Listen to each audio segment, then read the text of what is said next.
Wuthering Heights, by Emily Brontë. Chapter 1. 1801. I have just returned from a visit to my landlord, the solitary neighbour that I shall be troubled with.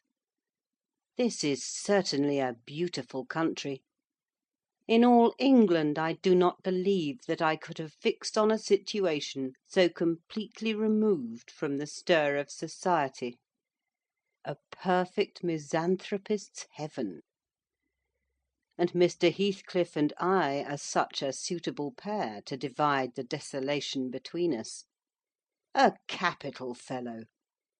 He little imagined how my heart warmed towards him when I beheld his black eyes withdraw so suspiciously under their brows as I rode up, and when his fingers sheltered themselves with a jealous resolution still further in his waistcoat as I announced my name.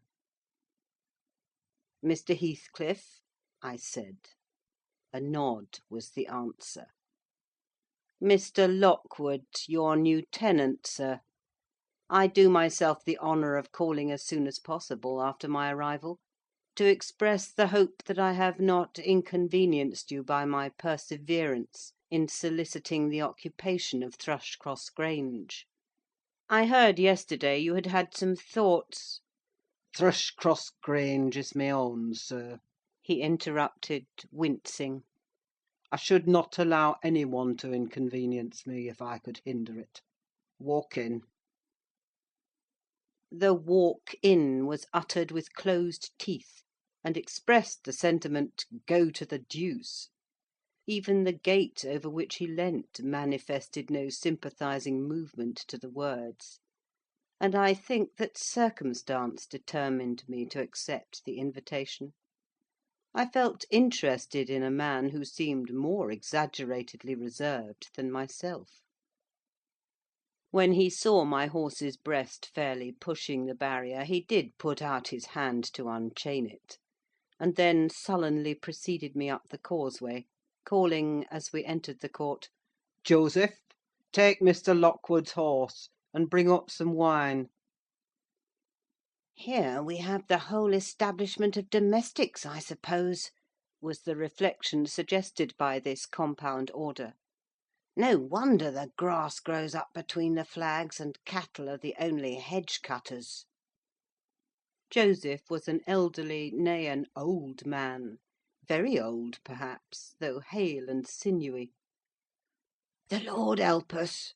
he soliloquised in an undertone of peevish displeasure, while relieving me of my horse, looking meantime in my face so sourly that I charitably conjectured he must have need of divine aid to digest his dinner, and his pious ejaculation had no reference to my unexpected advent. Wuthering Heights is the name of Mr. Heathcliff's dwelling, Wuthering being a significant provincial adjective, descriptive of the atmospheric tumult to which its station is exposed in stormy weather. Pure bracing ventilation they must have up there at all times indeed. One may guess the power of the north wind blowing over the edge by the excessive slant of a few stunted firs at the end of the house, and by a range of gaunt thorns all stretching their limbs one way, as if craving alms of the sun. Happily the architect had foresight to build it strong: the narrow windows are deeply set in the wall, and the corners defended with large jutting stones. Before passing the threshold, I paused to admire a quantity of grotesque carving lavished over the front, and especially about the principal door, above which, among a wilderness of crumbling griffins and shameless little boys, I detected the date 1500, and the name Hareton Earnshaw. I would have made a few comments, and requested a short history of the place from the surly owner, but his attitude at the door appeared to demand my speedy entrance or complete departure, and I had no desire to aggravate his impatience previous to inspecting the penetralium. One stop brought us into the family sitting room, without any introductory lobby or passage, They call it here the house pre-eminently. It includes kitchen and parlour generally, but I believe at Wuthering Heights the kitchen is forced to retreat altogether into another quarter. At least I distinguished a chatter of tongues and a clatter of culinary utensils deep within; and I observed no signs of roasting, boiling, or baking about the huge fireplace, nor any glitter of copper saucepans and tin cullenders on the walls. One end, indeed, reflected splendidly both light and heat from ranks of immense pewter dishes, interspersed with silver jugs and tankards, towering row after row on a vast oak dresser to the very roof. The latter had never been underdrawn; its entire anatomy lay bare to an inquiring eye, except where a frame of wood, laden with oatcakes and clusters of legs of beef, mutton, and ham, concealed it. Above the chimney were sundry villainous old guns, and a couple of horse pistols, and, by way of ornament, 3 gaudily painted canisters disposed along its ledge. The floor was of smooth white stone, the chairs, high-backed primitive structures, painted green, 1 or 2 heavy black ones lurking in the shade. In an arch under the dresser reposed a huge liver–coloured bitch pointer, surrounded by a swarm of squealing puppies, and other dogs haunted other recesses. The apartment and furniture would have been nothing extraordinary as belonging to a homely northern farmer with a stubborn countenance and stalwart limbs, set out to advantage in knee–breeches and gaiters. Such an individual seated in his arm–chair, his mug of ale frothing on the round table before him, is to be seen in any circuit of 5 or 6 miles among these hills, if you go at the right time after dinner. But Mr. Heathcliff forms a singular contrast to his abode and style of living. He is a dark–skinned gipsy in aspect; in dress and manners a gentleman; that is, as much a gentleman as many a country squire; rather slovenly, perhaps, yet not looking amiss with his negligence, because he has an erect and handsome figure; and rather morose. Possibly some people might suspect him of a degree of underbred pride. I have a sympathetic chord within that tells me it is nothing of the sort. I know by instinct his reserve springs from an aversion to showy displays of feeling, to manifestations of mutual kindliness. He'll love and hate equally under cover, and esteem it a species of impertinence to be loved or hated again. No, I'm running on too fast. I bestow my own attributes over–liberally on him. Mr. Heathcliff may have entirely dissimilar reasons for keeping his hand out of the way when he meets a would–be acquaintance to those which actuate me. Let me hope my constitution is almost peculiar. My dear mother used to say I should never have a comfortable home; and only last summer I proved myself perfectly unworthy of one. While enjoying a month of fine weather at the sea–coast, I was thrown into the company of a most fascinating creature, a real goddess in my eyes, as long as she took no notice of me. I never told my love vocally. Still, if looks have language, the merest idiot might have guessed I was over head and ears. She understood me at last, and looked a return, the sweetest of all imaginable looks. And what did I do? I confess it with shame, shrunk icily into myself like a snail; at every glance retired colder and farther, till finally the poor innocent was led to doubt her own senses, and, overwhelmed with confusion at her supposed mistake, persuaded her mamma to decamp. By this curious turn of disposition I have gained the reputation of deliberate heartlessness. how undeserved, I alone can appreciate. I took a seat at the end of the hearthstone opposite that towards which my landlord advanced, and filled up an interval of silence by attempting to caress the canine mother, who had left her nursery, and was sneaking wolfishly to the back of my legs, her lip curled up, and her white teeth watering for a snatch. My caress provoked a long guttural gnarl. You'd better let the dog alone, Growled Mr. Heathcliff in unison, checking fiercer demonstrations with a punch of his foot.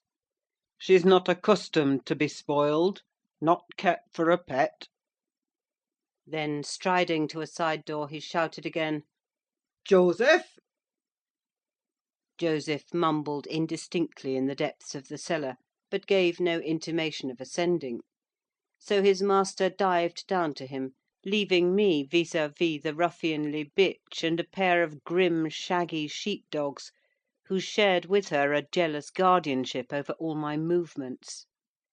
Not anxious to come in contact with their fangs, I sat still; but, imagining they would scarcely understand tacit insults, I unfortunately indulged in winking and making faces at the trio, and some turn of my physiognomy so irritated Madam that she suddenly broke into a fury, and leapt on my knees.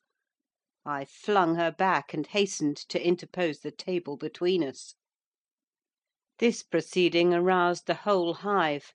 Half a dozen four–footed fiends of various sizes and ages issued from hidden dens to the common centre. I felt my heels and coat–laps peculiar subjects of assault, and, parrying off the larger combatants as effectually as I could with the poker, I was constrained to demand, aloud, assistance from some of the household in re–establishing peace.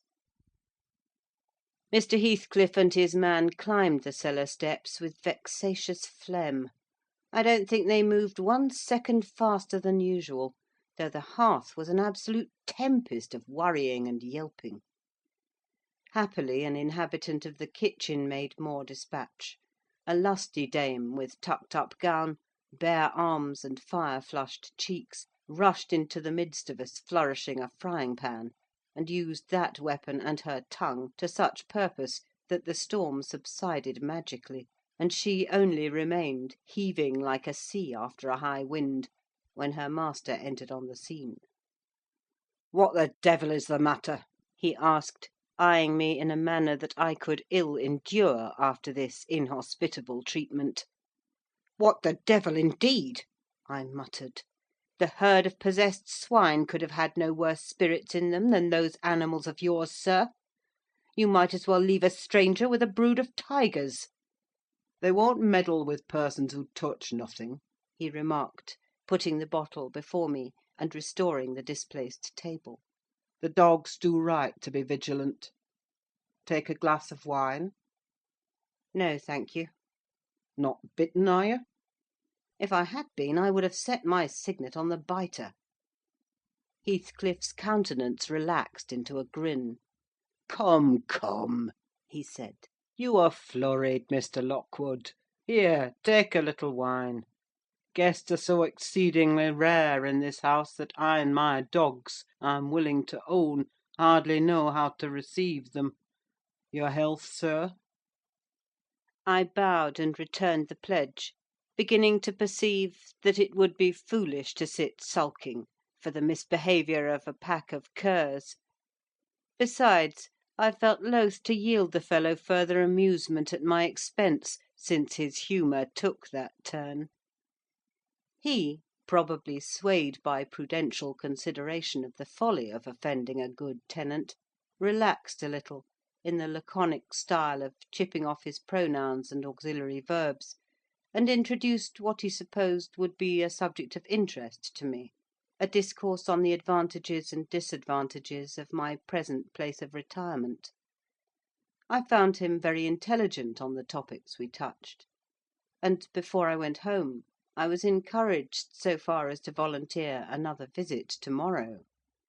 He evidently wished no repetition of my intrusion, I shall go, notwithstanding. It is astonishing how sociable I feel myself compared with him.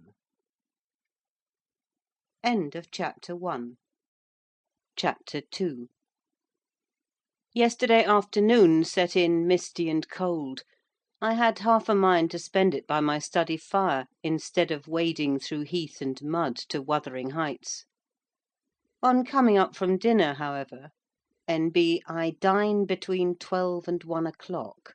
The housekeeper, a matronly lady, taken as a fixture along with the house, could not or would not comprehend my request that I might be served at 5.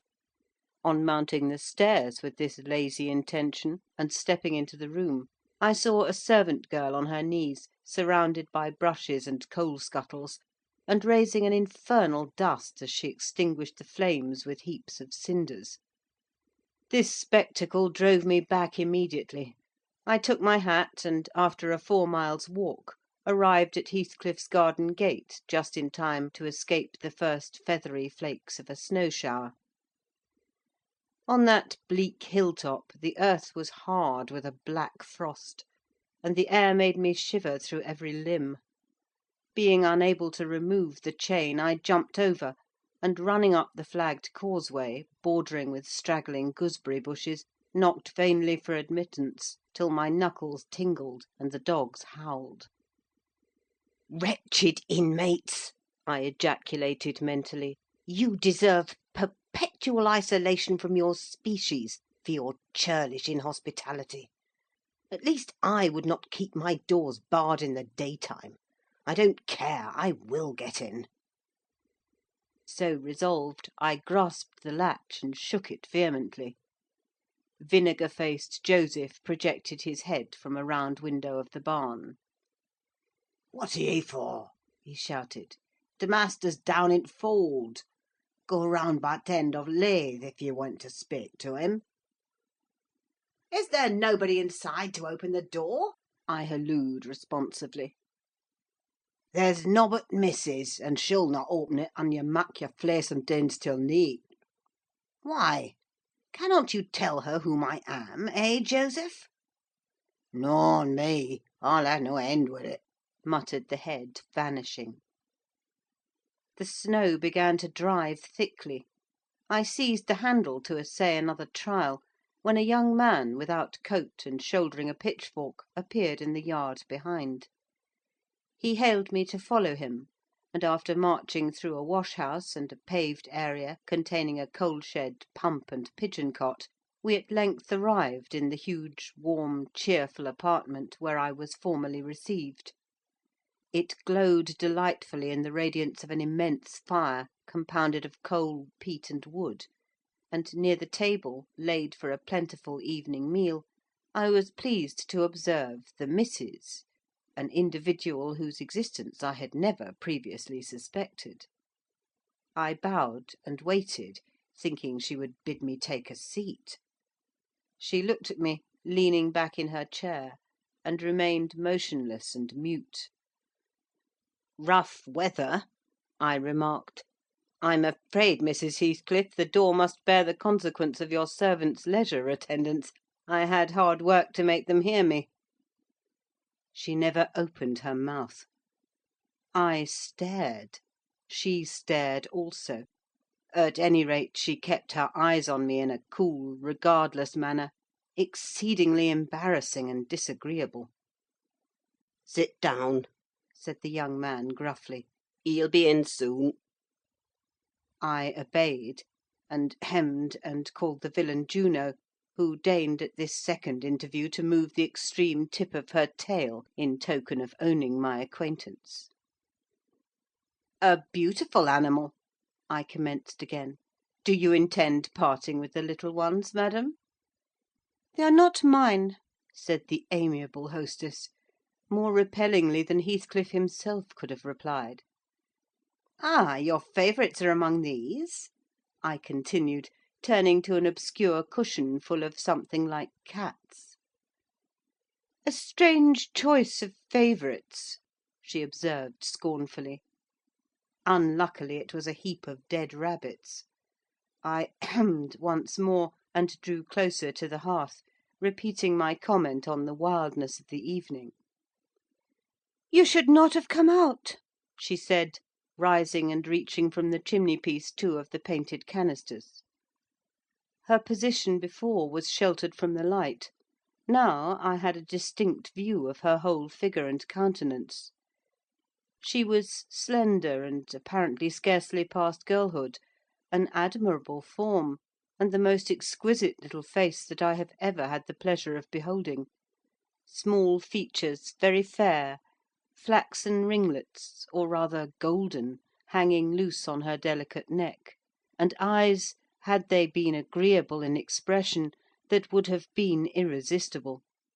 Fortunately for my susceptible heart, the only sentiment they evinced hovered between scorn and a kind of desperation, singularly unnatural to be detected there. The canisters were almost out of her reach. I made a motion to aid her. She turned upon me, as a miser might turn if any one attempted to assist him in counting his gold. "I don't want your help," she snapped. "I can get them for myself." "I beg your pardon," I hastened to reply. "Were you asked to tea?" she demanded, tying an apron over her neat black frock, and standing with a spoonful of the leaf poised over the pot. "I shall be glad to have a cup," I answered. "Were you asked?" she repeated. "No," I said, half smiling. "You are the proper person to ask me." She flung the tea back, spoon and all, and resumed her chair in a pet, her forehead corrugated and her red underlip pushed out, like a child's ready to cry. Meanwhile the young man had slung on to his person a decidedly shabby upper garment, and, erecting himself before the blaze, looked down on me from the corner of his eyes, for all the world as if there were some mortal feud unavenged between us. I began to doubt whether he were a servant or not. His dress and speech were both rude, entirely devoid of the superiority observable in Mr. and Mrs. Heathcliff. His thick brown curls were rough and uncultivated, his whiskers encroached bearishly over his cheeks, and his hands were embrowned like those of a common labourer; still his bearing was free, almost haughty, and he showed none of a domestic's assiduity in attending on the lady of the house. In the absence of clear proofs of his condition, I deemed it best to abstain from noticing his curious conduct, and 5 minutes afterwards the entrance of Heathcliff relieved me, in some measure, from my uncomfortable state. "You see, sir, I'm come according to promise," I exclaimed, assuming the cheerful; "and I fear I shall be weather bound for half an hour, if you can afford me shelter during that space." "Half an hour," he said, shaking the white flakes from his clothes. "I wonder you should select the thick of a snowstorm to ramble about in.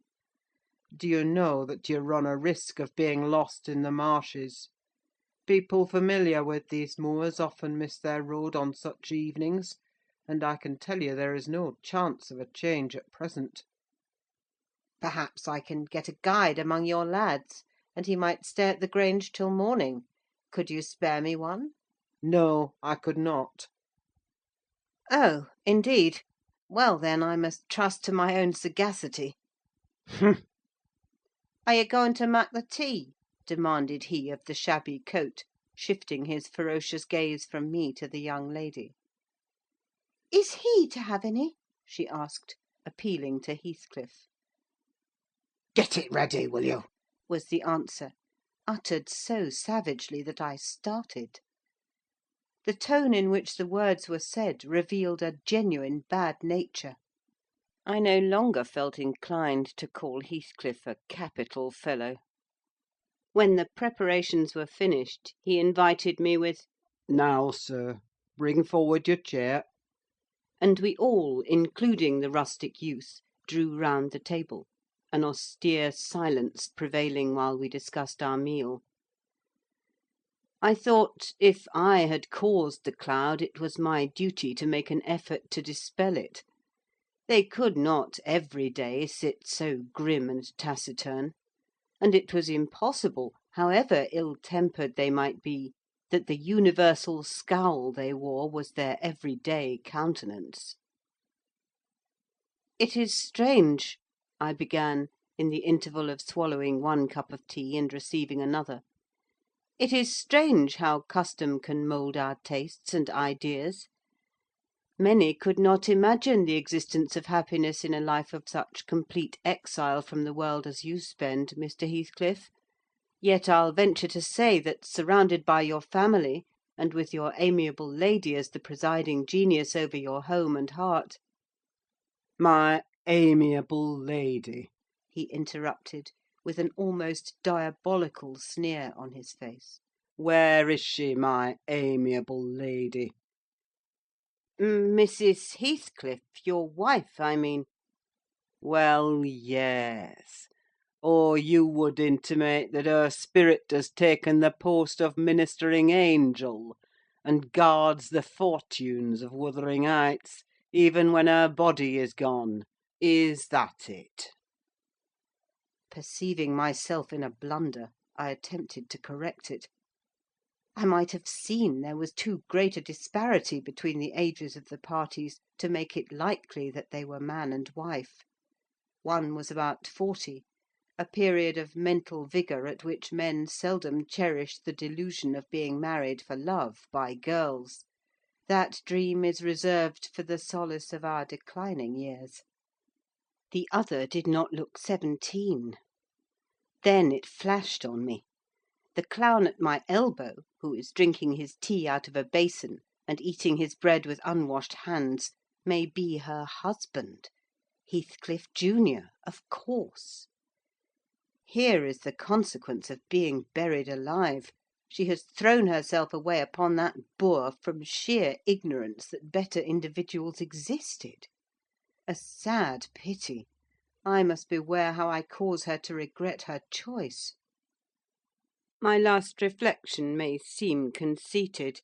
It was not. My neighbour struck me as bordering on repulsive.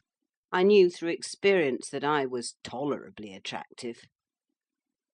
"Mrs. Heathcliff is my daughter-in-law," said Heathcliff, corroborating my surmise. He turned, as he spoke, a peculiar look in her direction: a look of hatred, unless he has a most perverse set of facial muscles that will not, like those of other people, interpret the language of his soul. "Ah, certainly! I see now. You are the favoured possessor of the beneficent fairy," I remarked, turning to my neighbour. This was worse than before. The youth grew crimson, and clenched his fist, with every appearance of a meditated assault. But he seemed to recollect himself presently, and smothered the storm in a brutal curse, muttered on my behalf; which, however, I took care not to notice. "Unhappy in your conjectures, sir," observed my host. "we neither of us have the privilege of owning your good fairy. Her mate is dead. I said she was my daughter-in-law, therefore she must have married my son." "And this young man is—" "Not my son, assuredly." Heathcliff smiled again, as if it were rather too bold a jest to attribute the paternity of that bear to him. "My name is Hareton Earnshaw," growled the other, "and I'd counsel you to respect it." "I've shown no disrespect," was my reply, laughing internally at the dignity with which he announced himself.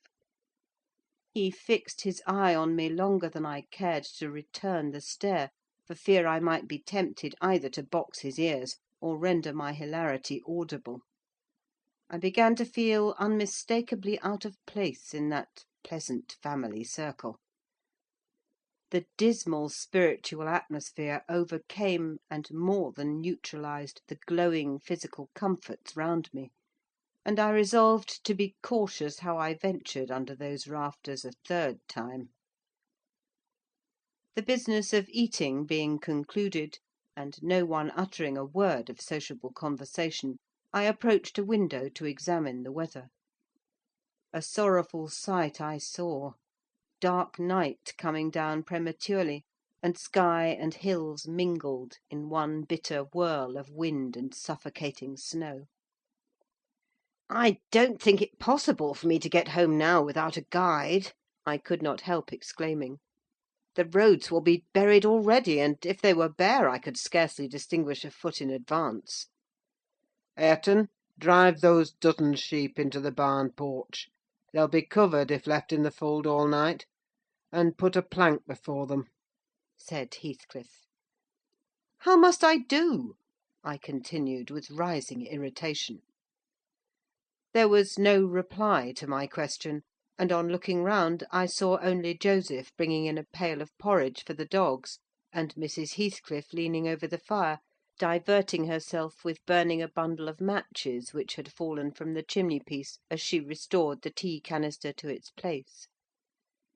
The former, when he had deposited his burden, took a critical survey of the room, and in cracked tones grated out— "I wonder how you can fashion to stand there in idleness and war, when all on 'em's going out. But you're a nowt, and it's no use talking. You'll niver mend o' your ill ways, but go right to divil like your mother afore ye." I imagined for a moment that this piece of eloquence was addressed to me, and, sufficiently enraged, stepped towards the aged rascal with an intention of kicking him out of the door. Mrs. Heathcliff, however, checked me by her answer. "You scandalous old hypocrite!" she replied. "Are you not afraid of being carried away bodily whenever you mention the devil's name? I warn you to refrain from provoking me, or I'll ask your abduction as a special favour. Stop! Look here, Joseph," she continued, taking a long dark book from a shelf. "I'll show you how far I've progressed in the black art. I shall soon be competent to make a clear house of it. The red cow didn't die by chance; and your rheumatism can hardly be reckoned among providential visitations." "Oh, wicked, wicked!" gasped the elder. "May the Lord deliver us from evil!" "No, reprobate! You are a castaway. Be off, or I'll hurt you seriously. I'll have you all modelled in wax and clay, and the first who passes the limits I fix shall—I'll not say what he shall be done to, but you'll see. Go! I'm looking at you." The little witch put a mock malignity into her beautiful eyes, and Joseph, trembling with sincere horror, hurried out, praying and ejaculating "Wicked!"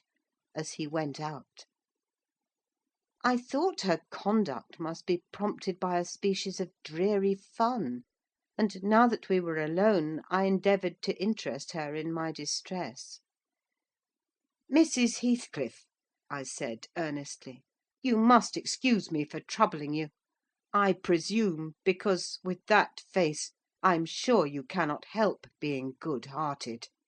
Do point out some landmarks by which I may know my way home. I have no more idea how to get there than you would have how to get to London."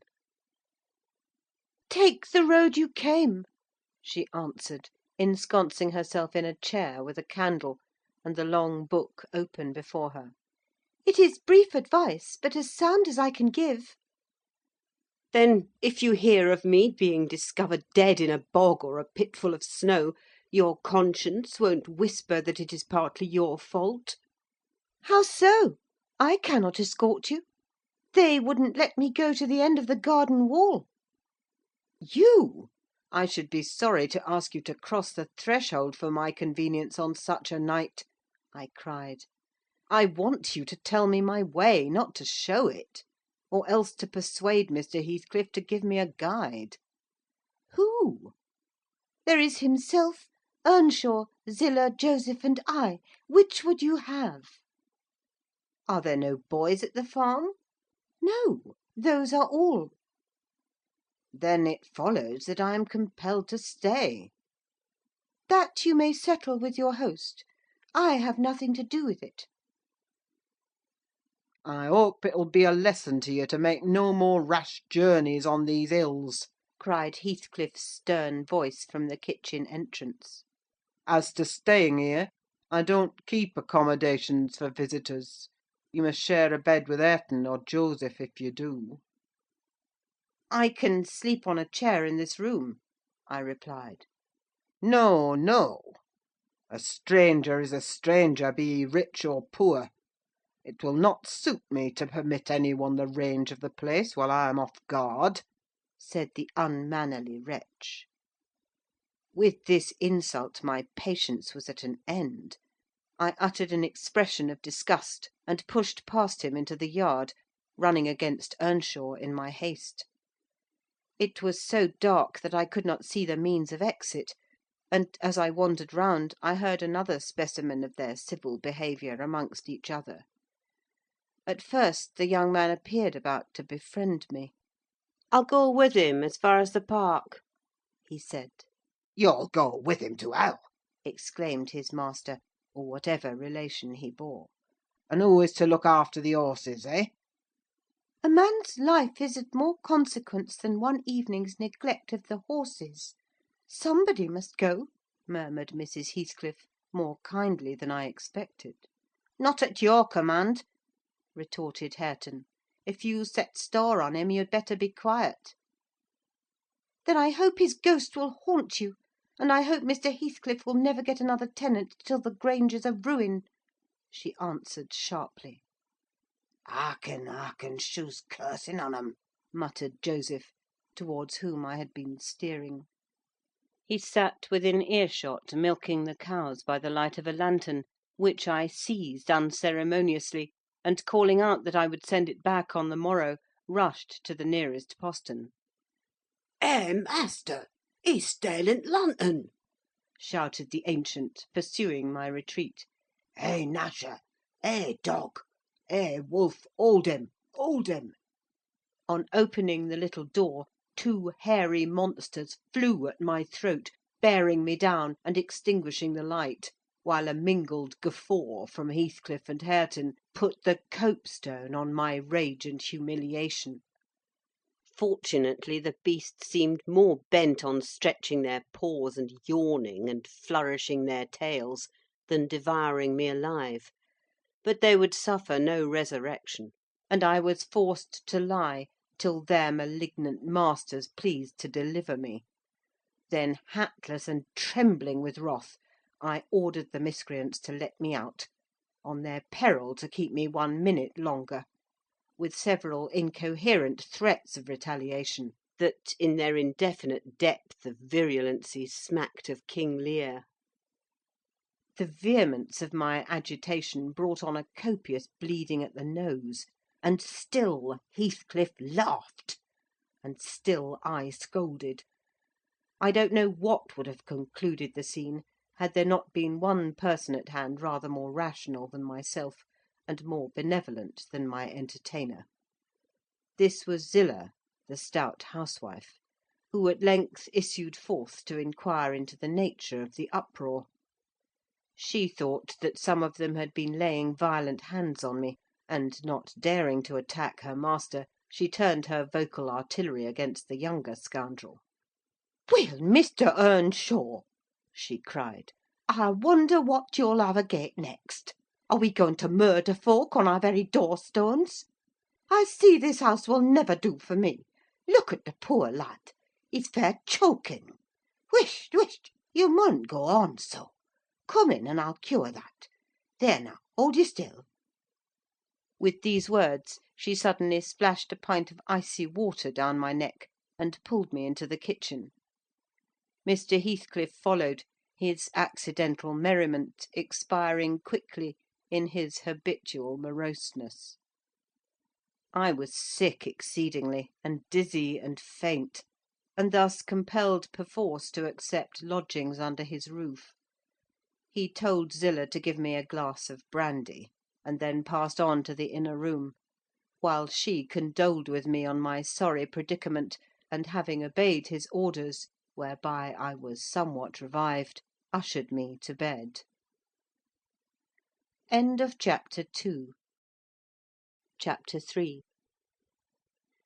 While leading the way upstairs, she recommended that I should hide the candle, and not make a noise; for her master had an odd notion about the chamber she would put me in, and never let anybody lodge there willingly.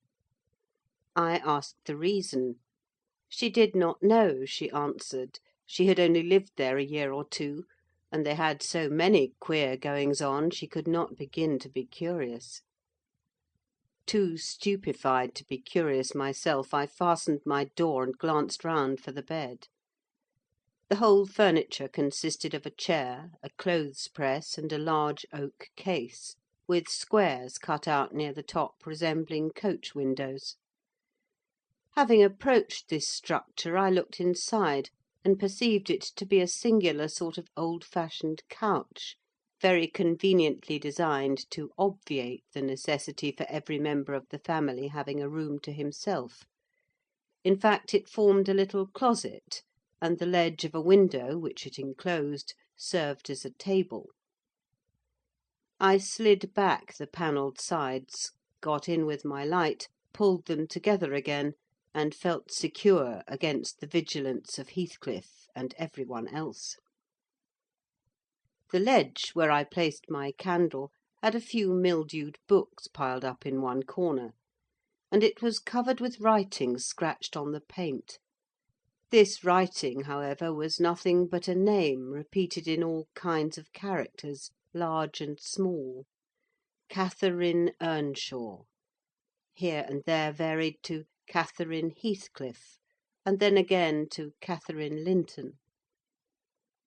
In vapid listlessness I leant my head against the window, and continued spelling over Catherine Earnshaw, Heathcliff, Linton, till my eyes closed. But they had not rested 5 minutes when a glare of white letters started from the dark, as vivid as spectres. The air swarmed with Catherines, and, rousing myself to dispel the obtrusive name, I discovered my candle-wick reclining on one of the antique volumes, and perfuming the place with an odour of roasted calf-skin. I snuffed it off, and, very ill at ease under the influence of cold and lingering nausea, sat up and spread open the injured tome on my knee. It was a Testament in lean type, and smelling dreadfully musty. A fly-leaf bore the inscription, "Catherine Earnshaw, her book," and a date some 1/4 of a century back. I shut it, and took up another and another, till I had examined all.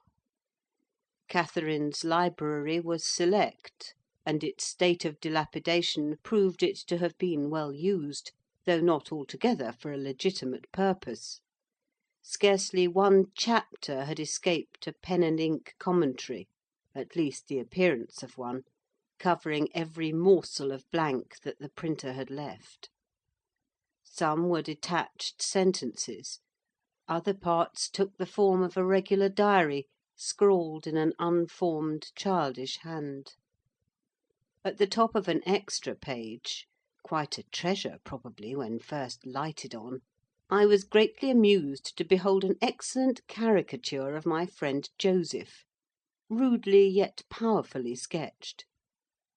An immediate interest kindled within me for the unknown Catherine, and I began forthwith to decipher her faded hieroglyphics. "An awful Sunday," commenced the paragraph beneath. "I wish my father were back again. Hindley is a detestable substitute; his conduct to Heathcliff is atrocious. H. and I are going to rebel. We took our initiatory step this evening.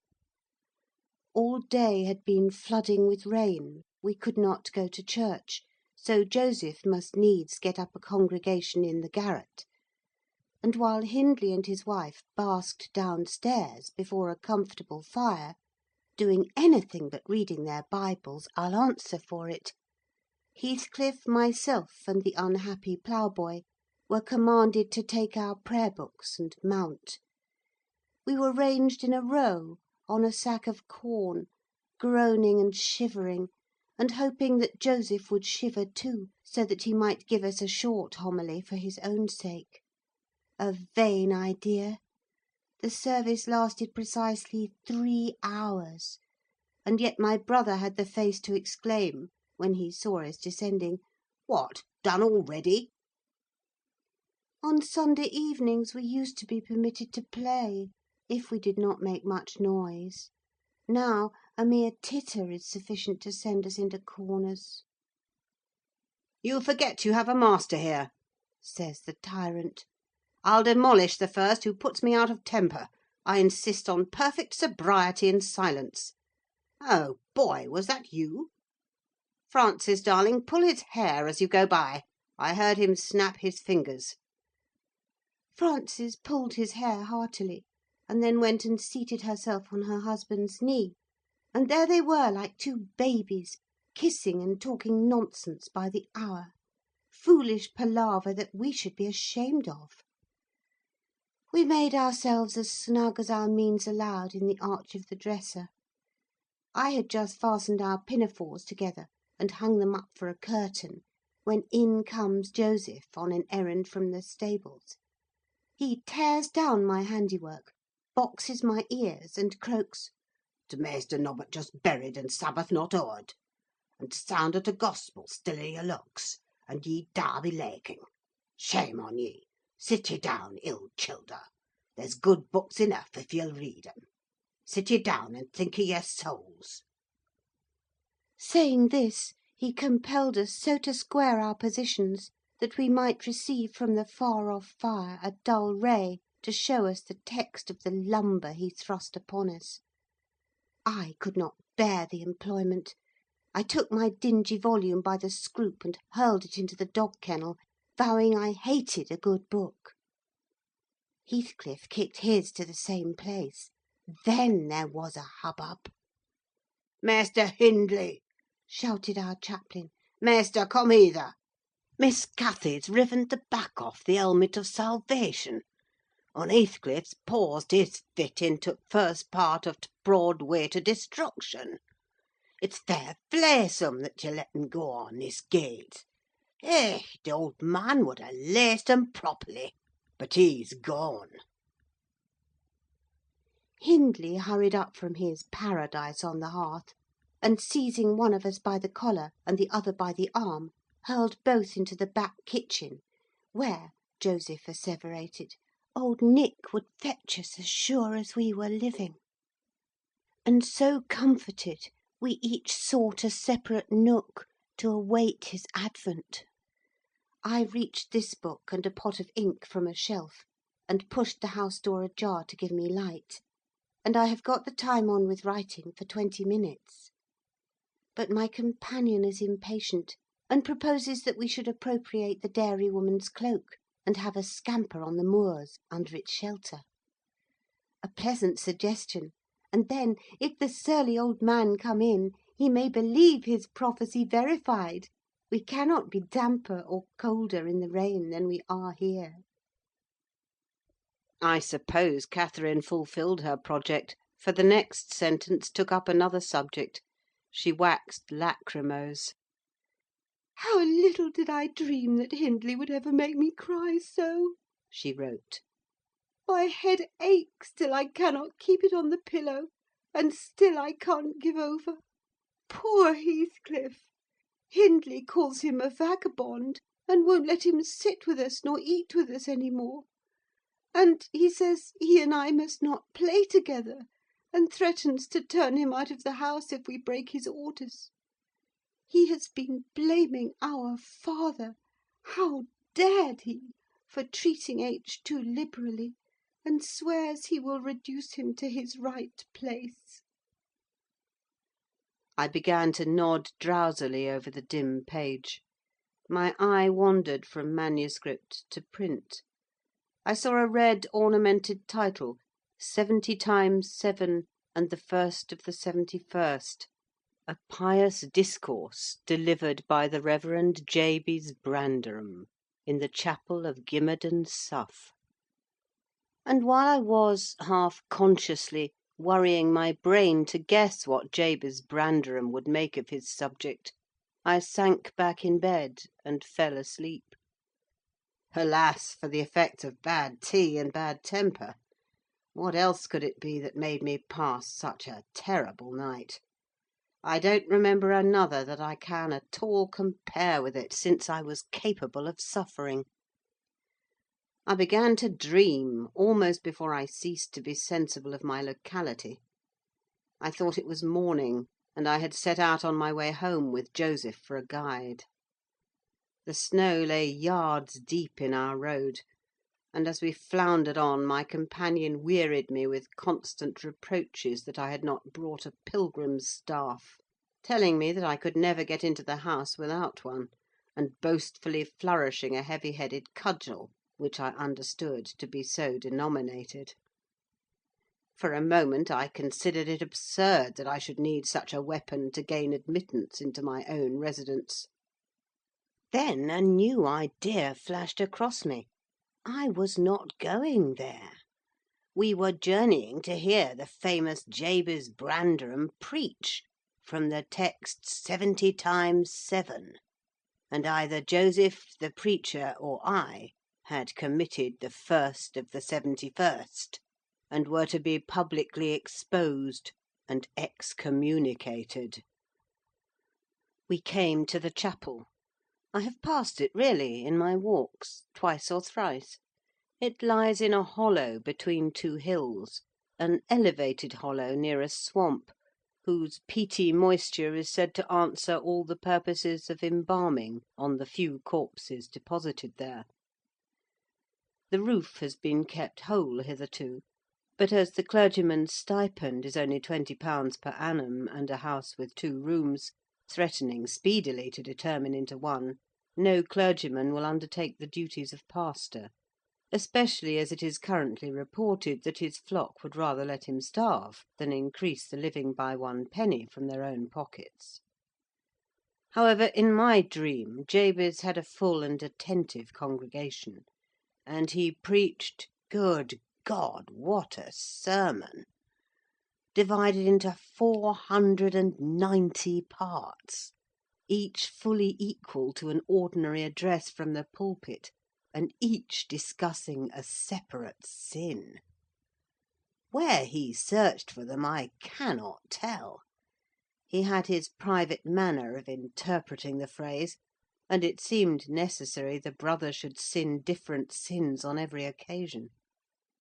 They were of the most curious character, odd transgressions that I never imagined previously. Oh, how weary I grew! How I writhed and yawned and nodded and revived! How I pinched and pricked myself, and rubbed my eyes, and stood up, and sat down again, and nudged Joseph to inform me if he would ever have done. I was condemned to hear all out. Finally, he reached the first of the 71st. At that crisis a sudden inspiration descended on me. I was moved to rise and denounce Jabez Branderham as the sinner of the sin that no Christian need pardon. "Sir," I exclaimed, "sitting here within these 4 walls at one stretch, I have endured and forgiven the 490 heads of your discourse. 70 times 7 times have I plucked up my hat and been about to depart. 70 times 7 times have you preposterously forced me to resume my seat. The 491st is too much. Fellow martyrs, have at him, drag him down and crush him to atoms, that the place which knows him may know him no more." "Thou art the man," cried Jabez, after a solemn pause, leaning over his cushion. 70 times 7 times didst thou gapingly contort thy visage.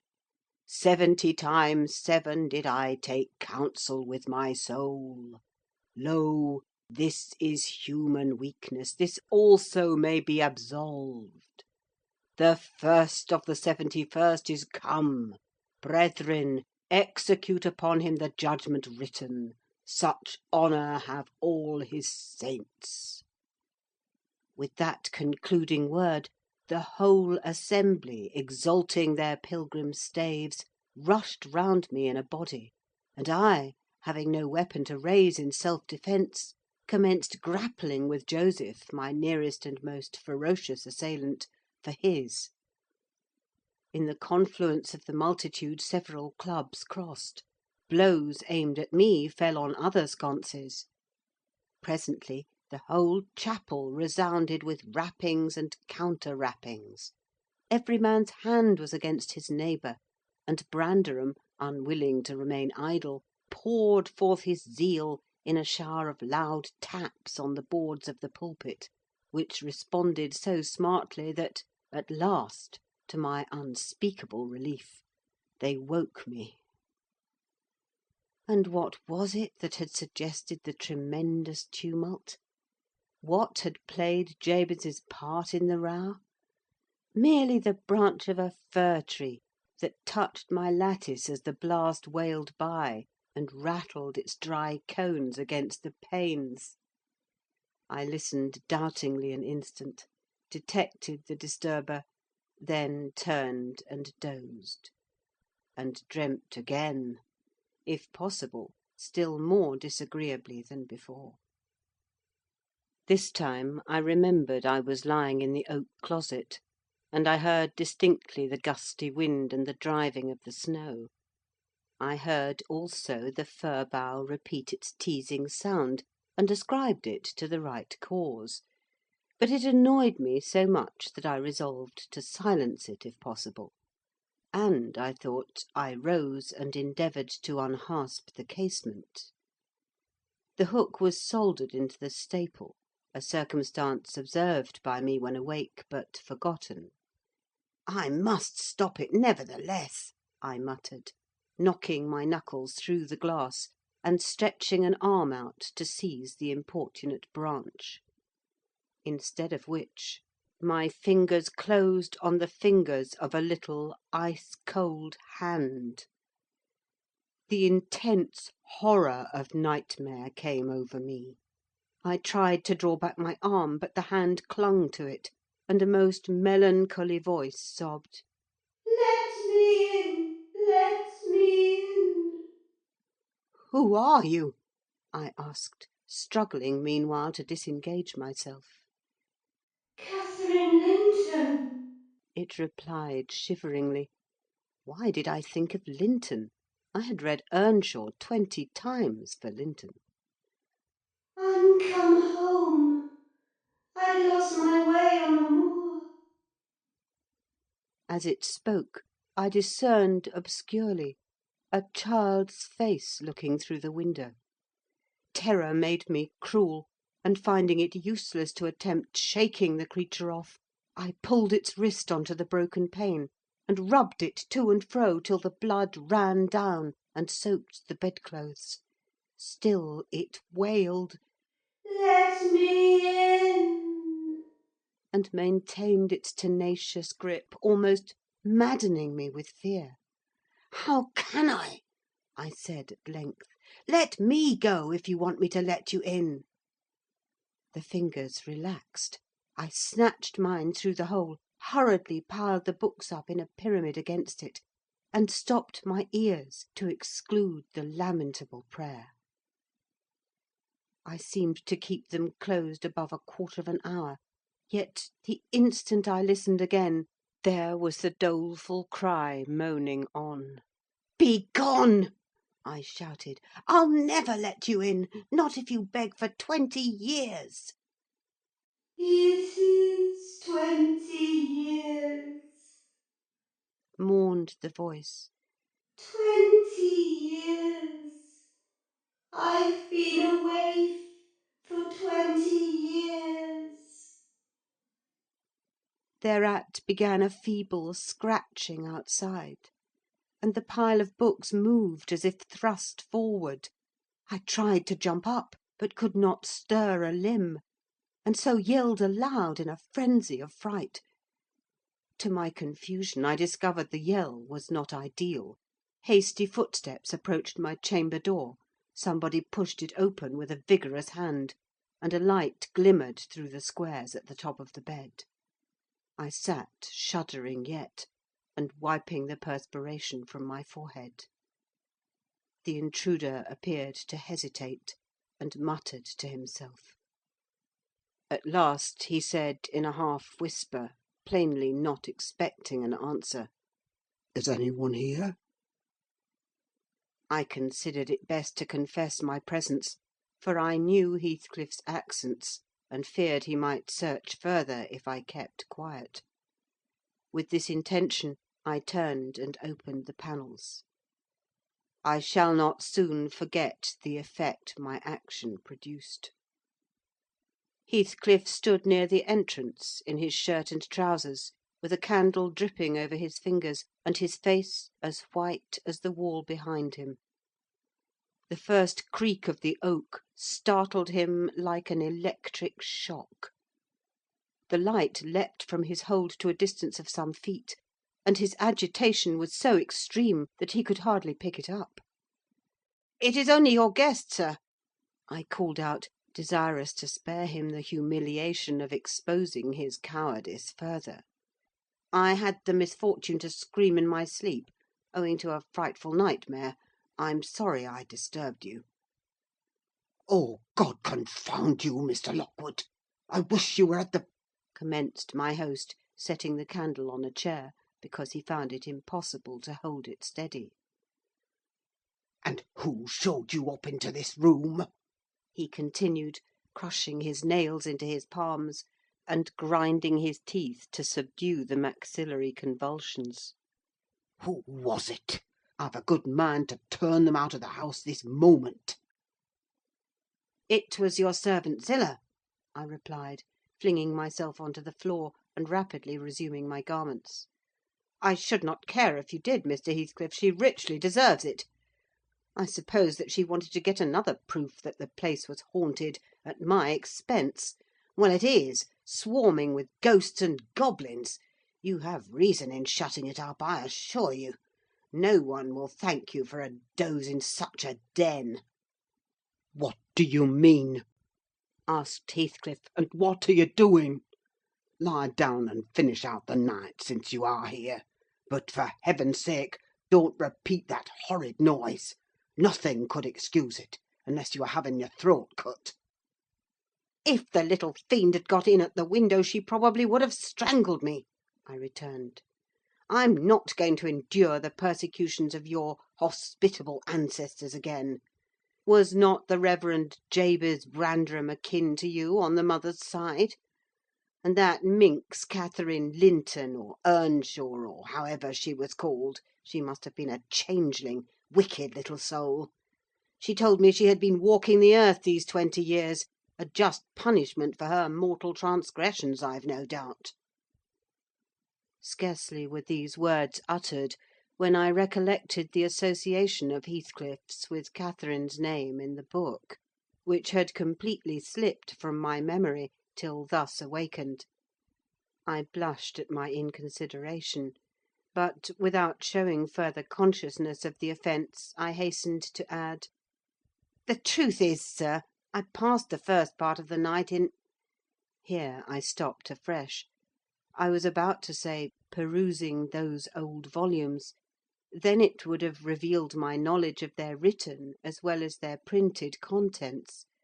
So, correcting myself, I went on, "in spelling over the name scratched on that window ledge: a monotonous occupation, calculated to set me asleep, like counting, or—" What can you mean by talking in this way to me? thundered Heathcliff, with savage vehemence. How dare you? Under my roof? God, he's mad to speak so!" And he struck his forehead with rage.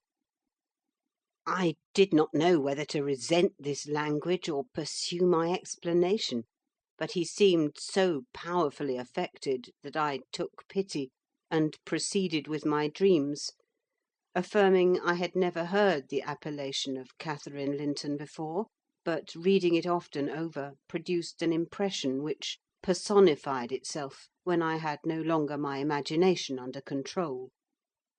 Heathcliff gradually fell back into the shelter of the bed as I spoke, finally sitting down almost concealed behind it. I guessed, however, by his irregular and intercepted breathing, that he struggled to vanquish an excess of violent emotion.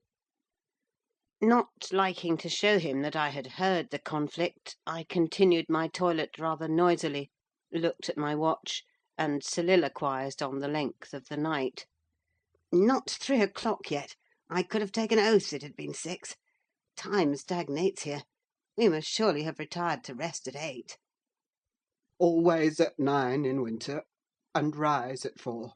Said my host, suppressing a groan, and, as I fancied, by the motion of his arm's shadow, dashing a tear from his eyes. "Mr. Lockwood," he added, "you may go into my room. You'll only be in the way, coming downstairs so early, and your childish outcry has sent sleep to the devil for me." "And for me too," I replied. "I'll walk in the yard till daylight, and then I'll be off; and you need not dread a repetition of my intrusion. I'm now quite cured of seeking pleasure in society, be it country or town. A sensible man ought to find sufficient company in himself." "Delightful company," muttered Heathcliff. "Take the candle and go where you please. I shall join you directly. Keep out of the yard, though; the dogs are unchained, and the house—Juno mounts sentinel there. And, nay, you can only ramble about the steps and passages. But away with you. I'll come in 2 minutes."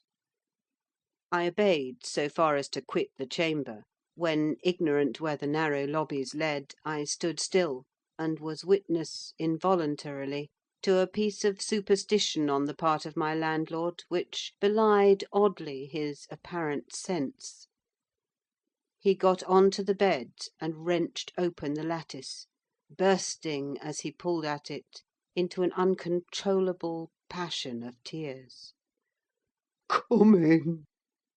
Come in!" he sobbed. "Cathy, do come! Oh, do! Once more! Oh, my heart's darling! Hear me this time, Catherine, at last!" The spectre showed a spectre's ordinary caprice. It gave no sign of being; but the snow and wind whirled wildly through, even reaching my station, and blowing out the light. There was such anguish in the gush of grief that accompanied this raving, that my compassion made me overlook its folly, and I drew off, half angry to have listened at all, and vexed at having related my ridiculous nightmare, since it produced that agony, though why was beyond my comprehension. I descended cautiously to the lower regions, and landed in the back kitchen, where a gleam of fire, raked compactly together, enabled me to rekindle my candle. Nothing was stirring except a brindled grey cat, which crept from the ashes, and saluted me with a querulous mew. 2 benches, shaped in sections of a circle, nearly enclosed the hearth. On one of these I stretched myself, and Grimalkin mounted the other. We were both of us nodding ere any one invaded our retreat, and then it was Joseph, shuffling down a wooden ladder that vanished in the roof through a trap, the ascent to his garret, I suppose. He cast a sinister look at the little flame which I had enticed to play between the ribs, swept the cat from its elevation, and, bestowing himself in the vacancy, commenced the operation of stuffing a 3-inch pipe with tobacco. My presence in his sanctum was evidently esteemed a piece of impudence too shameful for remark. He silently applied the tube to his lips, folded his arms, and puffed away. I let him enjoy the luxury unannoyed, and after sucking out his last wreath, and heaving a profound sigh, he got up and departed as solemnly as he came. A more elastic footstep entered next, and now I opened my mouth for a good morning, but closed it again, the salutation unachieved, for Hareton Earnshaw was performing his orison sotto voce in a series of curses directed against every object he touched, while he rummaged a corner for a spade or shovel to dig through the drifts. He glanced over the back of the bench, dilating his nostrils, and thought as little of exchanging civilities with me as with my companion the cat. I guessed by his preparations that egress was allowed, and, leaving my hard couch, made a movement to follow him. He noticed this, and thrust at an inner door with the end of his spade, intimating by an inarticulate sound that there was the place where I must go if I changed my locality. It opened into the house, where the females were already astir, Zillah urging flakes of flame up the chimney with a colossal bellows, and Mrs. Heathcliff kneeling on the hearth, reading a book by the aid of the blaze. She held her hand interposed between the furnace heat and her eyes, and seemed absorbed in her occupation, desisting from it only to chide the servant for covering her with sparks, or to push away a dog now and then that snoozled its nose over forwardly into her face. I was surprised to see Heathcliff there also. He stood by the fire, his back towards me, just finishing a stormy scene with poor Zillah, who ever and anon interrupted her labour to pluck up the corner of her apron and heave an indignant groan. "And you worthless—" he broke out as I entered, turning to his daughter-in-law, and employing an epithet as harmless as duck or sheep, but generally represented by a dash. "There you are at your idle tricks again! The rest of 'em do earn their bread: you live on my charity. Put your trash away, and find something to do. You shall pay me for the plague of having you eternally in my sight. Do you hear, damnable jade?" "I'll put my trash away because you can make me if I refuse," answered the young lady, closing her book and throwing it on a chair. "But I'll not do anything, though you should swear your tongue out, except what I please." Heathcliff lifted his hand, and the speaker sprang to a safer distance, obviously acquainted with its weight. Having no desire to be entertained by a cat-and-dog combat, I stepped forward briskly, as if eager to partake the warmth of the hearth, and innocent of any knowledge of the interrupted dispute. Each had enough decorum to suspend further hostilities. Heathcliff placed his fists, out of temptation, in his pockets. Mrs. Heathcliff curled her lip, and walked to a seat far off, where she kept her word by playing the part of a statue during the remainder of my stay. That was not long. I declined joining their breakfast, and at the first gleam of dawn took an opportunity of escaping into the free air, now clear and still, and cold as impalpable ice. My landlord hallooed for me to stop ere I reached the bottom of the garden, and offered to accompany me across the moor. It was well he did, for the whole hill back was one billowy white ocean, the swells and falls not indicating corresponding rises and depressions in the ground. Many pits, at least, were filled to a level, and entire ranges of mounds, the refuse of the quarries, blotted from the chart which my yesterday's walk left pictured in my mind. I had remarked on one side of the road, at intervals of 6 or 7 yards, a line of upright stones, continued through the whole length of the barren. These were erected and daubed with lime on purpose to serve as guides in the dark. and also when a fall, like the present, confounded the deep swamps on either hand with the firmer path; but except a dirty dot pointing up here and there, all traces of their existence had vanished, and my companion found it necessary to warn me frequently to steer to the right or left, when I imagined I was following correctly the windings of the road. We exchanged little conversation, and he halted at the entrance of Thrushcross Park, saying I could make no error there. Our adieux were limited to a hasty bow, and then I pushed forward, trusting to my own resources, for the porter's lodge is untenanted as yet. The distance from the gate to the Grange is 2 miles. I believe I managed to make it 4, what with losing myself among the trees, and sinking up to the neck in snow, a predicament which only those who have experienced it can appreciate. At any rate, whatever were my wanderings, the clock chimed 12 as I entered the house, and that gave exactly an hour for every mile of the usual way from Wuthering Heights. My human fixture and her satellites rushed to welcome me, exclaiming tumultuously they had completely given me up. Everybody conjectured that I perished last night, and they were wondering how they must set about the search for my remains. I bid them be quiet now that they saw me returned, and, benumbed to my very heart, I dragged upstairs, whence, after putting on dry clothes, and pacing to and fro 30 or 40 minutes to restore the animal heat, I adjourned to my study, feeble as a kitten, almost too much so to enjoy the cheerful fire and smoking coffee which the servant had prepared for my refreshment.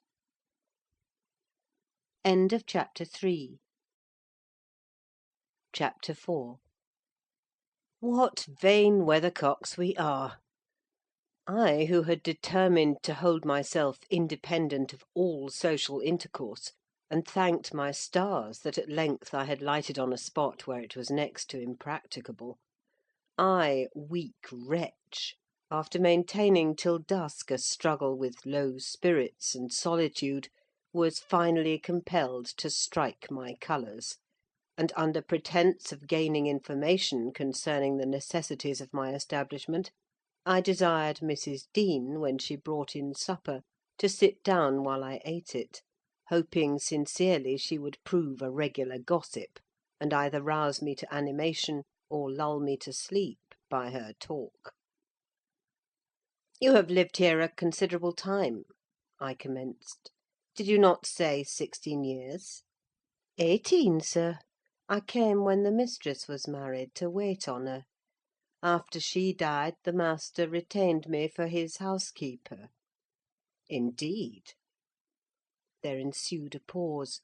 She was not a gossip, I feared, unless about her own affairs, and those could hardly interest me. However, having studied for an interval with a fist on either knee, and a cloud of meditation over her ruddy countenance, she ejaculated, "Ah, times are greatly changed since then." "Yes," I remarked, "you've seen a good many alterations, I suppose?" "I have, and troubles too," she said. "Oh, I'll turn the talk on my landlord's family," I thought to myself. "A good subject to start. And that pretty girl widow, I should like to know her history; whether she be a native of the country, or, as is more probable, an exotic that the surly indigene will not recognise for kin." With this intention I asked Mrs. Dean why Heathcliff let Thrushcross Grange, and preferred living in a situation and residence so much inferior. "Is he not rich enough to keep the estate in good order?" I inquired. "Rich, sir!" she returned. "He has nobody knows what money, and every year it increases. Yes, yes, he's rich enough to live in a finer house than this, but he's very near, close-handed; and if he had meant to flit to Thrushcross Grange, As soon as he heard of a good tenant, he could not have borne to miss the chance of getting a few hundreds more. It is strange people should be so greedy when they are alone in the world. He had a son, it seems. Yes, he had one. He is dead. And that young lady, Mrs. Heathcliff, is his widow? Yes. Where did she come from originally? Why, sir, she is my late master's daughter. Catherine Linton was her maiden name. I nursed her, poor thing. I did wish Mr. Heathcliff would remove here, and then we might have been together again. What! Catherine Linton? I exclaimed, astonished. But a minute's reflection convinced me it was not my ghostly Catherine. Then, I continued, my predecessor's name was Linton? It was. And who is that Earnshaw, Hareton Earnshaw, who lives with Mr. Heathcliff? Are they relations? No, he is the late Mrs. Linton's nephew. The young lady's cousin, then? Yes, and her husband was her cousin also, one on the mother's, the other on the father's side. Heathcliff married Mr. Linton's sister. I see the house at Wuthering Heights has Earnshaw carved over the front door. Are they an old family? Very old, sir, and Hareton is the last of them, as our Miss Cathy is of us. I mean, of the Lintons. Have you been to Wuthering Heights? I beg pardon for asking, but I should like to hear how she is. Mrs. Heathcliff? She looked very well and very handsome, yet, I think, not very happy. Oh, dear! I don't wonder. And how did you like the master? A rough fellow, rather, Mrs. Dean. Is not that his character? Rough as a saw edge and hard as a whinstone. The less you meddle with him, the better. He must have had some ups and downs in life to make him such a churl. Do you know anything of his history? It's a cuckoo's, sir. I know all about it, except where he was born, and who were his parents, and how he got his money at first. And Hareton has been cast out like an unfledged dunnock. The unfortunate lad is the only one in all this parish that does not guess how he has been cheated. Well, Mrs. Dean, it will be a charitable deed to tell me something of my neighbours. I feel I shall not rest if I go to bed, so be good enough to sit and chat an hour. Oh, certainly, sir. I'll just fetch a little sewing, and then I'll sit as long as you please.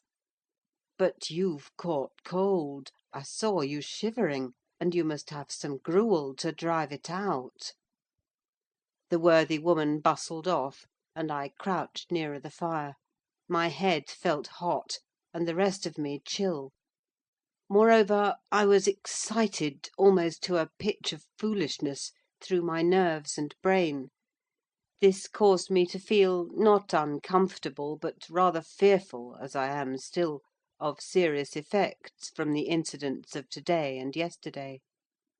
She returned presently, bringing a smoking basin and a basket of work, and having placed the former on the hob, drew in her seat, evidently pleased to find me so companionable. "Before I came to live here," she commenced, waiting no farther invitation to her story, "I was almost always at Wuthering Heights, because my mother had nursed Mr. Hindley Earnshaw, that was Hareton's father, and I got used to playing with the children. I ran errands, too, and helped to make hay, and hung about the farm, ready for anything that anybody would set me to. One fine summer morning, it was the beginning of harvest, I remember, Mr. Earnshaw, the old master, came downstairs, dressed for a journey, and after he had told Joseph what was to be done during the day, he turned to Hindley and Cathy and me, for I sat eating my porridge with them, and he said, speaking to his son, 'Now, my bonny man, I'm going to Liverpool to-day. What shall I bring you? You may choose what you like, only let it be little, for I shall walk there and back 60 miles each way: that is a long spell." Hindley named a fiddle, and then he asked Miss Cathy. She was hardly 6 years old, but she could ride any horse in the stable, and she chose a whip. He did not forget me, for he had a kind heart, though he was rather severe sometimes. He promised to bring me a pocketful of apples and pears, and then he kissed his children, said good–bye, and set off. It seemed a long while to us all, the 3 days of his absence, and often did little Cathy ask when he would be home. Mrs. Earnshaw expected him by supper–time on the 3rd evening, and she put the meal off hour after hour. There were no signs of his coming, however, and at last the children got tired of running down to the gate to look. Then it grew dark. She would have had them to bed, but they begged sadly to be allowed to stay up. And just about 11 o'clock the door latch was raised quietly, and in stepped the master. He threw himself into a chair, laughing and groaning, and bid them all stand off, for he was nearly killed. He would not have such another walk for the 3 kingdoms. "And at the end of it, to be flighted to death," he said, opening his greatcoat, which he held bundled up in his arms. "See here, wife, I was never so beaten with anything in my life; but you must e'en take it as a gift of God, though it's as dark almost as if it came from the devil." We crowded round, and over Miss Cathy's head I had a peep at a dirty, ragged, black–haired child, big enough both to walk and talk. Indeed, its face looked older than Catherine's; yet, when it was set on its feet, it only stared round, and repeated over and over again some gibberish that nobody could understand. I was frightened, and Mrs. Earnshaw was ready to fling it out of doors. She did fly up, asking how he could fashion to bring that gipsy brat into the house, when they had their own bairns to feed and fend for; what he meant to do with it, and whether he were mad. The master tried to explain the matter, but he was really half dead with fatigue; and all that I could make out, amongst her scolding, was a tale of his seeing it starving and houseless, and as good as dumb, in the streets of Liverpool, where he picked it up and inquired for its owner. Not a soul knew to whom it belonged, he said; and his money and time being both limited, he thought it better to take it home with him at once, than run into vain expenses there; because he was determined he would not leave it as he found it. Well, the conclusion was that my mistress grumbled herself calm, and Mr. Earnshaw told me to wash it, and give it clean things, and let it sleep with the children. Hindley and Cathy contented themselves with looking and listening till peace was restored; then both began searching their father's pockets for the presents he had promised them. The former was a boy of 14, but when he drew out what had been a fiddle, crushed to morsels in the greatcoat, he blubbered aloud; and Cathy, when she learned the master had lost her whip in attending on the stranger, showed her humour by grinning and spitting at the stupid little thing, earning for her pains a sound blow from her father, to teach her cleaner manners.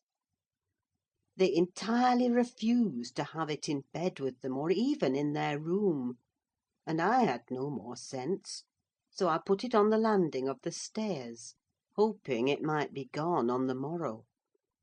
By chance, or else attracted by hearing his voice, it crept to Mr. Earnshaw's door, and there he found it on quitting his chamber. Inquiries were made as to how it got there. I was obliged to confess, and in recompense for my cowardice and inhumanity was sent out of the house. This was Heathcliff's first introduction to the family. On coming back a few days afterwards, for I did not consider my banishment perpetual, I found they had christened him Heathcliff. It was the name of a son who died in childhood, and it has served him ever since, both for Christian and surname. Miss Cathy and he were now very thick, but Hindley hated him; and to say the truth, I did the same, and we plagued and went on with him shamefully; for I wasn't reasonable enough to feel my injustice, and the mistress never put in a word on his behalf when she saw him wronged. He seemed a sullen, patient child, hardened, perhaps, to ill treatment. He would stand Hindley's blows without winking or shedding a tear, and my pinches moved him only to draw in a breath and open his eyes, as if he had hurt himself by accident, and nobody was to blame. This endurance made old Earnshaw furious, when he discovered his son persecuting the poor fatherless child, as he called him. He took to Heathcliff strangely, believing all he said: for that matter, he said precious little, and generally the truth; and petting him up far above Cathy, who was too mischievous and wayward for a favourite.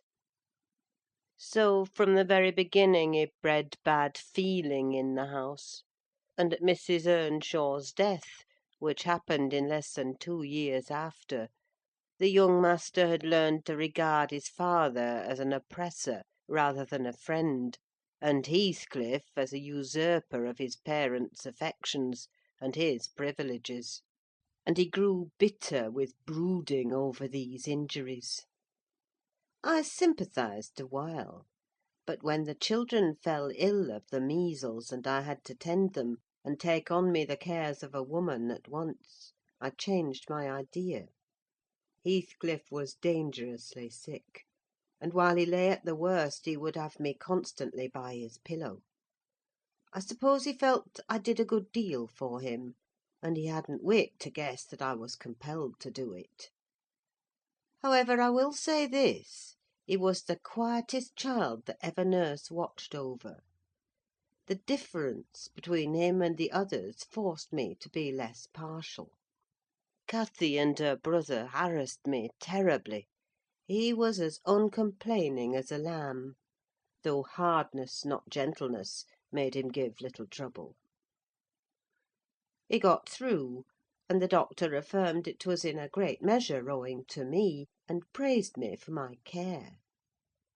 I was vain of his commendations, and softened towards the being by whose means I earned them; and thus Hindley lost his last ally. Still, I couldn't dote on Heathcliff, and I wondered often what my master saw to admire so much in the sullen boy, who never, to my recollection, repaid his indulgence by any sign of gratitude. He was not insolent to his benefactor: he was simply insensible, though knowing perfectly the hold he had on his heart, and conscious he had only to speak, and all the house would be obliged to bend to his wishes. As an instance, I remember Mr. Earnshaw once bought a couple of coats at the parish fair, and gave the lads each one. Heathcliff took the handsomest, but it soon fell lame, and when he discovered it, he said to Hindley, "You must exchange horses with me: I don't like mine; and if you won't, I shall tell your father of the 3 thrashings he given me this week, and show him my arm, which is black to the shoulder." Hindley put out his tongue, and cuffed him over the ears. "You'd better do it at once," he persisted, escaping to the porch: they were in the stable. "You will have to; and if I speak of these blows, you'll get them again with interest." "Off, dog!" cried Hindley, threatening him with an iron weight used for weighing potatoes and hay. "Throw it," he replied, standing still, "and then I'll tell how you boasted that you would turn me out of doors as soon as he died, and see whether he will not turn you out directly." Hindley threw it, hitting him on the breast, and down he fell, but staggered up immediately, breathless and white, and had not I prevented it, he would have gone just so to the master, and got full revenge by letting his condition plead for him, intimating who had caused it. "Take my coat, gipsy, then," said young Earnshaw, "and I pray that he may break your neck. Take him and be damned, you beggarly interloper! And wheedle my father out of all he has, only afterwards show him what you are, imp of Satan. And take that! I hope he'll kick out your brains." Heathcliff had gone to loose the beast and shift it to his own stall. He was passing behind it when Hindley finished his speech by knocking him under its feet, and without stopping to examine whether his hopes were fulfilled, ran away as fast as he could. I was surprised to witness how coolly the child gathered himself up and went on with his intention, exchanging saddles and all, and then sitting down on a bundle of hay to overcome the qualm which the violent blow occasioned, before he entered the house. I persuaded him easily to let me lay the blame of his bruises on the horse. He minded little what tale was told, since he had what he wanted.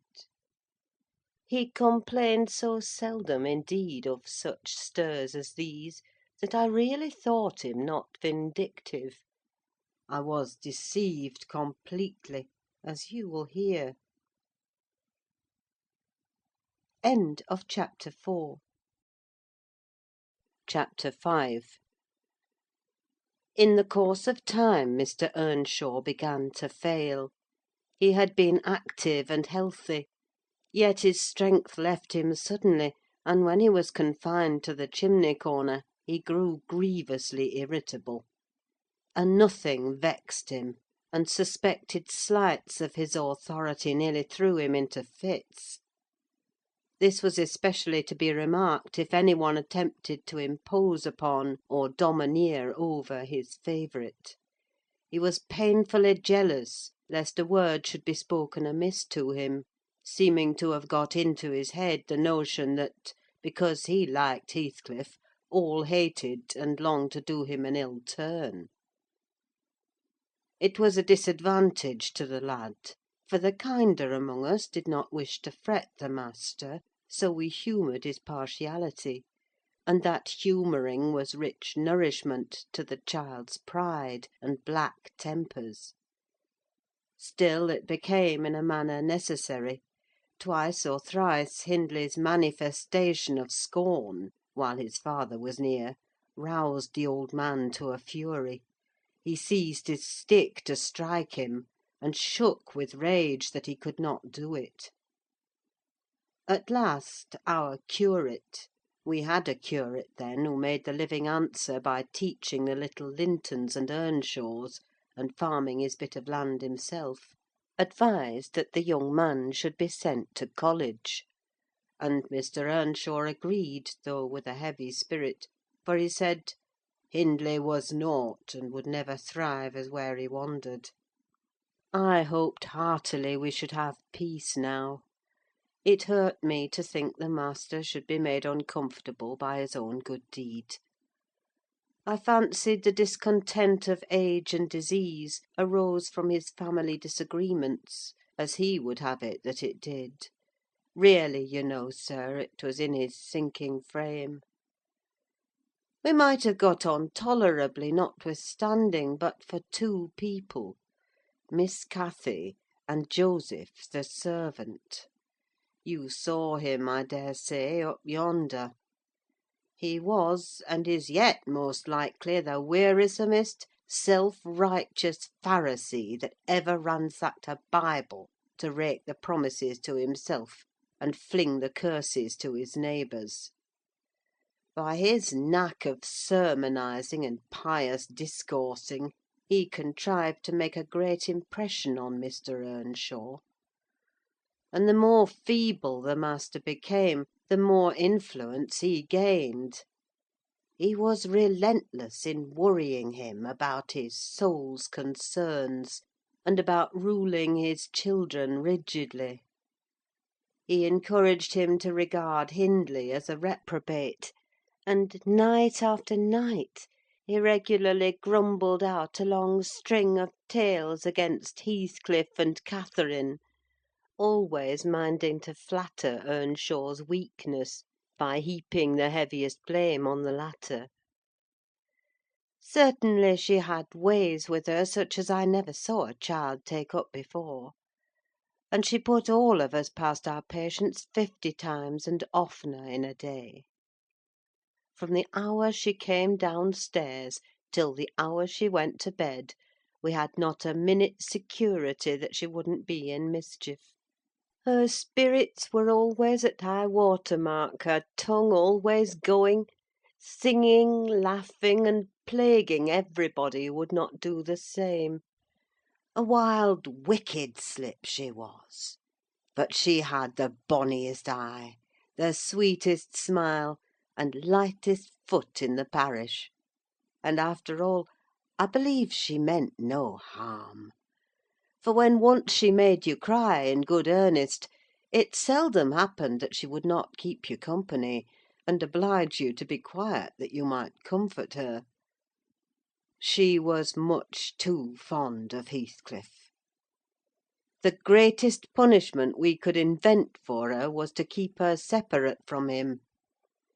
Yet she got chided more than any of us on his account. In play she liked exceedingly to act the little mistress, using her hands freely, and commanding her companions. She did so to me, but I would not bear slapping and ordering, and so I let her know. Now, Mr. Earnshaw did not understand jokes from his children. He had always been strict and grave with them; and Catherine, on her part, had no idea why her father should be crosser and less patient in his ailing condition than he was in his prime. His peevish reproofs wakened in her a naughty delight to provoke him.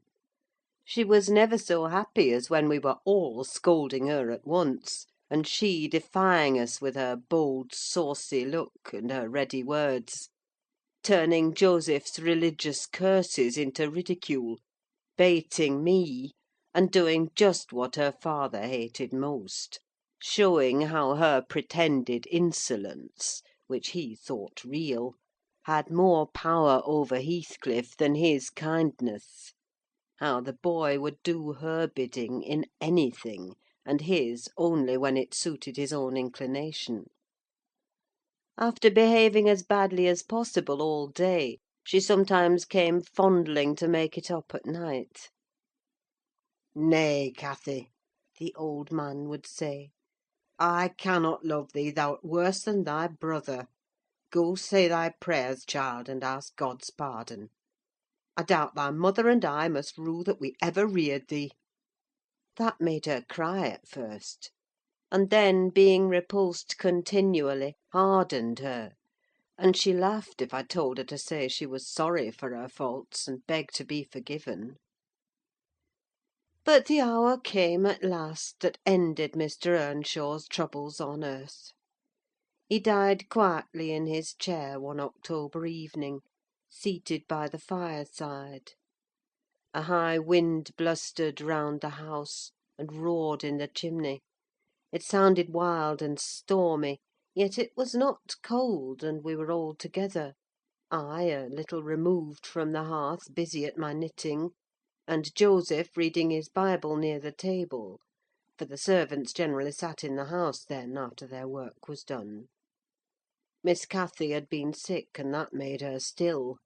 She leant against her father's knee, and Heathcliff was lying on the floor with his head in her lap. I remember the master, before he fell into a doze, stroking her bonny hair (it pleased him rarely to see her gentle), and saying, "Why canst thou not always be a good lass, Cathy?" And she turned her face up to his, and laughed, and answered, "Why cannot you always be a good man, father?" But as soon as she saw him vexed again, she kissed his hand, and said she would sing him to sleep. She began singing very low, till his fingers dropped from hers, and his head sank on his breast. Then I told her to hush and not stir, for fear she would wake him. We all kept as mute as mice a full half hour, and should have done so longer, only Joseph, having finished his chapter, got up and said that he must rouse the master for prayers and bed.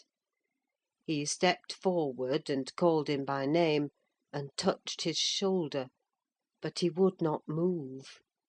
So he took the candle and looked at him. I thought there was something wrong, as he set down the light, and seizing the children, each by an arm, whispered them to frame upstairs and make little din: they might pray alone that evening; he had somewhat to do. "I shall bid father good night first," said Catherine, putting her arms round his neck before we could hinder her. The poor thing discovered her loss directly. She screamed out, "Oh, he's dead! Heathcliff, he's dead!"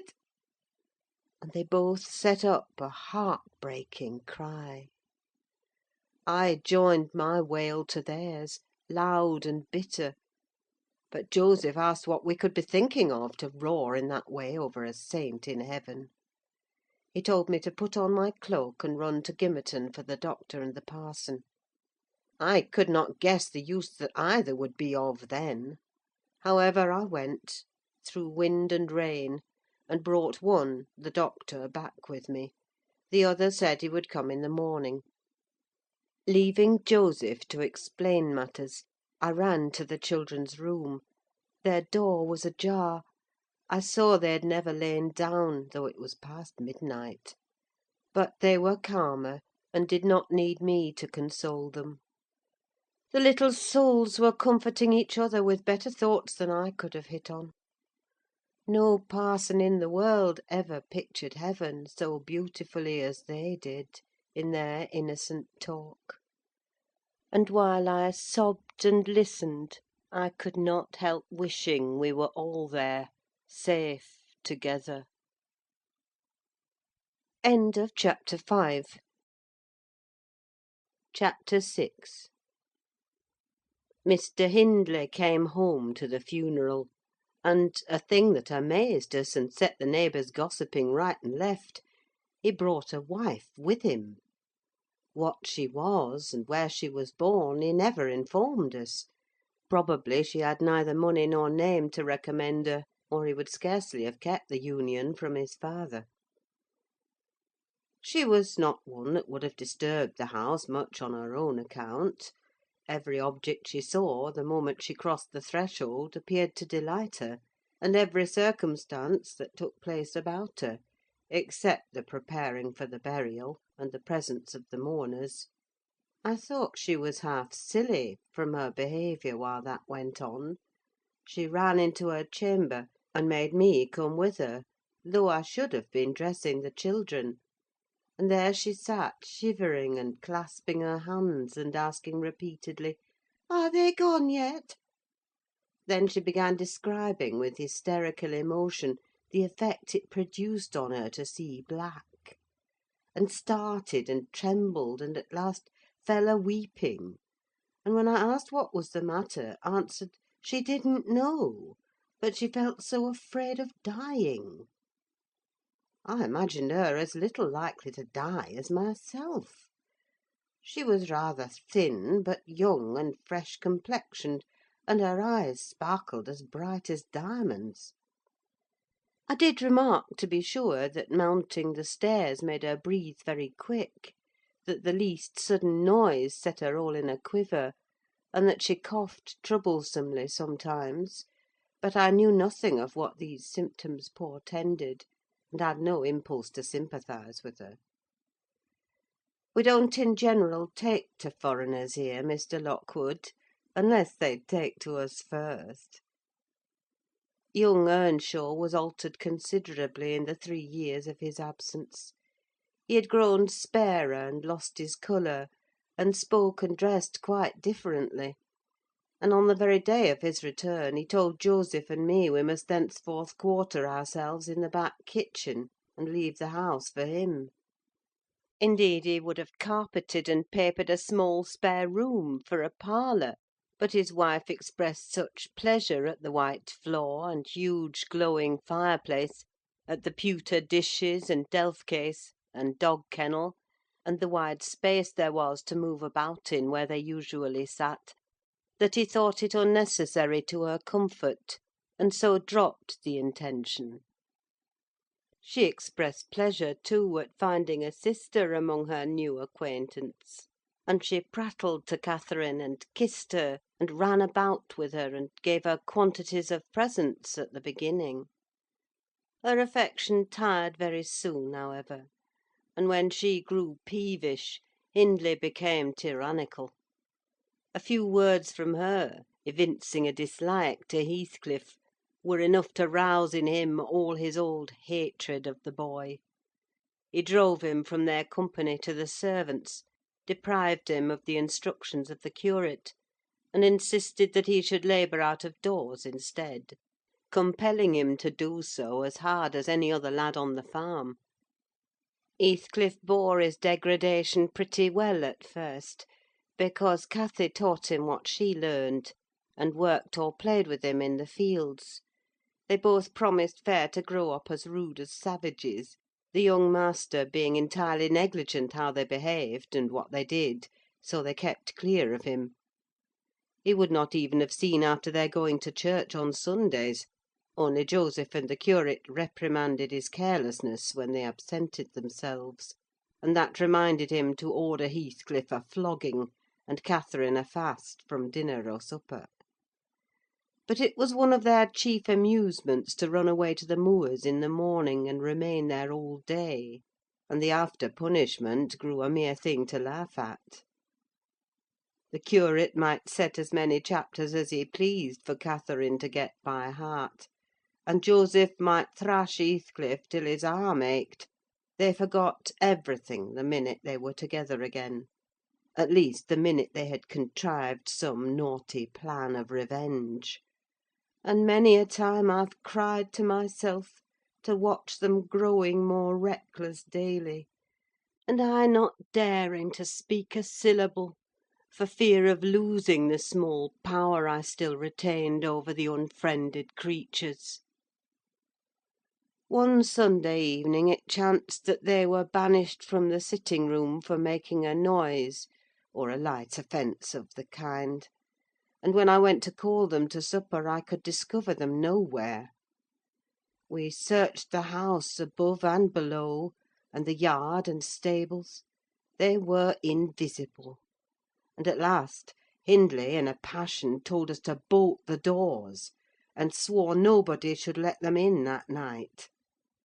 The household went to bed, and I, too anxious to lie down, opened my lattice and put my head out to hearken, though it rained, determined to admit them in spite of the prohibition should they return. In a while I distinguished steps coming up the road, and the light of a lantern glimmered through the gate. I threw a shawl over my head, and ran to prevent them from waking Mr. Earnshaw by knocking. There was Heathcliff, by himself. It gave me a start to see him alone. "Where is Miss Catherine?" I cried hurriedly. "No accident, I hope?" "At Thrushcross Grange," he answered; "and I would have been there too, but they had not the manners to ask me to stay." "Well, you will catch it," I said. "You'll never be content till you are sent about your business. What in the world led you wandering to Thrushcross Grange?" "Let me get off my wet clothes, and I'll tell you all about it, Nelly," he replied. I bid him beware of rousing the master; and while he undressed, and I waited to put out the candle, he continued: "Cathy and I escaped from the wash–house to have a ramble at liberty; and getting a glimpse of the Grange lights, we thought we would just go and see whether the Lintons passed their Sunday evenings standing shivering in corners, while their father and mother sat eating and drinking, and singing and laughing, and burning their eyes out before the fire. Do you think they do?" or reading sermons, and being catechised by their manservant, and set to learn a column of Scripture names if they don't answer properly?" "Probably not," I responded. "They are good children, no doubt, and don't deserve the treatment you receive for your bad conduct." "Don't cant, Nelly," he said. "Nonsense! We ran from the top of the Heights to the park without stopping, Catherine completely beaten in the race because she was barefoot. You'll have to seek for her shoes in the bog to-morrow. We crept through a broken hedge, groped our way up the path, and planted ourselves on a flower plot under the drawing-room window. The light came from thence; they had not put up the shutters, and the curtains were only half closed. Both of us were able to look in by standing on the basement and clinging to the ledge, and we saw, it was beautiful! A splendid place carpeted with crimson, and crimson-covered chairs and tables, and a pure white ceiling bordered by gold, a shower of glass drops hanging in silver chains from the centre, and shimmering with little soft tapers. Old Mr. and Mrs. Linton were not there. Edgar and his sisters had it entirely to themselves. Shouldn't they have been happy? We should have thought ourselves in heaven. And now, guess what your good children were doing. Isabella, I believe she is 11, a year younger than Cathy, lay screaming at the farther end of the room, shrieking as if witches were running red-hot needles into her. Edgar stood on the hearth weeping silently, and in the middle of the table sat a little dog, shaking its paw and yelping, which, from their mutual accusations, we understood they had nearly pulled in two between them. The idiots! That was their pleasure: to quarrel who should hold a heap of warm hair, and each begin to cry because both, after struggling to get it, refused to take it. We laughed outright at the petted things; we did despise them. When would you catch me wishing to have what Catherine wanted? Or find us by ourselves, seeking entertainment, and yelling and sobbing and rolling on the ground, divided by the whole room? I'd not exchange for 1,000 lives my condition here for Edgar Linton's at Thrushcross Grange; not if I might have the privilege of flinging Joseph off the highest gable, and painting the house front with Hindley's blood." "Hush, hush!" I interrupted. "Still, you have not told me, Heathcliff, how Catherine is left behind." "I told you we laughed," he answered. "The Lintons heard us, and with one accord they shot like arrows to the door. There was silence, and then a cry, 'Oh, mamma, mamma! Oh, papa! Oh, mamma, come here! Oh, papa, oh!' They really did howl out something in that way. We made frightful noises to terrify them still more, and then we dropped off the ledge because somebody was drawing the bars, and we felt we had better flee. I had Cathy by the hand, and was urging her on, when all at once she fell down. 'Run, Heathcliff, run!' she whispered. 'They have let the bulldog loose, and he holds me.'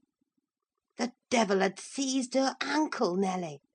I heard his abominable snorting. She did not yell out: no, she would have scorned to do it, if she had been spitted on the horns of a mad cow. I did, though. I vociferated curses enough to annihilate any fiend in Christendom, and I got a stone and thrust it between his jaws, and tried with all my might to cram it down his throat. A beast of a servant came up with a lantern at last, shouting, 'Keep fast, Skulker, keep fast!' He changed his note, however, when he saw Skulker's game. The dog was throttled off, his huge purple tongue hanging half a foot out of his mouth, and his pendant lips streaming with bloody slaver. The man took Cathy up. She was sick: not from fear, I'm certain, but from pain. He carried her in. I followed, grumbling execrations and vengeance. "What, pray, Robert?" hallooed Linton from the entrance. "Skulker has caught a little girl, sir," he replied. "And there's a lad here," he added, making a clutch at me, "who looks an out and outer. Very like the robbers were for putting them through the window to open the doors to the gang after all were asleep, that they might murder us at their ease. Hold your tongue, you foul-mouthed thief, you! You shall go to the gallows for this. Mr. Linton, sir, don't lay by your gun." "No, no, Robert," said the old fool. "The rascals knew that yesterday was my rent day. They thought to have me cleverly. Come in. I'll furnish them a reception. There, John, fasten the chain. Give Skulker some water, Jenny. To beard a magistrate in his stronghold, and on the Sabbath too! Where will their insolence stop? Oh, my dear Mary, look here! Don't be afraid, it is but a boy. Yet the villain scowls so plainly in his face, would it not be a kindness to the country to hang him at once, before he shows his nature in acts as well as features?" He pulled me under the chandelier, and Mrs. Linton placed her spectacles on her nose, and raised her hands in horror. The cowardly children crept nearer also, Isabella lisping, "Frightful thing! Put him in the cellar, papa. He's exactly like the son of the fortune-teller that stole my tame pheasant. Isn't he, Edgar?" While they examined me, Cathy came round. She heard the last speech, and laughed. Edgar Linton, after an inquisitive stare, collected sufficient wit to recognise her. They see us at church, you know, though we seldom meet them elsewhere. "That's Miss Earnshaw," he whispered to his mother. "And look how Skulker has bitten her, how her foot bleeds." "Miss Earnshaw? Nonsense!" cried the dame. "Miss Earnshaw scouring the country with a gipsy! And yet, my dear, the child is in mourning. Surely it is, and she may be lamed for life." "What culpable carelessness in her brother!" exclaimed Mr. Linton, turning from me to Catherine. "I've understood from Shielders" (that was the curate, sir) "that he lets her grow up in absolute heathenism. But who is this? Where did she pick up this companion? Oh, oh! I declare he is that strange acquisition my late neighbour made, in his journey to Liverpool.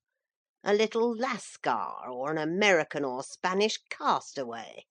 "A wicked boy, at all events," remarked the old lady, "and quite unfit for a decent house. Did you notice his language, Linton? I'm shocked that my children should have heard it." I recommenced cursing, don't be angry, Nelly, and so Robert was ordered to take me off. I refused to go without Cathy. He dragged me into the garden, pushed the lantern into my hand, assured me that Mr. Earnshaw should be informed of my behaviour, and, bidding me march directly, secured the door again. The curtains were still looped up at one corner, and I resumed my station as spy; because, if Catherine had wished to return, I intended shattering their great glass panes to a million of fragments, unless they let her out. She sat on the sofa quietly. Mrs. Linton took off the grey cloak of the dairymaid which we had borrowed for our excursion, shaking her head and expostulating with her, I suppose. She was a young lady, and they made a distinction between her treatment and mine. Then the woman servant brought a basin of warm water, and washed her feet; and Mr. Linton mixed a tumbler of negus, and Isabella emptied a plateful of cakes into her lap, and Edgar stood gaping at a distance. Afterwards they dried and combed her beautiful hair, and gave her a pair of enormous slippers, and wheeled her to the fire, and I left her as merry as she could be, dividing her food between the little dog and Skulker, whose nose she pinched as he ate, and kindling a spark of spirit in the vacant blue eyes of the Lintons, a dim reflection from her own enchanting face. I saw they were full of stupid admiration. She is so immeasurably superior to them, to everybody on earth, is she not, Nelly? "There will more come of this business than you reckon on," I answered, covering him up and extinguishing the light. "You are incurable, Heathcliff, and Mr. Hindley will have to proceed to extremities, see if he won't." My words came truer than I desired. The luckless adventure made Earnshaw furious; and then Mr. Linton, to mend matters, paid us a visit himself on the morrow, and read the young master such a lecture on the road he guided his family, that he was stirred to look about him in earnest. Heathcliff received no flogging, but he was told that the first word he spoke to Miss Catherine should ensure a dismissal; and Mrs. Earnshaw undertook to keep her sister-in-law in due restraint when she returned home, employing art, not force. With force she would have found it impossible. Chapter 7. Cathy stayed at Thrushcross Grange 5 weeks, till Christmas. By that time her ankle was thoroughly cured, and her manners much improved. The mistress visited her often in the interval, and commenced her plan of reform by trying to raise her self-respect with fine clothes and flattery, which she took readily; so that, instead of a wild, hatless little savage jumping into the house, and rushing to squeeze us all breathless, there lighted from a handsome black pony a very dignified person, with brown ringlets falling from the cover of a feathered beaver, and a long cloth habit, which she was obliged to hold up with both hands, that she might sail in. Hindley lifted her from her horse, exclaiming delightedly, "Why, Cathy, you are quite a beauty! I should scarcely have known you. You look like a lady now. Isabella Linton is not to be compared with her, is she, Frances?"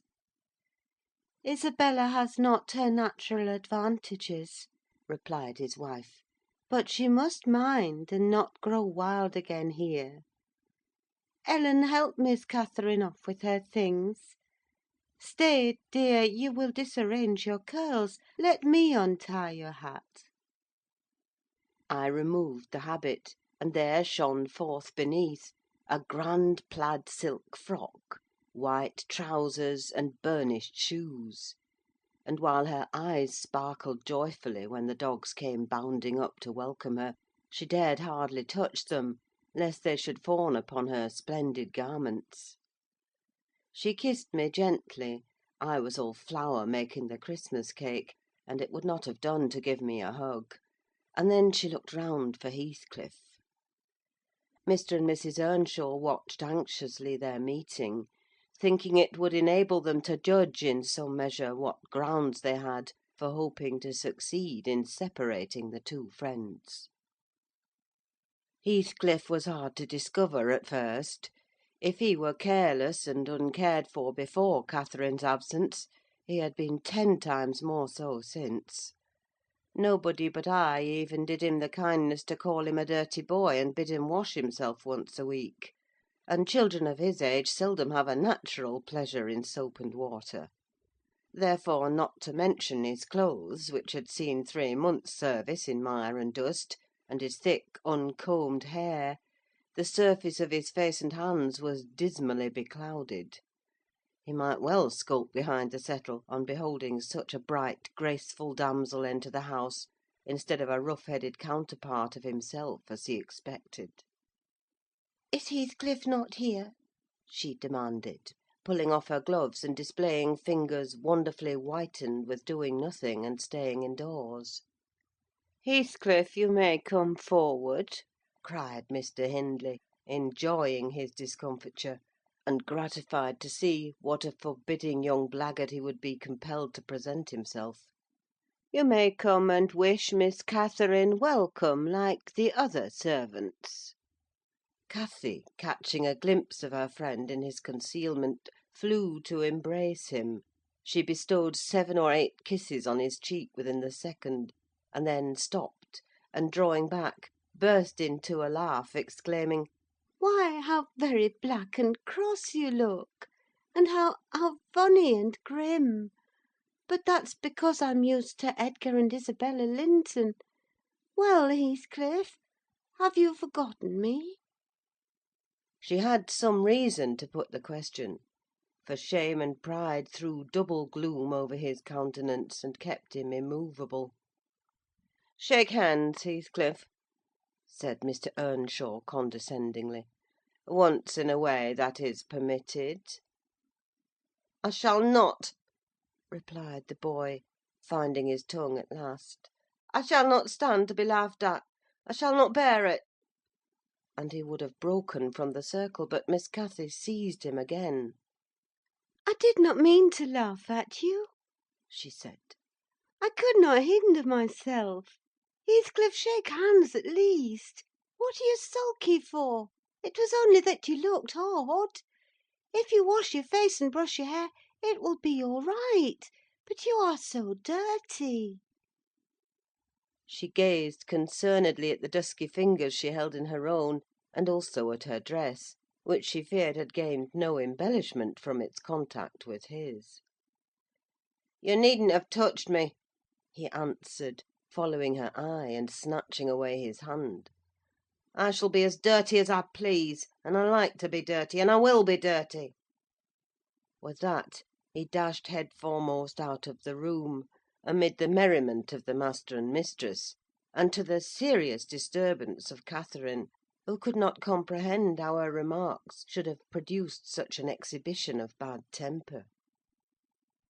After playing lady's maid to the new comer, and putting my cakes in the oven, and making the house and kitchen cheerful with great fires befitting Christmas Eve, I prepared to sit down and amuse myself by singing carols all alone, regardless of Joseph's affirmations that he considered the merry tunes I chose as next door to songs. He had retired to private prayer in his chamber, and Mr. and Mrs. Earnshaw were engaging Missy's attention by sundry gay trifles bought for her to present to the little Lintons, as an acknowledgment of their kindness. They had invited them to spend the morrow at Wuthering Heights, and the invitation had been accepted, on one condition. Mrs. Linton begged that her darlings might be kept carefully apart from that naughty, swearing boy. Under these circumstances I remained solitary. I smelt the rich scent of the heating spices, and admired the shining kitchen utensils, the polished clock decked in holly, the silver mugs ranged on a tray, ready to be filled with mulled ale for supper, and, above all, the speckless purity of my particular care, the scoured and well-swept floor. I gave due inward applause to every object, and then I remembered how old Earnshaw used to come in, when all was tidied, and call me a cant lass, and slip a shilling into my hand as a Christmas box.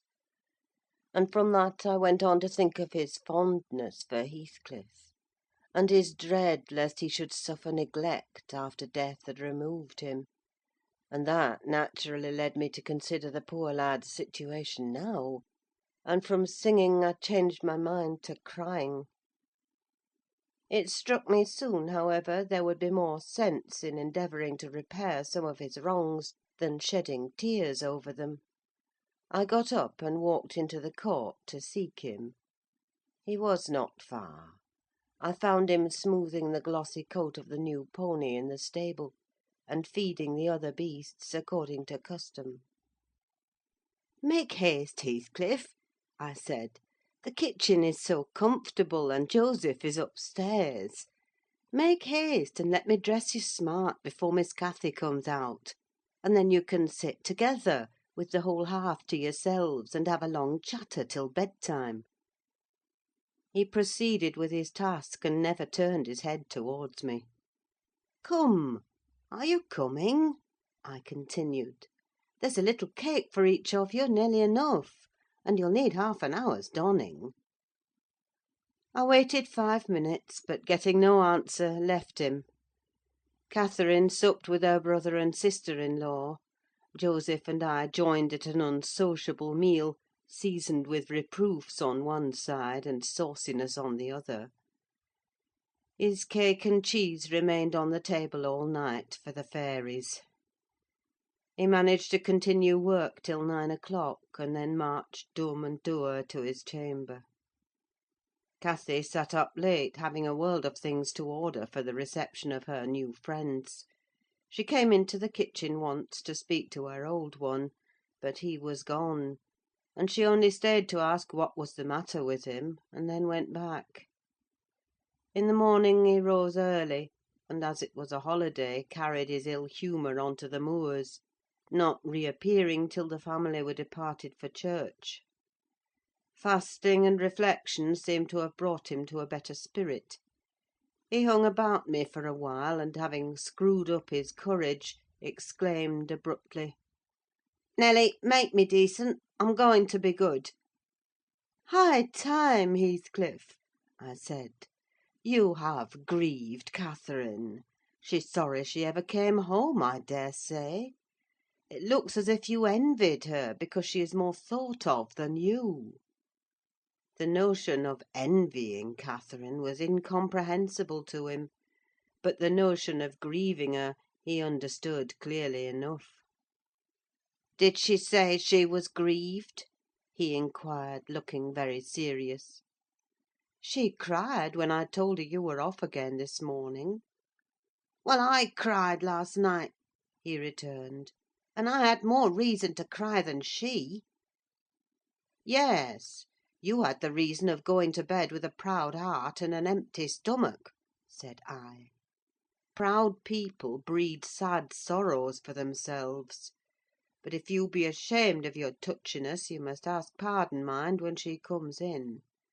You must go up and offer to kiss her, and say—you know best what to say: only do it heartily, and not as if you thought her converted into a stranger by her grand dress. And now, though I have dinner to get ready, I'll steal time to arrange you so that Edgar Linton shall look quite a doll beside you; and that he does. You are younger, and yet I'll be bound you are taller and twice as broad across the shoulders. You could knock him down in a twinkling. Don't you feel that you could?" Heathcliff's face brightened a moment, then it was overcast afresh, and he sighed. "But, Nelly, if I knocked him down 20 times, that wouldn't make him less handsome, or me more so. I wish I had light hair and a fair skin, and was dressed and behaved as well, and had a chance of being as rich as he will be." "And cried for mamma at every turn," I added, "and trembled if a country lad heaved his fist against you, and sat at home all day for a shower of rain. Oh, Heathcliff, you are showing a poor spirit. Come to the glass, and I'll let you see what you should wish. Do you mark those 2 lines between your eyes, and those thick brows that, instead of rising arched, sink in the middle? And that couple of black fiends, so deeply buried, who never open their windows boldly, but lurk glinting under them, like devil's spies? Wish and learn to smooth away the surly wrinkles, to raise your lids frankly, and change the fiends to confident, innocent angels, suspecting and doubting nothing, and always seeing friends where they are not sure of foes. Don't get the expression of a vicious cur that appears to know the kicks it gets are its desert, and yet hates all the world as well as the kicker for what it suffers." "In other words, I must wish for Edgar Linton's great blue eyes and even forehead," he replied. "I do, and that won't help me to them."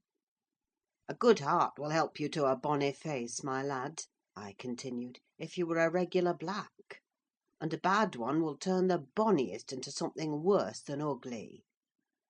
And now that we've done washing and combing and sulking, tell me whether you don't think yourself rather handsome. I'll tell you, I do. You're fit for a prince in disguise. Who knows but your father was Emperor of China, and your mother an Indian queen, each of them able to buy up with 1 week's income Wuthering Heights and Thrushcross Grange together. And you were kidnapped by wicked sailors and brought to England. Were I in your place, I would frame high notions of my birth, and the thoughts of what I was should give me courage and dignity to support the oppressions of a little farmer.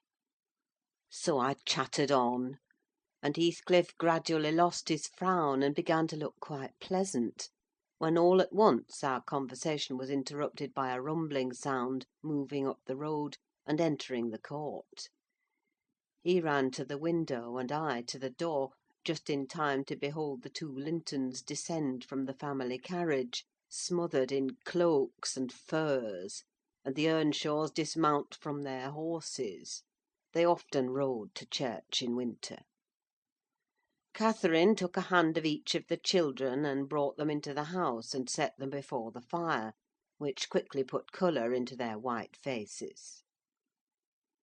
I urged my companion to hasten now and show his amiable humour, and he willingly obeyed. But ill luck would have it that as he opened the door leading from the kitchen on one side, Hindley opened it on the other. They met, and the master, irritated at seeing him clean and cheerful, or perhaps eager to keep his promise to Mrs. Linton, shoved him back with a sudden thrust, and angrily bade Joseph keep the fellow out of the room: send him into the garret till dinner is over. He'll be cramming his fingers in the tarts and stealing the fruit if left alone with them a minute. Nay, sir, I could not avoid answering. He'll touch nothing, not he; and I suppose he must have his share of the dainties as well as we. He shall have a share of my hand if I catch him downstairs till dark, cried Hindley. Begone, you vagabond! What, you are attempting the coxcomb, are you? Wait till I get hold of those elegant locks. See if I won't pull them a bit longer. They're long enough already, observed Master Linton, peeping from the doorway. I wonder they don't make his head ache. It's like a coat's mane over his eyes.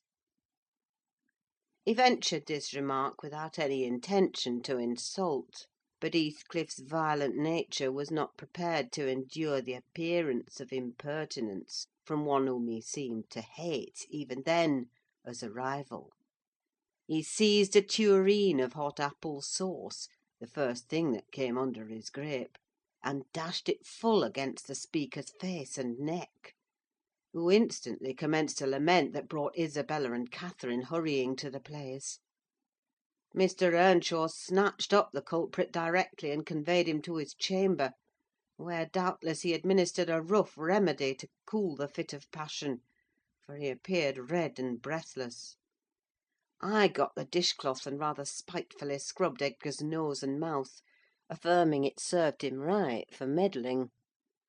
His sister began weeping to go home, and Cathy stood by confounded, blushing for all. You should not have spoken to him, she expostulated with Master Linton. He was in a bad temper, now you've spoilt your visit, and he'll be flogged. I hate him to be flogged. I can't eat my dinner. Why did you speak to him, Edgar? I didn't, sobbed the youth, escaping from my hands, and finishing the remainder of the purification with his cambric pocket handkerchief. I promised mamma that I wouldn't say one word to him, and I didn't. Well, don't cry, replied Catherine contemptuously. You're not killed. Don't make more mischief. My brother is coming. Be quiet. Hush, Isabella! Has anybody hurt you? There, there, children, to your seats, cried Hindley, bustling in. That brute of a lad has warmed me nicely. Next time, Master Edgar, take the law into your own fists. It will give you an appetite. The little party recovered its equanimity at sight of the fragrant feast. They were hungry after their ride, and easily consoled, since no real harm had befallen them. Mr. Earnshaw carved bountiful platefuls, and the mistress made them merry with lively talk. I waited behind her chair, and was pained to behold Catherine, with dry eyes and an indifferent air, commence cutting up the wing of a goose before her. An unfeeling child, I thought to myself. How lightly she dismisses her old playmate's troubles! I could not have imagined her to be so selfish. She lifted a mouthful to her lips; then she set it down again, her cheeks flushed, and the tears gushed over them. She slipped her fork to the floor, and hastily dived under the cloth to conceal her emotion. I did not call her unfeeling long, for I perceived she was in purgatory throughout the day, and wearying to find an opportunity of getting by herself, or paying a visit to Heathcliff, who had been locked up by the master, as I discovered on endeavouring to introduce to him a private mess of victuals. In the evening we had a dance. Cathy begged that he might be liberated then, as Isabella Linton had no partner. Her entreaties were vain, and I was appointed to supply the deficiency. We got rid of all gloom in the excitement of the exercise, and our pleasure was increased by the arrival of the Gimmerton band, mustering 15 strong: a trumpet, a trombone, clarionets, bassoons, French horns, and a bass viol, besides singers. They go the rounds of all the respectable houses, and receive contributions every Christmas, and we esteemed it a first-rate treat to hear them. After the usual carols had been sung, we set them to songs and glees. Mrs. Earnshaw loved the music, and so they gave us plenty. Catherine loved it too, but she said it sounded sweetest at the top of the steps, and she went up in the dark. I followed. They shut the house door below, never noting our absence, it was so full of people. She made no stay at the stairs' head, but mounted farther, to the garret where Heathcliff was confined, and called him. He stubbornly declined answering for a while. She persevered, and finally persuaded him to hold communion with her through the boards. I let the poor things converse unmolested, till I supposed the songs were going to cease, and the singers to get some refreshment. Then I clambered up the ladder to warn her. Instead of finding her outside, I heard her voice within. The little monkey had crept by the skylight of one garret, along the roof, into the skylight of the other, and it was with the utmost difficulty I could coax her out again. When she did come, Heathcliff came with her, and she insisted that I should take him into the kitchen, as my fellow servant had gone to a neighbour's, to be removed from the sound of our devil's psalmody, as it pleased him to call it. I told them I intended by no means to encourage their tricks; but as the prisoner had never broken his fast since yesterday's dinner, I would wink at his cheating Mr. Hindley that once. He went down. I set him a stool by the fire, and offered him a quantity of good things; but he was sick, and could eat little, and my attempts to entertain him were thrown away. He leant his 2 elbows on his knees, and his chin on his hands, and remained wrapped in dumb meditation. On my inquiring the subject of his thoughts, he answered gravely, "I'm trying to settle how I shall pay Hindley back. I don't care how long I wait, if I can only do it at last. I hope he will not die before I do." "For shame, Heathcliff!" said I. "It is for God to punish wicked people. We should learn to forgive." "No, God won't have the satisfaction that I shall," he returned. I only wish I knew the best way. Let me alone, and I'll plan it out. While I'm thinking of that, I don't feel pain." "But, Mr. Lockwood, I forget these tales cannot divert you. I'm annoyed how I should dream of chattering on at such a rate, and your gruel cold, and you nodding for bed. I could have told Heathcliff's history, all that you need hear, in half a dozen words."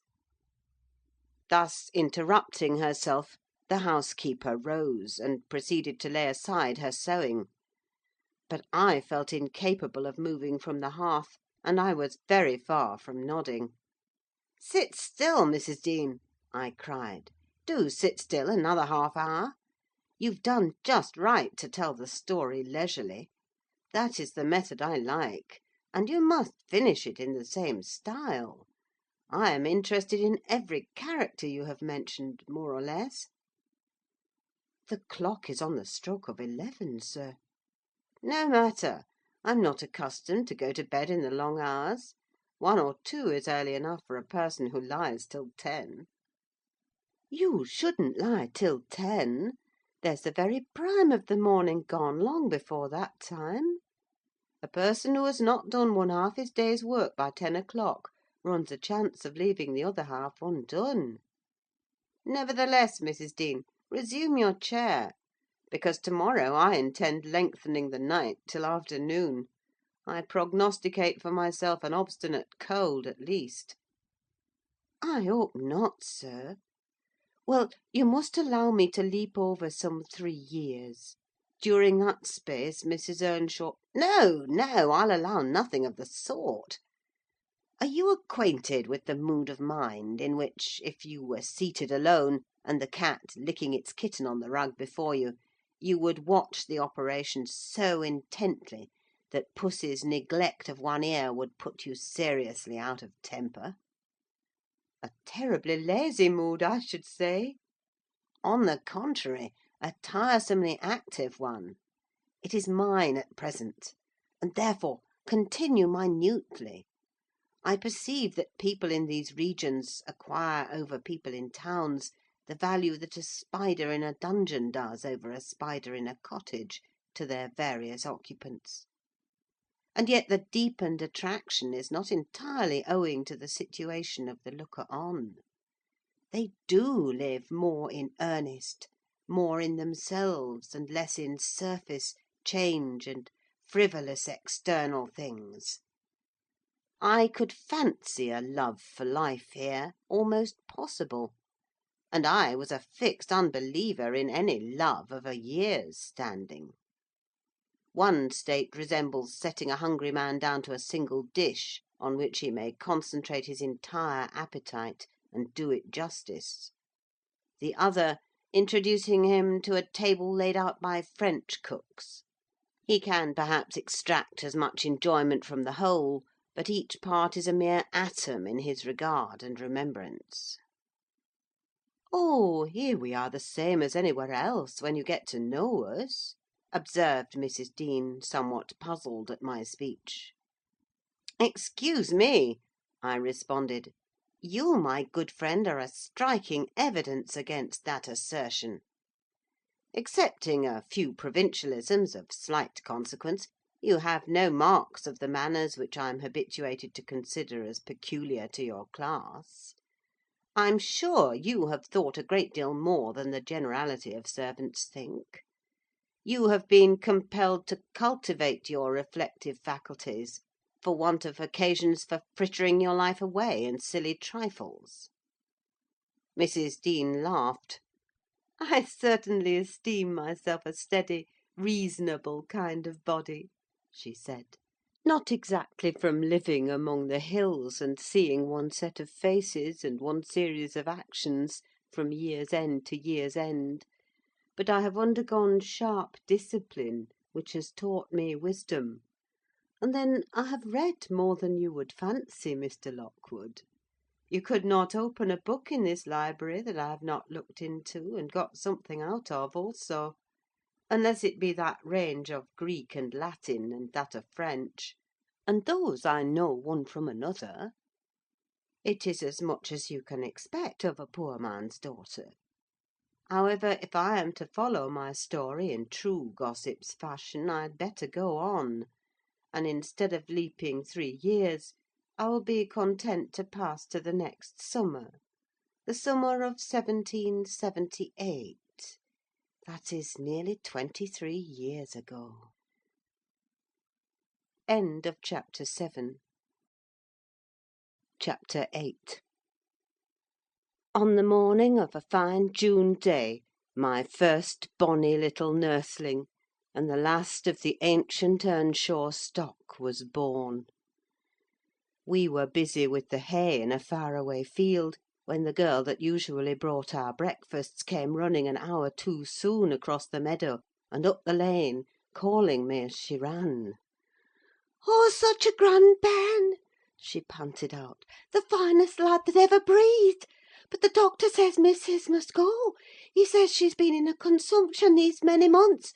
I heard him tell Mr. Hindley; and now she has nothing to keep her, and she'll be dead before winter.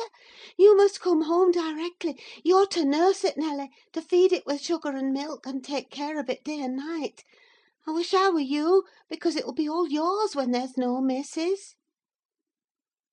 "But is she very ill?" I asked, flinging down my rake and tying my bonnet. "I guess she is, yet she looks bravely," replied the girl; "and she talks as if she thought of living to see it grow a man. She's out of her head for joy at such a beauty. If I were her, I'm certain I should not die. I should get better at the bare sight of it, in spite of Kenneth. I was fairly mad at him. Dame Archer brought the cherub down to master in the house, and his face just began to light up, when the old croaker steps forward, and says he, 'Earnshaw, it's a blessing your wife has been spared to leave you this son. When she came, I felt convinced we shouldn't keep her long, and now I must tell you the winter will probably finish her. Don't take on, and fret about it too much: it can't be helped. Besides, you should have known better than to choose such a rush of a lass.' "And what did the master answer?" I inquired. "I think he swore, but I didn't mind him. I was straining to see the bairn." And she began again to describe it rapturously. I, as zealous as herself, hurried eagerly home to admire on my part, though I was very sad for Hindley's sake. He had room in his heart only for 2 idols, his wife and himself. He doted on both, and adored one, and I couldn't conceive how he would bear the loss. When we got to Wuthering Heights, there he stood at the front door; and as I passed in, I asked, how was the baby? "Nearly ready to run about, Nell," he replied, putting on a cheerful smile. "And the mistress?" I ventured to inquire. "The doctor says she's—" "Damn the doctor!" he interrupted, reddening. "Frances is quite right. She'll be perfectly well by this time next week. Are you going upstairs? Will you tell her that I'll come if she'll promise not to talk? I left her because she would not hold her tongue, and she must. Tell her Mr. Kenneth says she must be quiet." I delivered this message to Mrs. Earnshaw. She seemed in flighty spirits, and replied merrily, "I hardly spoke a word, Ellen, and there he's gone out twice, crying. Well, say I promise I won't speak, but that does not bind me not to laugh at him." Poor soul! Till within a week of her death that gay heart never failed her, and her husband persisted doggedly, nay, furiously, in affirming her health improved every day. When Kenneth warned him that his medicines were useless at that stage of the malady, and he needn't put him to further expense by attending her, he retorted, "I know you need not: she's well. She does not want any more attendance from you. She never was in a consumption: it was a fever, and it is gone. Her pulse is as slow as mine now, and her cheek as cool."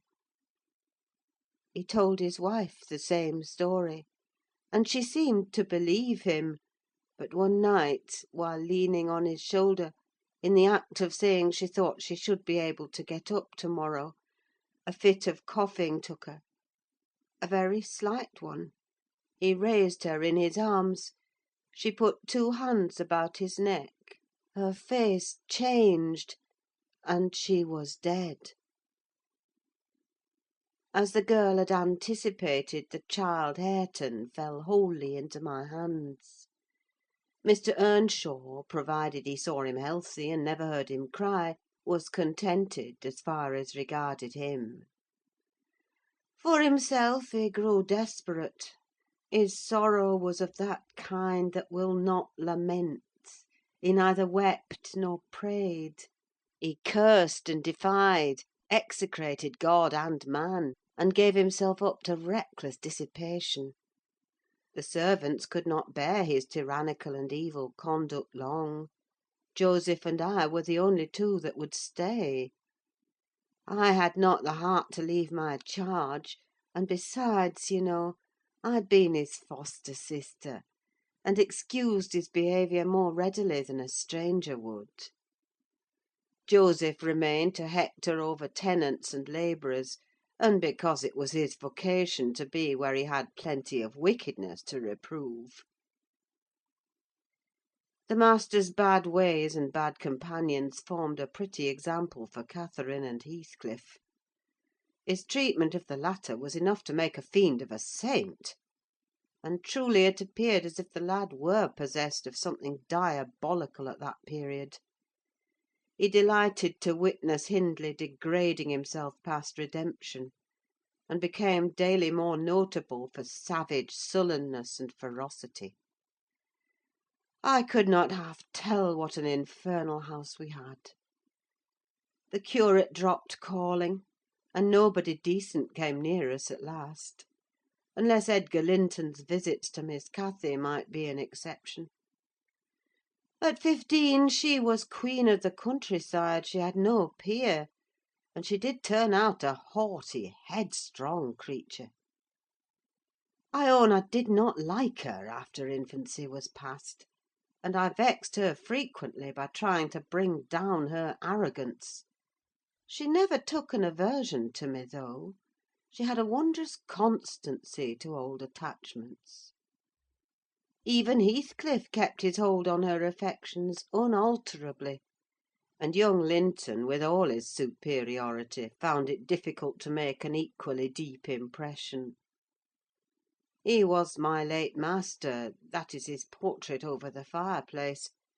It used to hang on one side, and his wife's on the other; but hers has been removed, or else you might see something of what she was. Can you make that out?" Mrs. Dean raised a candle, and I discerned a soft-featured face, exceedingly resembling the young lady at the Heights, but more pensive and amiable in expression. It formed a sweet picture. The long light hair curled slightly on the temples, the eyes were large and serious, the figure almost too graceful. I did not marvel how Catherine Earnshaw could forget her first friend for such an individual. I marvelled much how he, with a mind to correspond with his person, could fancy my idea of Catherine Earnshaw. "A very agreeable portrait," I observed to the housekeeper. "Is it like?" "Yes," she answered. "But he looked better when he was animated: that is his everyday countenance. He wanted spirit in general." Catherine had kept up her acquaintance with the Lintons since her 5 weeks' residence among them; and as she had no temptation to show her rough side in their company, and had the sense to be ashamed of being rude where she experienced such invariable courtesy, she imposed unwittingly on the old lady and gentleman by her ingenious cordiality, gained the admiration of Isabella, and the heart and soul of her brother: acquisitions that flattered her from the first, for she was full of ambition, and led her to adopt a double character, without exactly intending to deceive any one. In the place where she heard Heathcliff termed a vulgar young ruffian, and worse than a brute, she took care not to act like him, but at home she had small inclination to practise politeness that would only be laughed at, and to restrain an unruly nature when it would bring her neither credit nor praise. Mr. Edgar seldom mustered courage to visit Wuthering Heights openly. He had a terror of Earnshaw's reputation, and shrunk from encountering him; and yet he was always received with our best attempts at civility. The master himself avoided offending him, knowing why he came; and if he could not be gracious, kept out of the way. I rather think his appearance there was distasteful to Catherine. She was not artful, never played the coquette, and had evidently an objection to her two friends meeting at all; for when Heathcliff expressed contempt of Linton in his presence, she could not half coincide, as she did in his absence; and when Linton evinced disgust and antipathy to Heathcliff, she dared not treat his sentiments with indifference, as if depreciation of her playmate were of scarcely any consequence to her. I've had many a laugh at her perplexities and untold troubles, which she vainly strove to hide from my mockery. That sounds ill-natured, but she was so proud, it became really impossible to pity her distresses, till she should be chastened into more humility. She did bring herself finally to confess, and to confide in me. There was not a soul else that she might fashion into an adviser.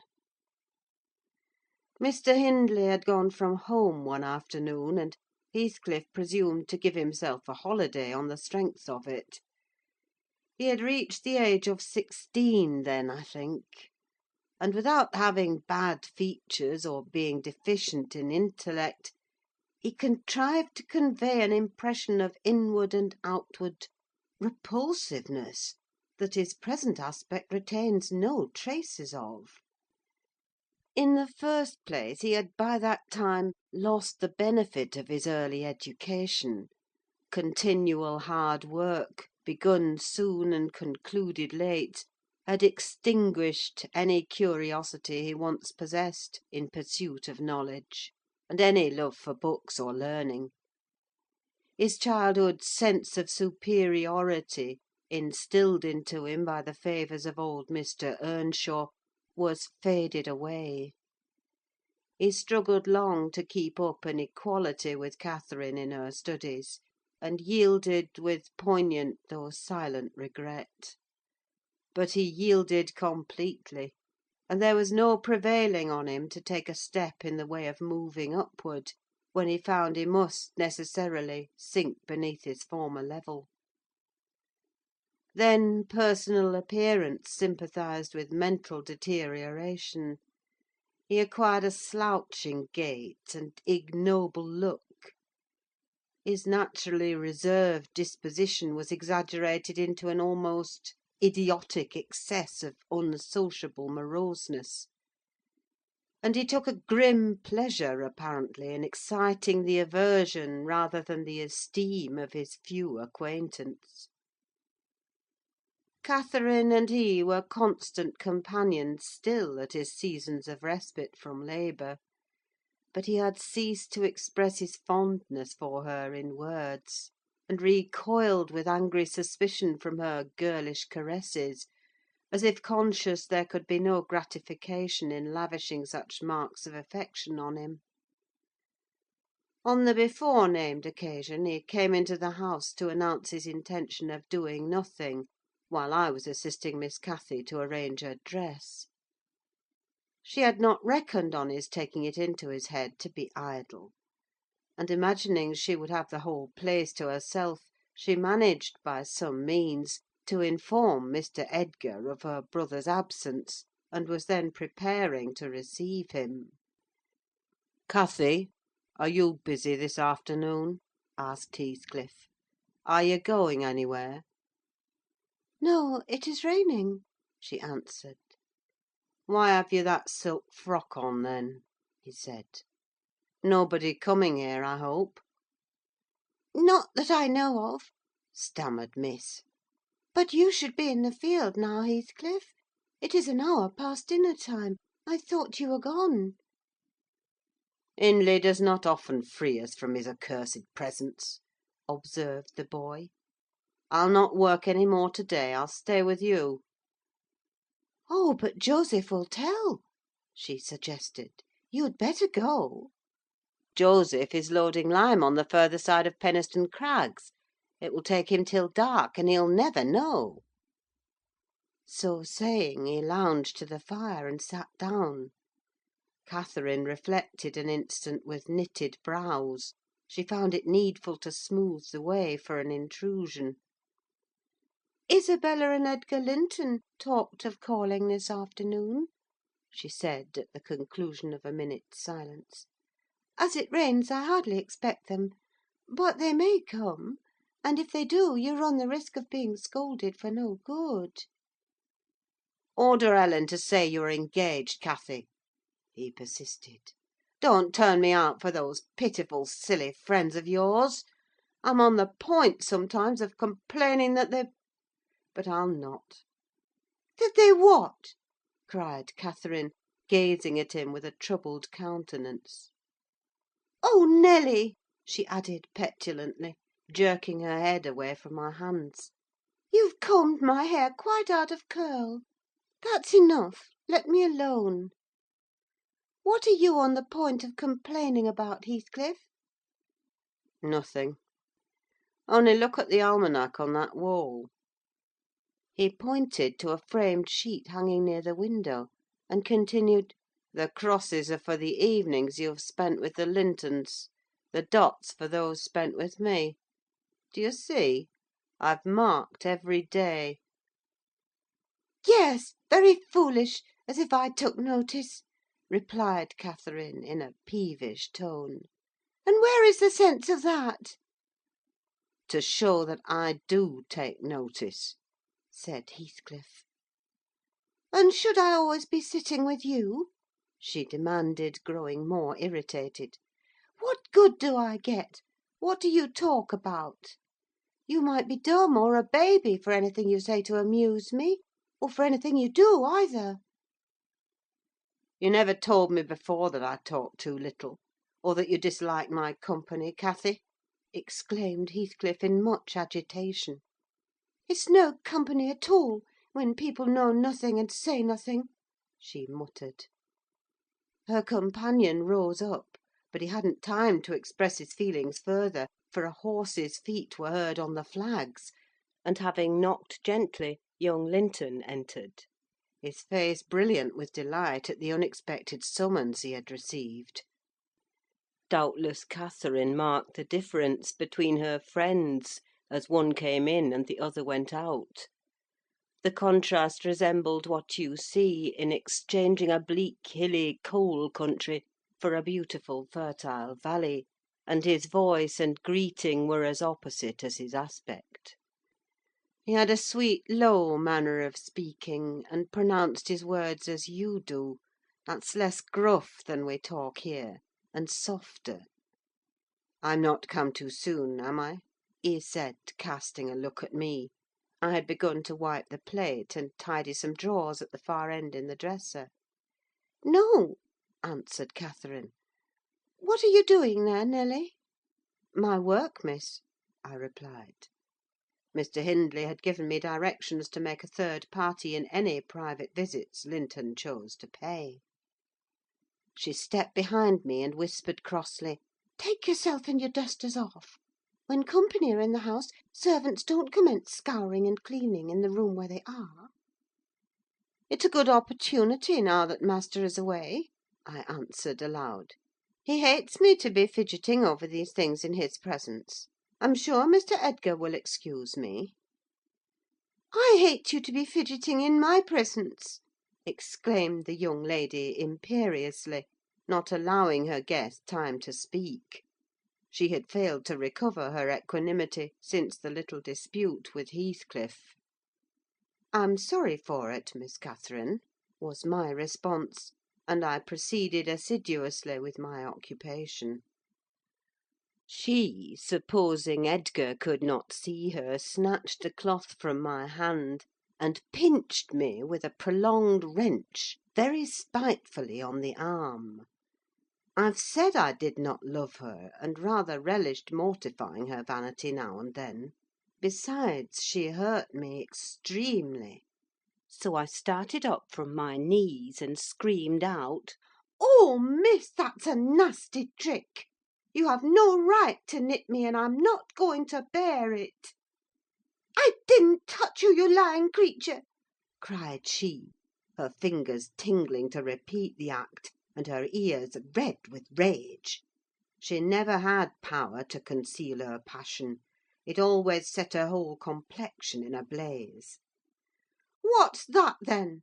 I retorted, showing a decided purple witness to refute her. She stamped her foot, wavered a moment, and then, irresistibly impelled by the naughty spirit within her, slapped me on the cheek: a stinging blow that filled both eyes with water.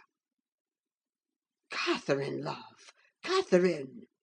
interposed Linton, greatly shocked at the double fault of falsehood and violence which his idol had committed. "Leave the room, Ellen!" she repeated, trembling all over. Little Hareton, who followed me everywhere, and was sitting near me on the floor, at seeing my tears, commenced crying himself, and sobbed out complaints against wicked Aunt Cathy, which drew her fury on to his unlucky head. She seized his shoulders and shook him till the poor child waxed livid, and Edgar thoughtlessly laid hold of her hands to deliver him.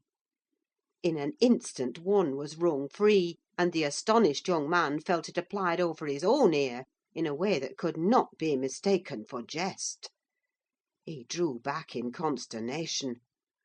I lifted Hareton in my arms, and walked off to the kitchen with him, leaving the door of communication open, for I was curious to watch how they would settle their disagreement. The insulted visitor moved to the spot where he had laid his hat, pale, and with a quivering lip. "That's right," I said to myself. "Take warning and begone. It's a kindness to let you have a glimpse of her genuine disposition." "Where are you going?" demanded Catherine, advancing to the door. He swerved aside and attempted to pass. "You must not go!" she exclaimed, energetically. "I must and shall," he replied, in a subdued voice. "No!" she persisted, grasping the handle. "Not yet, Edgar Linton. Sit down. You shall not leave me in that temper. I should be miserable all night, and I won't be miserable for you." "Can I stay after you have struck me?" asked Linton. Catherine was mute. "You've made me afraid and ashamed of you," he continued. "I'll not come here again." Her eyes began to glisten, and her lids to twinkle. "And you told a deliberate untruth," he said. "I didn't!" she cried, recovering her speech. "I did nothing deliberately. Well, go, if you please. Get away. And now I'll cry. I'll cry myself sick." She dropped down on her knees by a chair, and set to weeping in serious earnest. Edgar persevered in his resolution as far as the court: there he lingered. I resolved to encourage him. "Miss is dreadfully wayward, sir," I called out; "as bad as any marred child. You'd better be riding home, or else she will be sick, only to grieve us." The soft thing looked askance through the window. He possessed the power to depart, as much as a cat possesses the power to leave a mouse half killed, or a bird half eaten. "Ah," I thought, "there will be no saving him. He's doomed, and flies to his fate." And so it was. He turned abruptly, hastened into the house again, shut the door behind him; and when I went in, a while after, to inform them that Earnshaw had come home rabid drunk, ready to pull the whole place about our ears, his ordinary frame of mind in that condition, I saw the quarrel had merely effected a closer intimacy, had broken the outworks of youthful timidity, and enabled them to forsake the disguise of friendship, and confess themselves lovers. Intelligence of Mr. Hindley's arrival drove Linton speedily to his horse, and Catherine to her chamber. I went to hide little Hareton, and to take the shot out of the master's fowling piece, which he was fond of playing with in his insane excitement, to the hazard of the lives of any who provoked, or even attracted his notice too much; and I had hit upon the plan of removing it, that he might do less mischief if he did go the length of firing the gun.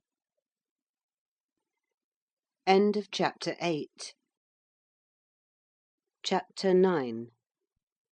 He entered, vociferating oaths dreadful to hear, and caught me in the act of stowing his son away in the kitchen cupboard. Hareton was impressed with a wholesome terror of encountering either his wild beast's fondness or his madman's rage; for in one he ran a chance of being squeezed and kissed to death, and in the other of being flung into the fire, or dashed against the wall; and the poor thing remained perfectly quiet wherever I chose to put him. "There, I've found it at last!" cried Hindley, pulling me back by the skin of my neck like a dog. "By heaven and hell, you've sworn between you to murder that child! I know how it is now, that he is always out of my way; but with the help of Satan I shall make you swallow the carving knife, Nelly. You needn't laugh, for I've just crammed Kenneth head downmost in the Black Horse Marsh, and 2 is the same as 1. And I want to kill some of you. I shall have no rest till I do." "But I don't like the carving knife, Mr. Hindley," I answered. "It has been cutting red herrings. I'd rather be shot, if you please." "You'd rather be damned," he said. "And so you shall. No law in England can hinder a man from keeping his house decent, and mine's abominable. Open your mouth." He held the knife in his hand, and pushed its point between my teeth; but, for my part, I was never much afraid of his vagaries. I spat out, and affirmed it tasted detestably. I would not take it on any account. "Oh!" said he, releasing me.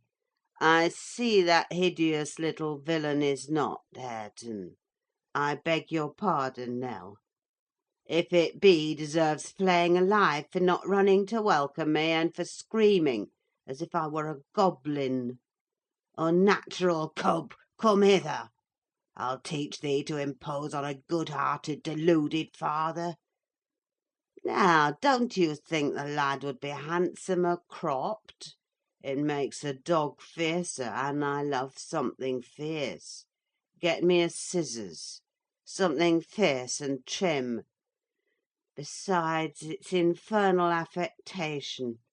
Devilish conceit it is to cherish our ears. We're asses enough without them. Hush, child, hush. Well, then, it is, my darling. Wish, dry thy eyes. There's a joy. Kiss me. What? It won't? Kiss me, Hareton. Damn thee, kiss me! By God, as if I would rear such a monster! As sure as I'm living, I'll break the brat's neck." Poor Hareton was squalling and kicking in his father's arms with all his might, and redoubled his yells when he carried him upstairs and lifted him over the banister. I cried out that he would frighten the child into fits, and ran to rescue him. As I reached them, Hindley leant forward on the rails to listen to a noise below, almost forgetting what he had in his hands. "Who is that?" he asked, hearing some one approaching the stairs' foot.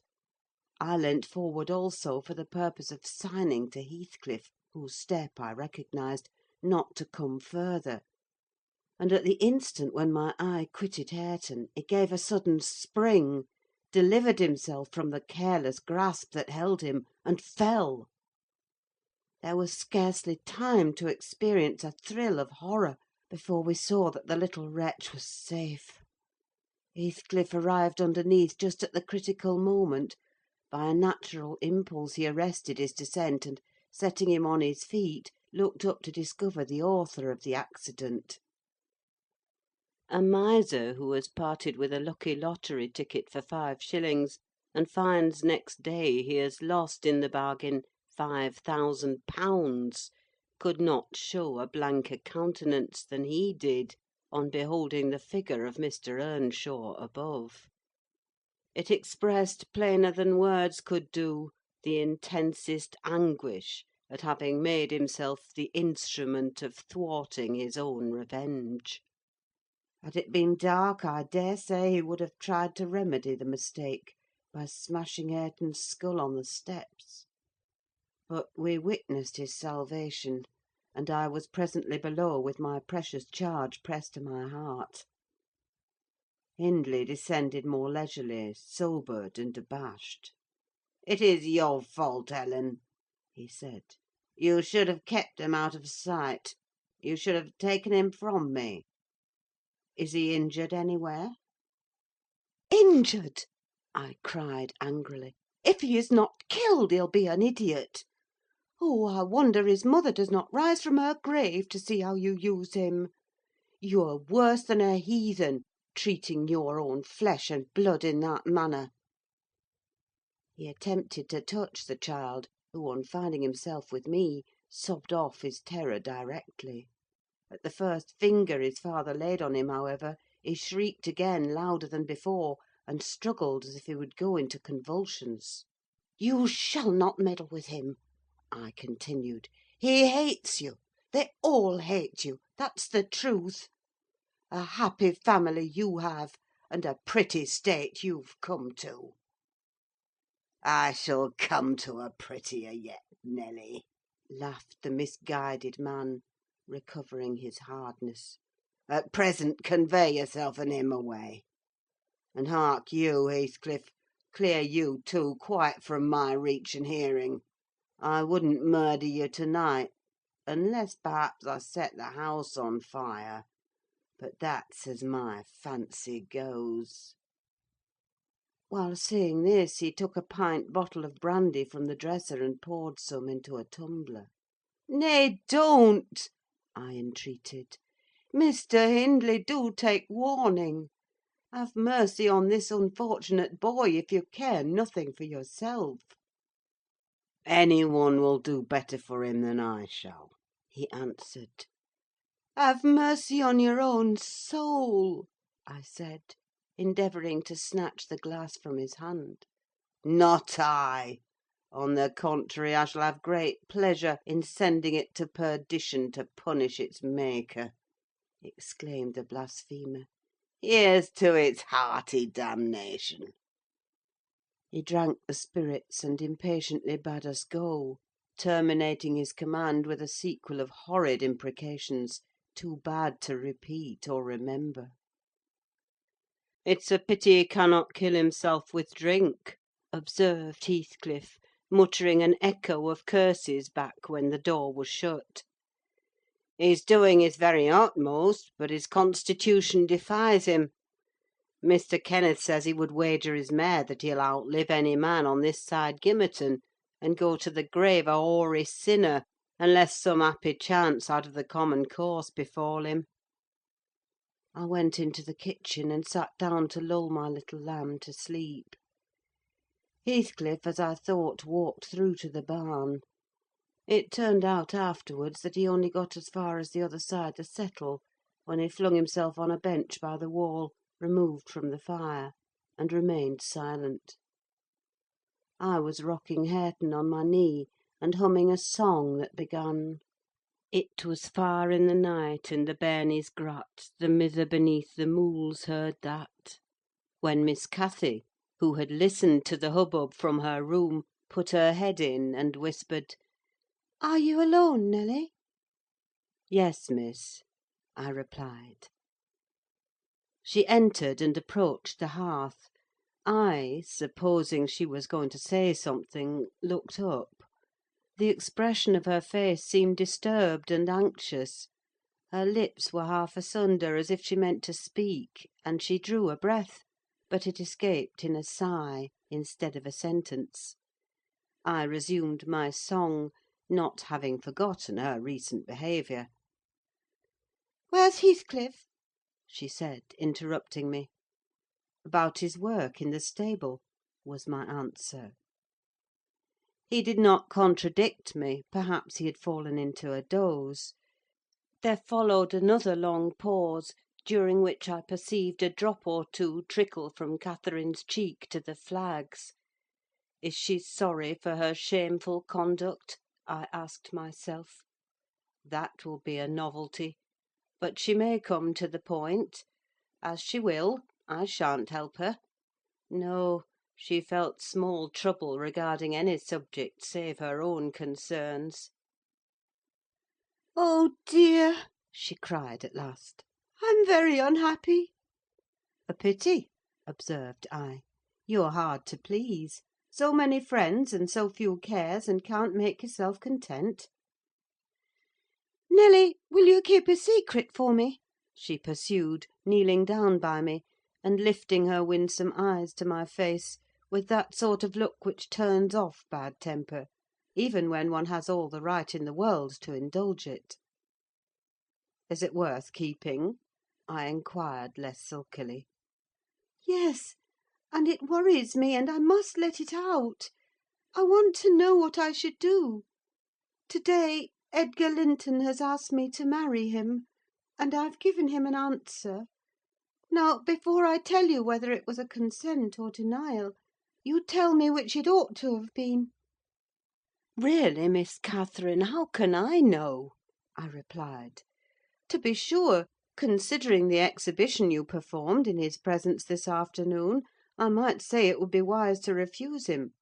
Since he asked you after that, he must either be hopelessly stupid or a venturesome fool." "If you talk so, I won't tell you any more," she returned, peevishly rising to her feet. "I accepted him, Nelly. Be quick, and say whether I was wrong." "You accepted him? Then what good is it discussing the matter? You have pledged your word, and cannot retract." "But say whether I should have done so, do!" she exclaimed in an irritated tone, chafing her hands together and frowning. "There are many things to be considered before that question can be answered properly," I said sententiously. "First and foremost, do you love Mr. Edgar?" "Who can help it? Of course I do," she answered. Then I put her through the following catechism: for a girl of 22 it was not injudicious. "Why do you love him, Miss Cathy?" "Nonsense, I do. That's sufficient." "By no means. You must say why." "Well, because he is handsome and pleasant to be with." "Bad," was my commentary. "And because he is young and cheerful." "Bad still." "And because he loves me." "Indifferent, coming there."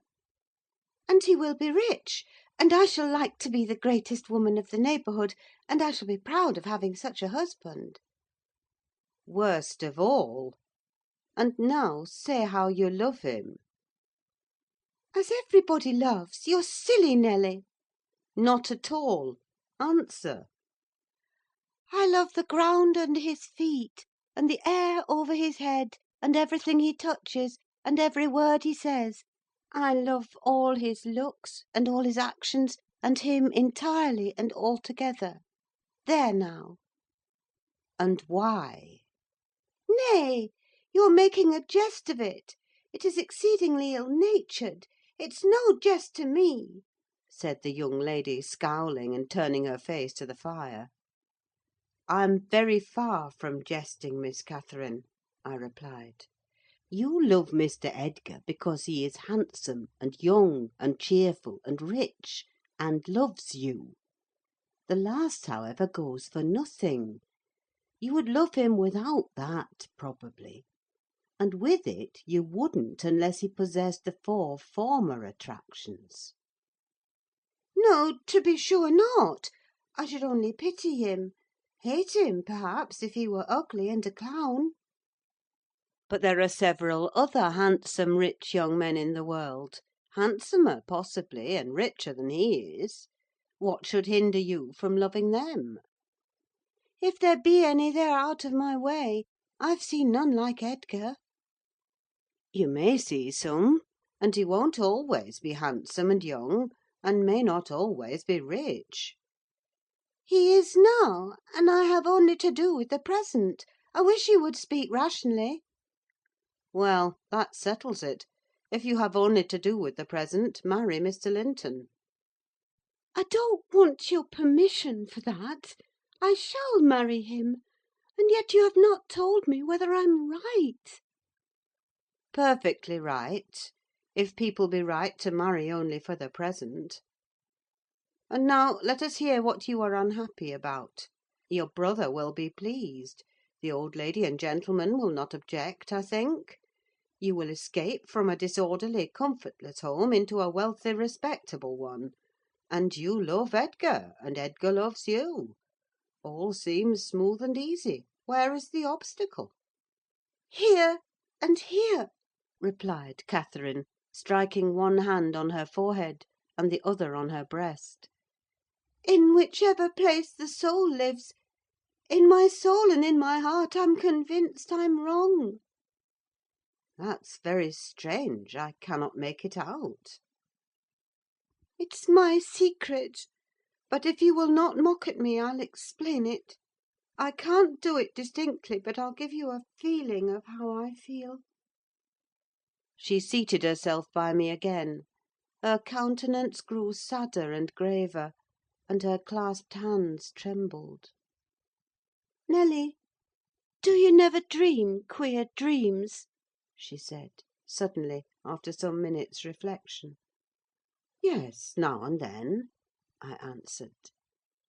And so do I. I've dreamt in my life dreams that have stayed with me ever after, and changed my ideas. They've gone through and through me like wine through water, and altered the colour of my mind. And this is one. I'm going to tell it, but take care not to smile at any part of it. Oh, don't, Miss Catherine! I cried. We are dismal enough without conjuring up ghosts and visions to perplex us. Come, come, be merry and like yourself. Look at little Hareton. He's dreaming nothing dreary. How sweetly he smiles in his sleep! Yes, and how sweetly his father curses in his solitude. You remember him, I daresay, when he was just such another as that chubby thing, nearly as young and innocent. However, Nelly, I shall oblige you to listen. It's not long, and I've no power to be merry to-night. I won't hear it! I won't hear it! I repeated hastily. I was superstitious about dreams then, and am still; and Catherine had an unusual gloom in her aspect that made me dread something from which I might shape a prophecy, and foresee a fearful catastrophe. She was vexed, but she did not proceed. Apparently taking up another subject, she recommenced in a short time. If I were in heaven, Nelly, I should be extremely miserable. Because you are not fit to go there, I answered. All sinners would be miserable in heaven. But it is not for that. I dreamt once that I was there. I tell you I won't hearken to your dreams, Miss Catherine. I'll go to bed, I interrupted again. She laughed and held me down, for I made a motion to leave my chair. This is nothing, cried she. I was only going to say that heaven did not seem to be my home, and I broke my heart with weeping to come back to earth, and the angels were so angry that they flung me out into the middle of the heath, on the top of Wuthering Heights. where I woke sobbing for joy. That will do to explain my secret, as well as the other. I've no more business to marry Edgar Linton than I have to be in heaven; and if the wicked man in there had not brought Heathcliff so low, I shouldn't have thought of it. It would degrade me to marry Heathcliff now. So he shall never know how I love him, and that not because he's handsome, Nelly, but because he's more myself than I am. Whatever our souls are made of, his and mine are the same, and Linton's is as different as a moonbeam from lightning, or frost from fire." Ere this speech ended, I became sensible of Heathcliff's presence. Having noticed a slight movement, I turned my head, and saw him rise from the bench and steal out noiselessly. He had listened till he heard Catherine say it would degrade her to marry him, and then he stayed to hear no further. My companion, sitting on the ground, was prevented by the back of the settle from remarking his presence or departure; but I started and bade her hush. "Why?" she asked, gazing nervously round. "Joseph is here," I answered, catching opportunely the roll of his cartwheels up the road. "And Heathcliff will come in with him. I'm not sure whether he were not at the door this moment." "Oh, he couldn't overhear me at the door," said she. "Give me Hareton while you get the supper, and when it is ready, ask me to sup with you. I want to cheat my uncomfortable conscience, and be convinced that Heathcliff has no notion of these things. He has not, has he? He does not know what being in love is." "I see no reason that he should not know, as well as you," I returned. "And if you are his choice, he'll be the most unfortunate creature that ever was born. As soon as you become Mrs. Linton, he loses friend and love and all. Have you considered how you'll bear the separation, and how he'll bear to be quite deserted in the world? Because Miss Catherine—" "He quite deserted! We separated!" she exclaimed, with an accent of indignation. "Who is to separate us, pray? They'll meet the fate of Milo. Not as long as I live, Ellen, for no mortal creature. Every Linton on the face of the earth might melt into nothing before I could consent to forsake Heathcliff. Oh, that's not what I intend; that's not what I mean. I shouldn't be Mrs. Linton were such a price demanded. He'll be as much to me as he has been all his lifetime. Edgar must shake off his antipathy, and tolerate him at least. He will, when he learns my true feelings towards him. Nelly, I see now you think me a selfish wretch; but did it never strike you that, if Heathcliff and I married, we should be beggars? Whereas, if I marry Linton, I can aid Heathcliff to rise, and place him out of my brother's power." "With your husband's money, Miss Catherine?" I asked. "You'll find him not so pliable as you calculate upon; and though I'm hardly a judge, I think that's the worst motive you've given yet for being the wife of young Linton." "It is not," retorted she.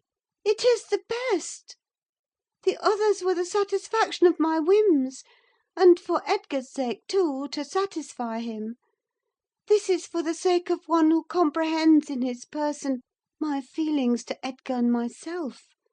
I cannot express it, but surely you and everybody have a notion that there is, or should be, an existence of yours beyond you. What were the use of my creation if I were entirely contained here? My great miseries in this world have been Heathcliff's miseries, and I watched and felt each from the beginning. My great thought in living is himself. If all else perished and he remained, I should still continue to be.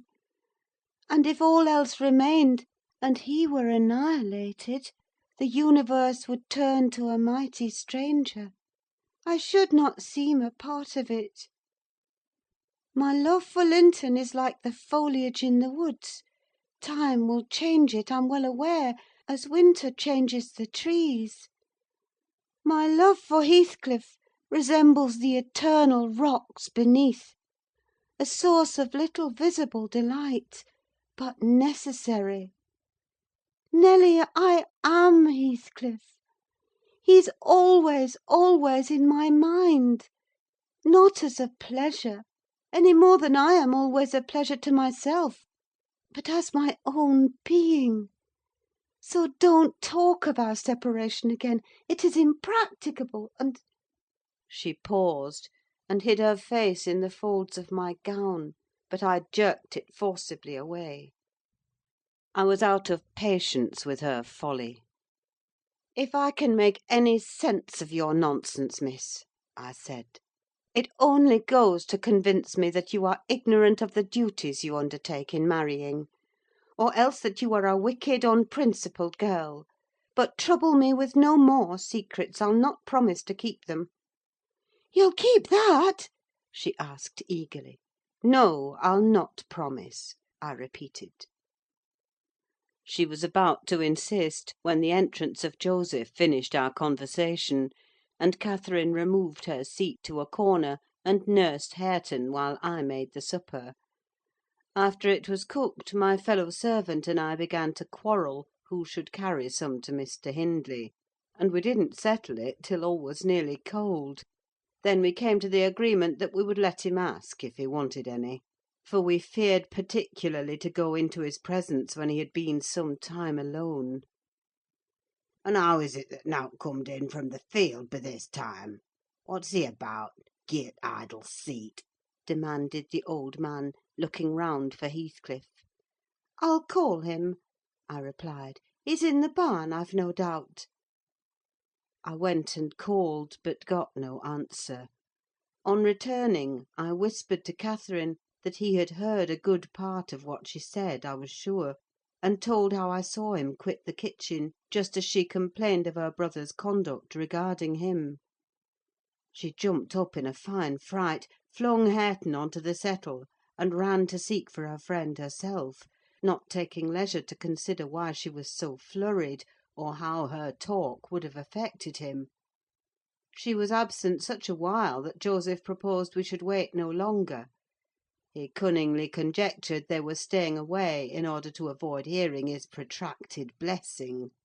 They were ill enough for any foul manners, he affirmed; and on their behalf he added that night a special prayer to the usual quarter of an hour's supplication before meat, and would have tacked another to the end of the grace, had not his young mistress broken in upon him with a hurried command that he must run down the road, and, wherever Heathcliff had rambled, find and make him re-enter directly.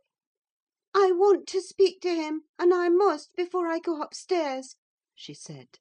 "And the gate is open: he is somewhere out of hearing, for he would not reply, though I shouted at the top of the fold as loud as I could." Joseph objected at first: she was too much in earnest, however, to suffer contradiction; and at last he placed his hat on his head, and walked grumbling forth. Meantime Catherine paced up and down the floor, exclaiming, "I wonder where he is! I wonder where he can be! What did I say, Nelly? I've forgotten. Was he vexed at my bad humour this afternoon? Dear, tell me what I've said to grieve him. I do wish he'd come. I do wish he would." "What a noise for nothing!" I cried, though rather uneasy myself. "What a trifle scares you?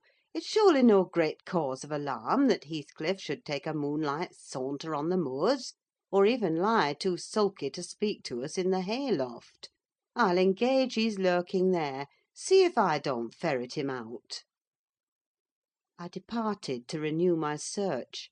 Its result was disappointment, and Joseph's quest ended in the same. "Yon lad gets waur and waur," observed he, on re-entering. "He's left the gate at full swing, and Mrs. Pony has trodden down 2 rigs of corn, and plotted through, right o'er into meadow. Some diver t' maister 'ull play t' devil to morn, and he'll do weel. He's patience itsel, not wi' such careless off-hand craters: patience itsel, nay, he is. But he'll not be so allus: yah's see all on ye. "Yah mun't drive him out of his head for nowt." "Have you found Heathcliff, you ass?" interrupted Catherine. "Have you been looking for him, as I ordered?" "I sud more liker look for th' horse," he replied. "It 'ud be to more sense. But I can look for norther horse nor man over neeght loike this, as black as chimbley. Un' Heathcliff's noan chap to come at my whistle. Happen he'll be less hard hearing wi' ye." It was a very dark evening for summer: the clouds appeared inclined to thunder, and I said we had better all sit down: the approaching rain would be certain to bring him home without further trouble. However, Catherine would not be persuaded into tranquillity. She kept wandering to and fro from the gate to the door, in a state of agitation which permitted no repose, and at length took up a permanent situation on one side of the wall, near the road, where, heedless of my expostulations and the growling thunder, and the great drops that began to plash around her, she remained, calling at intervals, and then listening, and then crying outright. She beat Hareton or any child at a good passionate fit of crying. About midnight, while we still sat up, the storm came rattling over the heights in full fury. There was a violent wind as well as thunder, and either one or the other split a tree off at the corner of the building. A huge bough fell across the roof, and knocked down a portion of the east chimney stack, sending a clatter of stones and soot into the kitchen fire. We thought a bolt had fallen in the middle of us, and Joseph swung on to his knees, beseeching the Lord to remember the patriarchs Noah and Lot, and, as in former times, spare the righteous, though he smote the ungodly. I felt some sentiment that it must be a judgment on us also. The Jonah, in my mind, was Mr. Earnshaw, and I shook the handle of his den, that I might ascertain if he were yet living. He replied audibly enough, in a fashion which made my companion vociferate more clamorously than before, that a wide distinction might be drawn between saints like himself and sinners like his master. But the uproar passed away in 20 minutes, leaving us all unharmed, excepting Cathy, who got thoroughly drenched for her obstinacy in refusing to take shelter, and standing bonnetless and shawlless to catch as much water as she could with her hair and clothes. She came in and lay down on the settle, all soaked as she was, turning her face to the back, and putting her hands before it. "Well, miss," I exclaimed, touching her shoulder, "you are not bent on getting your death, are you? Do you know what o'clock it is? 12:30. Come to bed. There's no use waiting any longer on that foolish boy. He'll be gone to Gimmerton, and he'll stay there now. He guesses we shouldn't wait for him till this late hour: at least, he guesses that only Mr. Hindley would be up, and he'd rather avoid having the door opened by the master." "Nay, he's noan at Gimmerton," said Joseph. "I's niver wonder but he's at th' bottom of bog oil. This visitation worn't for nowt, and I would hev ye to look out, miss: Yarm 'ud be't next. Thank Hiven for all! All warks together for good to them as is chosen, and picked out for the rubbage. Yah know what the Scripture says." And he began quoting several texts, referring us to chapters and verses where we might find them. I, having vainly begged the wilful girl to rise and remove her wet things, left him preaching and her shivering, and betook myself to bed with little Hareton, who slept as fast as if every one had been sleeping round him. I heard Joseph read on a while afterwards; then I distinguished his slow step on the ladder, and then I dropped asleep. Coming down somewhat later than usual, I saw, by the sunbeams piercing the chinks of the shutters, Miss Catherine still seated near the fireplace. The house door was ajar too: light entered from its unclosed windows. Hindley had come out, and stood on the kitchen hearth, haggard and drowsy. "What ails you, Cathy?" he was saying when I entered. "You look as dismal as a drowned whelp. Why are you so damp and pale, child?" "I've been wet," she answered reluctantly, "and I'm cold, that's all." "Oh, she is naughty!" I cried, perceiving the master to be tolerably sober. "She got steeped in the shower of yesterday evening, and there she has sat the night through, and I couldn't prevail on her to stir." Mr. Earnshaw stared at us in surprise. "The night through?" he repeated. "What kept her up? Not fear of the thunder, surely? That was over hours since." Neither of us wished to mention Heathcliff's absence, as long as we could conceal it; so I replied, I didn't know how she took it into her head to sit up, and she said nothing. The morning was fresh and cool. I threw back the lattice, and presently the room filled with sweet scents from the garden. But Catherine called peevishly to me, "Ellen, shut the window, I'm starving," and her teeth chattered as she shrank closer to the almost extinguished embers. "She's ill," said Hindley, taking her wrist. "I suppose that's the reason she would not go to bed. Damn it! I don't want to be troubled with more sickness here. What took you into the rain?"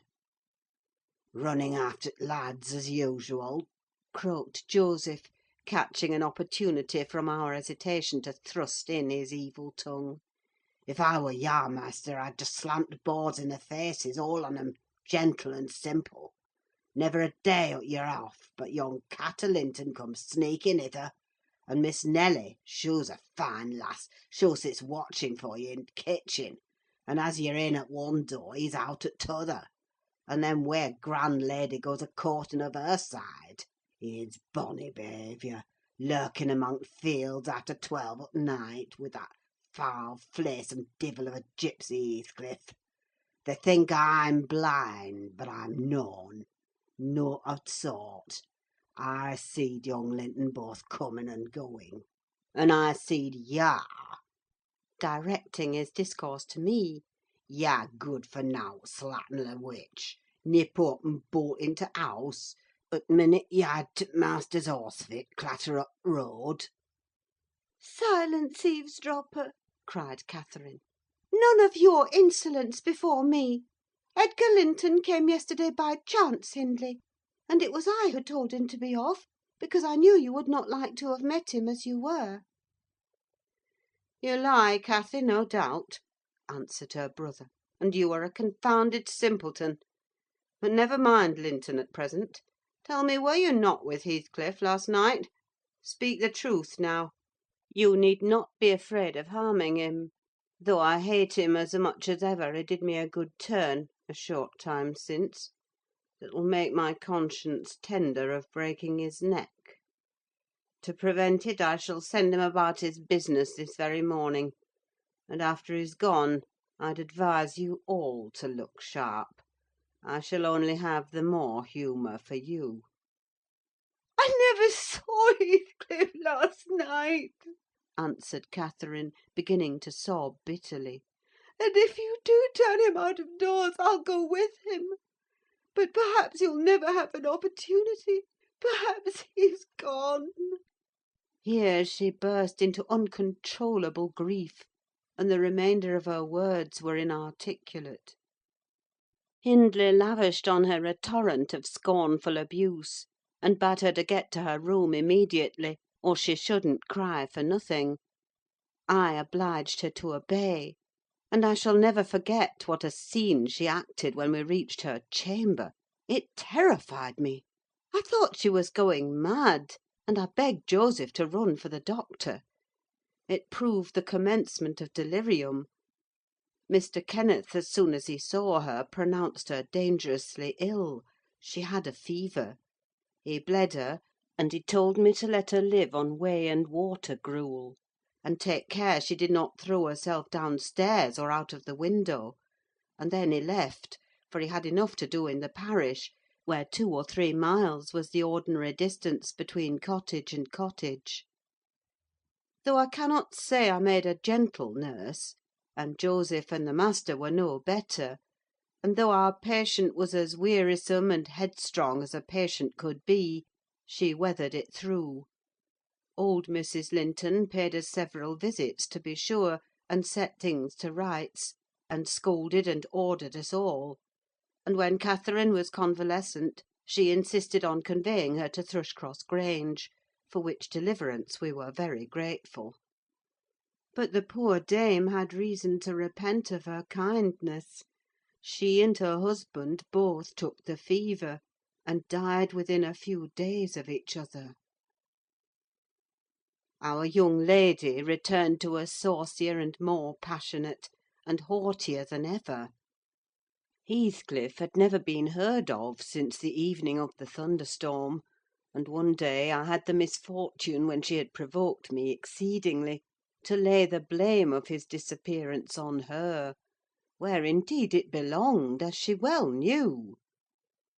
From that period, for several months, she ceased to hold any communication with me, save in the relation of a mere servant. Joseph fell under a ban also: he would speak his mind, and lecture her all the same as if she were a little girl; and she esteemed herself a woman, and our mistress, and thought that her recent illness gave her a claim to be treated with consideration. Then the doctor had said that she would not bear crossing much: she ought to have her own way; and it was nothing less than murder in her eyes for any one to presume to stand up and contradict her. From Mr. Earnshaw and his companions she kept aloof; and, tutored by Kenneth, and serious threats of a fit that often attended her rages, her brother allowed her whatever she pleased to demand, and generally avoided aggravating her fiery temper. He was rather too indulgent in humouring her caprices, not from affection, but from pride. He wished earnestly to see her bring honour to the family by an alliance with the Lintons; and as long as she let him alone, she might trample on us like slaves, for aught he cared. Edgar Linton, as multitudes have been before, and will be after him, was infatuated, and believed himself the happiest man alive on the day he led her to Gimmerton Chapel, 3 years subsequent to his father's death. Much against my inclination, I was persuaded to leave Wuthering Heights, and accompany her here. Little Hareton was nearly 5 years old, and I had just begun to teach him his letters.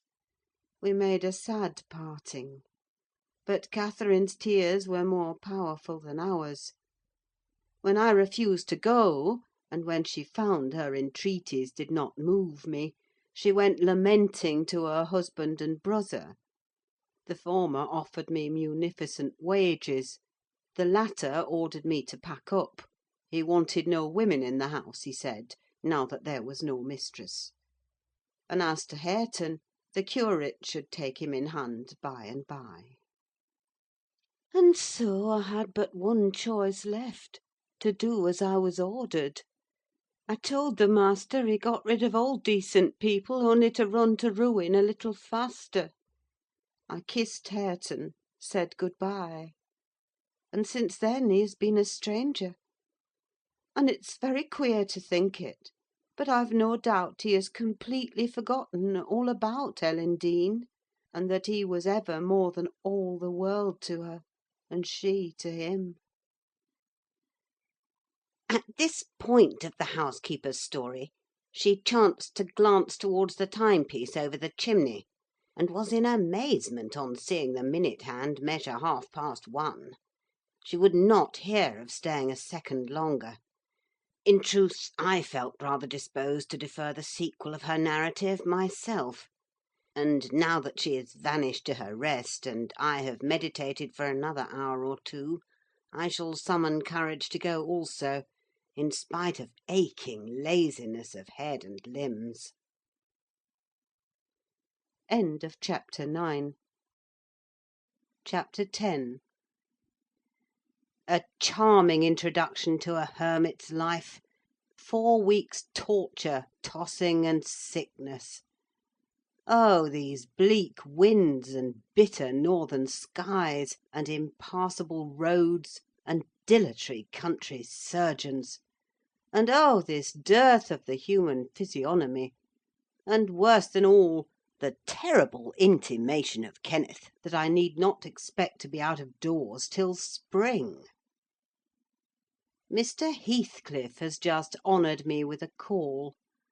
About 7 days ago he sent me a brace of grouse, the last of the season.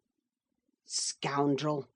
He is not altogether guiltless in this illness of mine, and that I had a great mind to tell him.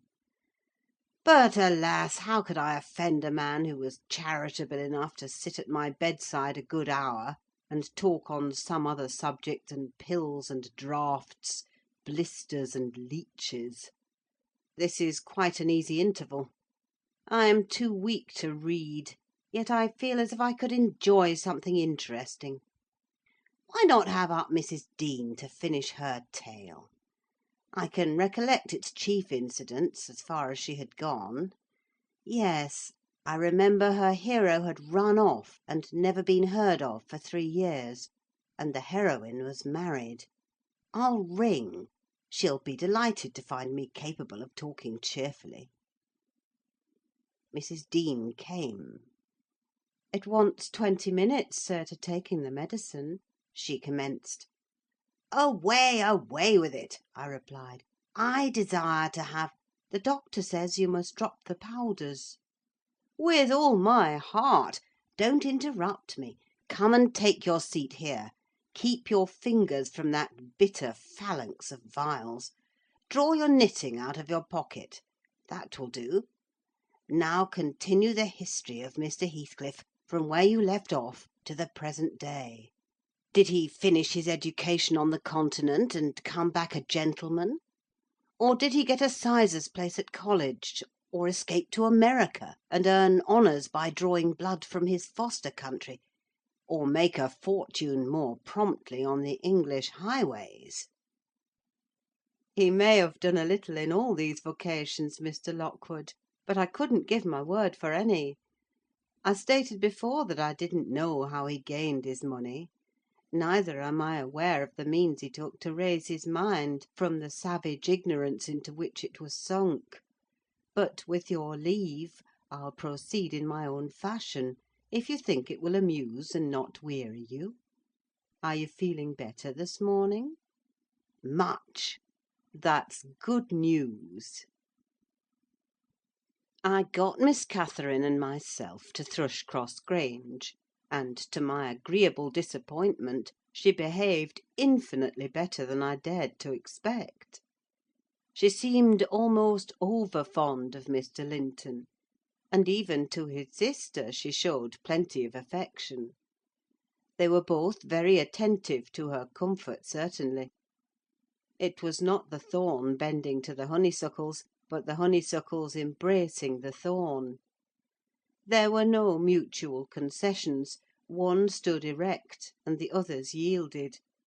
And who can be ill-natured and bad-tempered when they encounter neither opposition nor indifference? I observed that Mr. Edgar had a deep-rooted fear of ruffling her humour. He concealed it from her, but if ever he heard me answer sharply, or saw any other servant grow cloudy at some imperious order of hers, he would show his trouble by a frown of displeasure that never darkened on his own account. He many a time spoke sternly to me about my pertness, and averred that the stab of a knife could not inflict a worse pang than he suffered at seeing his lady vexed. Not to grieve a kind master, I learned to be less touchy; and for the space of half a year the gunpowder lay as harmless as sand, because no fire came near to explode it. Catherine had seasons of gloom and silence now and then. They were respected with sympathising silence by her husband, who ascribed them to an alteration in her constitution, produced by her perilous illness, as she was never subject to depression of spirits before.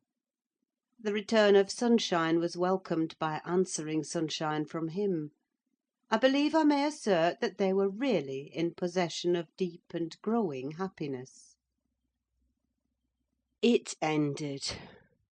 Well, we must be for ourselves in the long run.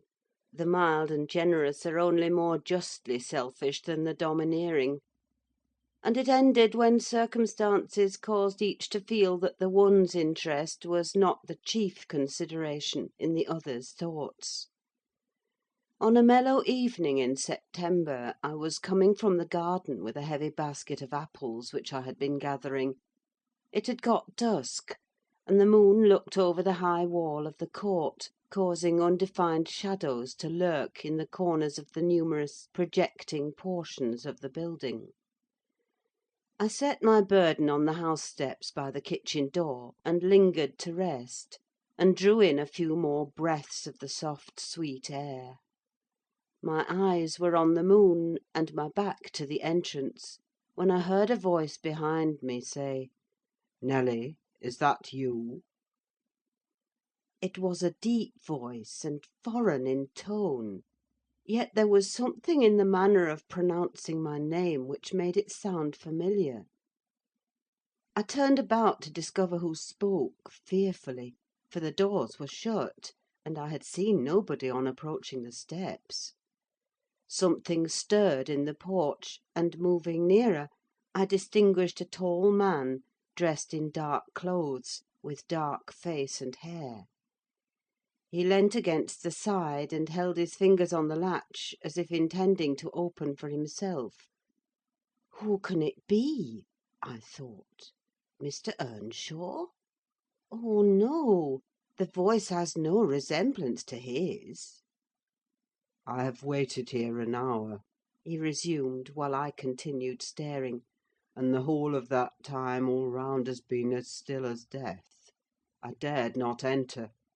You do not know me? Look, I'm not a stranger."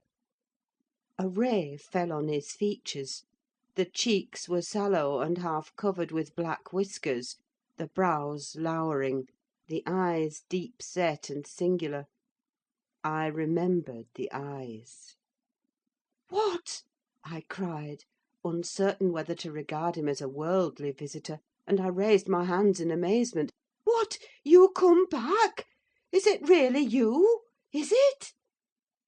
"Yes, Heathcliff," he replied, glancing from me up to the windows, which reflected a score of glittering moons, but showed no lights from within. "Are they at home?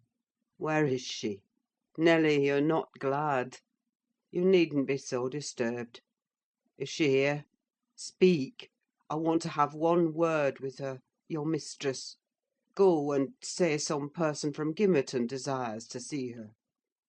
"How will she take it?" I exclaimed. "What will she do? The surprise bewilders me: it will put her out of her head. And you are Heathcliff, but altered. Nay, there's no comprehending it. Have you been for a soldier?" "Go and carry my message," he interrupted impatiently. "I'm in hell till you do." He lifted the latch, and I entered; but when I got to the parlour, where Mr. and Mrs. Linton were, I could not persuade myself to proceed. At length I resolved on making an excuse, to ask if they would have the candles lighted, and I opened the door. They sat together in a window whose lattice lay back against the wall, and displayed, beyond the garden trees and the wild green park, the valley of Gimmerton, with a long line of mist winding nearly to its top; for very soon after you pass the chapel, as you may have noticed, the sough that runs from the marshes joins a beck which follows the bend of the glen. Wuthering Heights rose above this silvery vapour, but our old house was invisible: it rather dips down on the other side. Both the room and its occupants, and the scene they gazed on, looked wondrously peaceful. I shrank reluctantly from performing my errand, and was actually going away, leaving it unsaid, after having put my question about the candles, when a sense of my folly compelled me to return, and mutter, "A person from Gimmerton wishes to see you, ma'am." "What does he want?" asked Mrs. Linton. I did not question him. I answered. "Well, close the curtains, Nelly," she said, "and bring up tea. I'll be back again directly." She quitted the apartment. Mr. Edgar inquired carelessly who it was. "Some one mistress does not expect," I replied. "That Heathcliff, you recollect him, sir, who used to live at Mr. Earnshaw's?" "What, the gipsy, the ploughboy?" he cried. "Why did you not say so to Catherine?" "Hush! You must not call him by those names, master," I said. "She'd be sadly grieved to hear you. She was nearly heartbroken when he ran off. I guess his return will make a jubilee to her." Mr. Linton walked to a window on the other side of the room that overlooked the court. He unfastened it and leant out. I suppose they were below, for he exclaimed quickly, "Don't stand there, love! Bring the person in, if it be any one particular." Ere long I heard the click of the latch, and Catherine flew upstairs, breathless and wild, too excited to show gladness. Indeed, by her face, you would rather have surmised an awful calamity. "Oh, Edgar, Edgar!" she panted, flinging her arms round his neck. "Oh, Edgar, darling! Heathcliff's come back! He is!" And she tightened her embrace to a squeeze. "Well, well!" cried her husband, crossly. "Don't strangle me for that. He never struck me as such a marvellous treasure. There's no need to be frantic." "I know you didn't like him," she answered, repressing a little the intensity of her delight. "Yet, for my sake, you must be friends now. Shall I tell him to come up?" "Here?" he said. "Into the parlour?" "Where else?" she asked. He looked vexed, and suggested the kitchen as a more suitable place for him. Mrs. Linton eyed him with a droll expression, half angry, half laughing at his fastidiousness. "No," she added, after a while, "I cannot sit in the kitchen.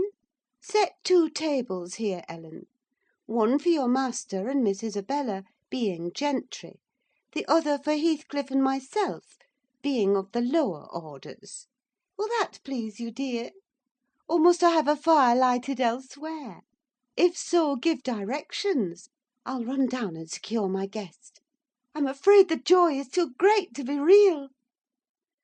She was about to dart off again, but Edgar arrested her. "You bid him step up," he said, addressing me. "And, Catherine, try to be glad without being absurd. The whole household need not witness the sight of your welcoming a runaway servant as a brother." I descended, and found Heathcliff waiting under the porch, evidently anticipating an invitation to enter. He followed my guidance without waste of words, and I ushered him into the presence of the master and mistress, whose flushed cheeks betrayed signs of warm talking. But the ladies glowed with another feeling when her friend appeared at the door. She sprang forward, took both his hands, and led him to Linton. And then she seized Linton's reluctant fingers and crushed them into his. Now, fully revealed by the fire and candlelight, I was amazed, more than ever, to behold the transformation of Heathcliff. He had grown a tall, athletic, well-formed man, beside whom my master seemed quite slender and youth-like. His upright carriage suggested the idea of his having been in the army. His countenance was much older in expression and decision of feature than Mr. Linton's. It looked intelligent, and retained no marks of former degradation. A half–civilised ferocity lurked yet in the depressed brows and eyes full of black fire; but it was subdued, and his manner was even dignified, quite divested of roughness, though stern for grace. My master's surprise equalled or exceeded mine. He remained for a minute at a loss how to address the ploughboy, as he had called him. Heathcliff dropped his slight hand, and stood looking at him coolly till he chose to speak. "Sit down, sir," he said at length.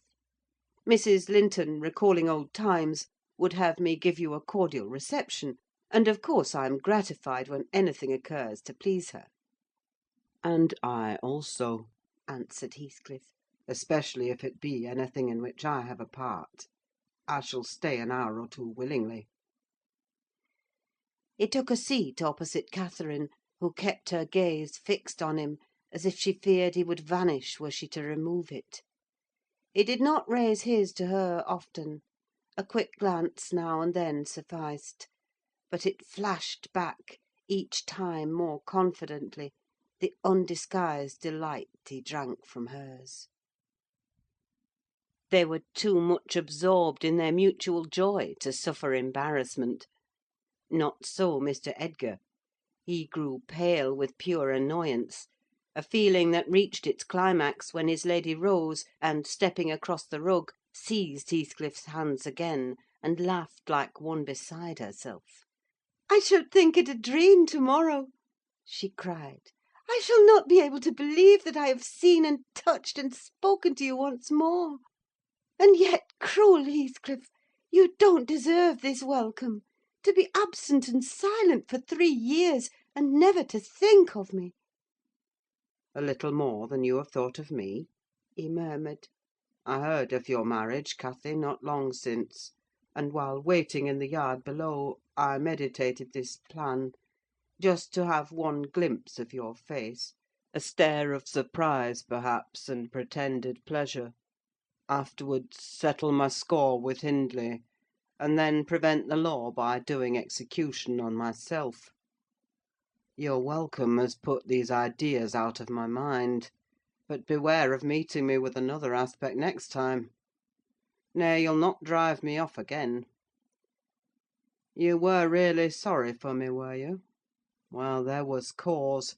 I've fought through a bitter life since I last heard your voice; and you must forgive me, for I struggled only for you." "Catherine, unless we are to have cold tea, please to come to the table," interrupted Linton, striving to preserve his ordinary tone and a due measure of politeness. "Mr. Heathcliff will have a long walk, wherever he may lodge to-night, and I'm thirsty." She took her post before the urn, and Miss Isabella came, summoned by the bell. Then, having handed their chairs forward, I left the room. The meal hardly endured 10 minutes. Catherine's cup was never filled: she could neither eat nor drink. Edgar had made a slop in his saucer, and scarcely swallowed a mouthful. Their guest did not protract his stay that evening above an hour longer.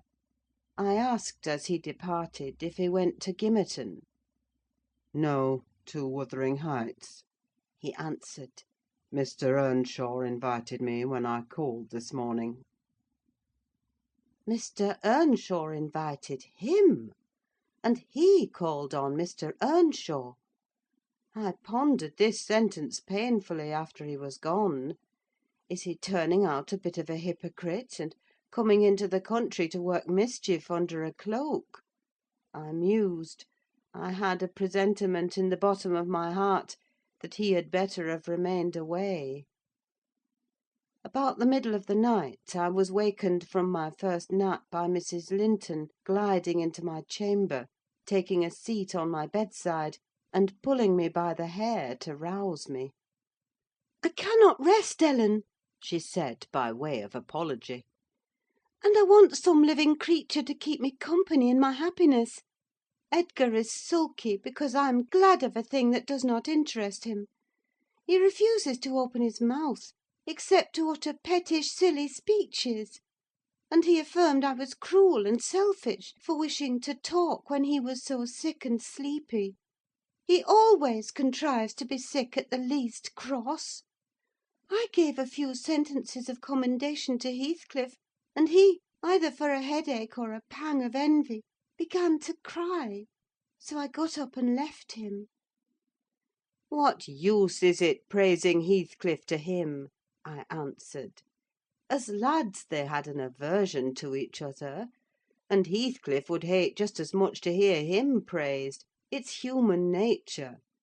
Let Mr. Linton alone about him, unless you would like an open quarrel between them."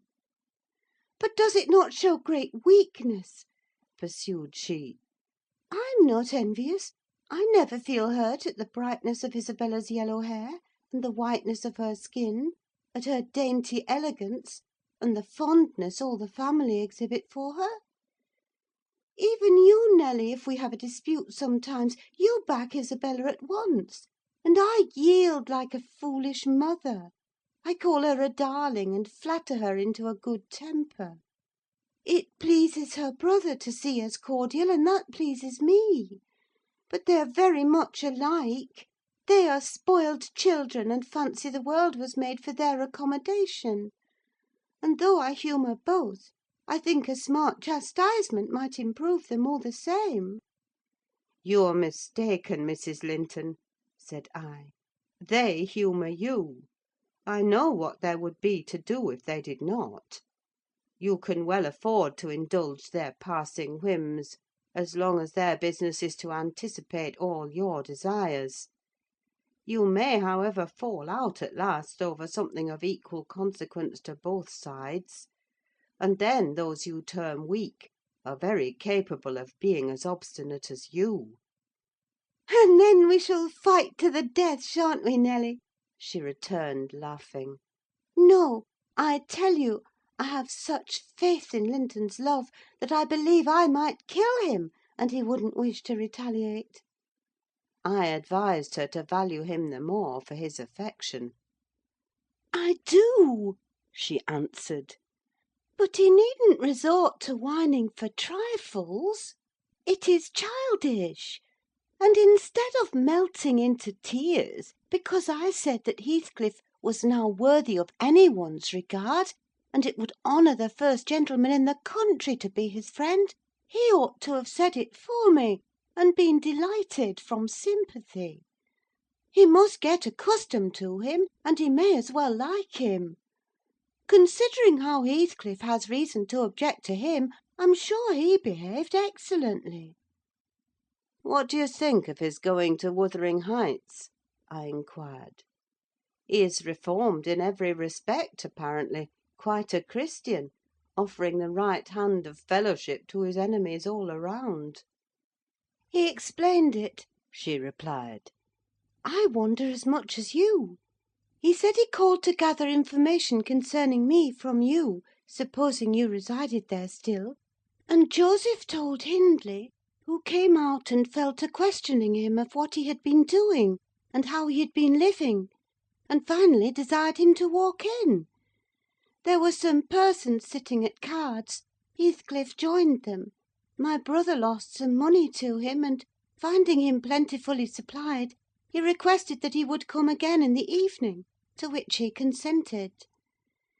Hindley is too reckless to select his acquaintance prudently. He doesn't trouble himself to reflect on the causes he might have for mistrusting one whom he has basely injured.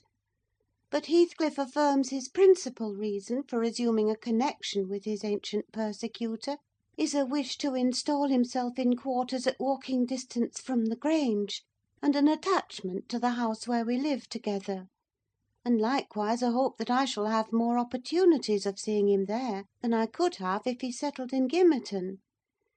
He means to offer liberal payment for permission to lodge at the Heights, and doubtless my brother's covetousness will prompt him to accept the terms: he was always greedy; though what he grasps with one hand he flings away with the other." "It's a nice place for a young man to fix his dwelling in," said I. "Have you no fear of the consequences, Mrs. Linton?" "None for my friend," she replied. "His strong head will keep him from danger: a little for Hindley, but he can't be made morally worse than he is; and I stand between him and bodily harm. The event of this evening has reconciled me to God and humanity: I had risen in angry rebellion against Providence. Oh, I've endured very, very bitter misery, Nelly! If that creature knew how bitter, he'd be ashamed to cloud its removal with idle petulance. It was kindness for him which induced me to bear it alone. Had I expressed the agony I frequently felt, he would have been taught to long for its alleviation as ardently as I. However, it's over, and I'll take no revenge on his folly. I can afford to suffer anything hereafter. Should the meanest thing alive slap me on the cheek, I'd not only turn the other, but I'd ask pardon for provoking it; and as a proof, I'll go make my peace with Edgar instantly. Good night. I'm an angel." In this self-complacent conviction she departed, and the success of her fulfilled resolution was obvious on the morrow. Mr. Linton had not only abjured his peevishness, though his spirits seemed still subdued by Catherine's exuberance of vivacity, but he ventured no objection to her taking Isabella with her to Wuthering Heights in the afternoon; and she rewarded him with such a summer of sweetness and affection in return as made the house a paradise for several days, both master and servants profiting from the perpetual sunshine. Mr. Heathcliff, I should say, in future, used the liberty of visiting at Thrushcross Grange cautiously at first. He seemed estimating how far its owner would bear his intrusion. Catherine also deemed it judicious to moderate her expressions of pleasure in receiving him, and he gradually established his right to be expected. He retained a great deal of the reserve for which his boyhood was remarkable, and that served to repress all startling demonstrations of feeling. My master's uneasiness experienced a lull, and further circumstances diverted it into another channel for a space. His new source of trouble sprang from the not anticipated misfortune of Isabella Linton evincing a sudden and irresistible attraction towards the tolerated guest. She was at that time a charming young lady of 18, infantile in manners, though possessed of keen wit, keen feelings, and a keen temper too, if irritated.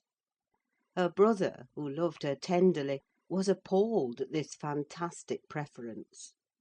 Leaving aside the degradation of an alliance with a nameless man, and the possible fact that his property, in default of heirs male, might pass into such a one's power, he had sense to comprehend Heathcliff's disposition; to know that, though his exterior was altered, his mind was unchangeable and unchanged.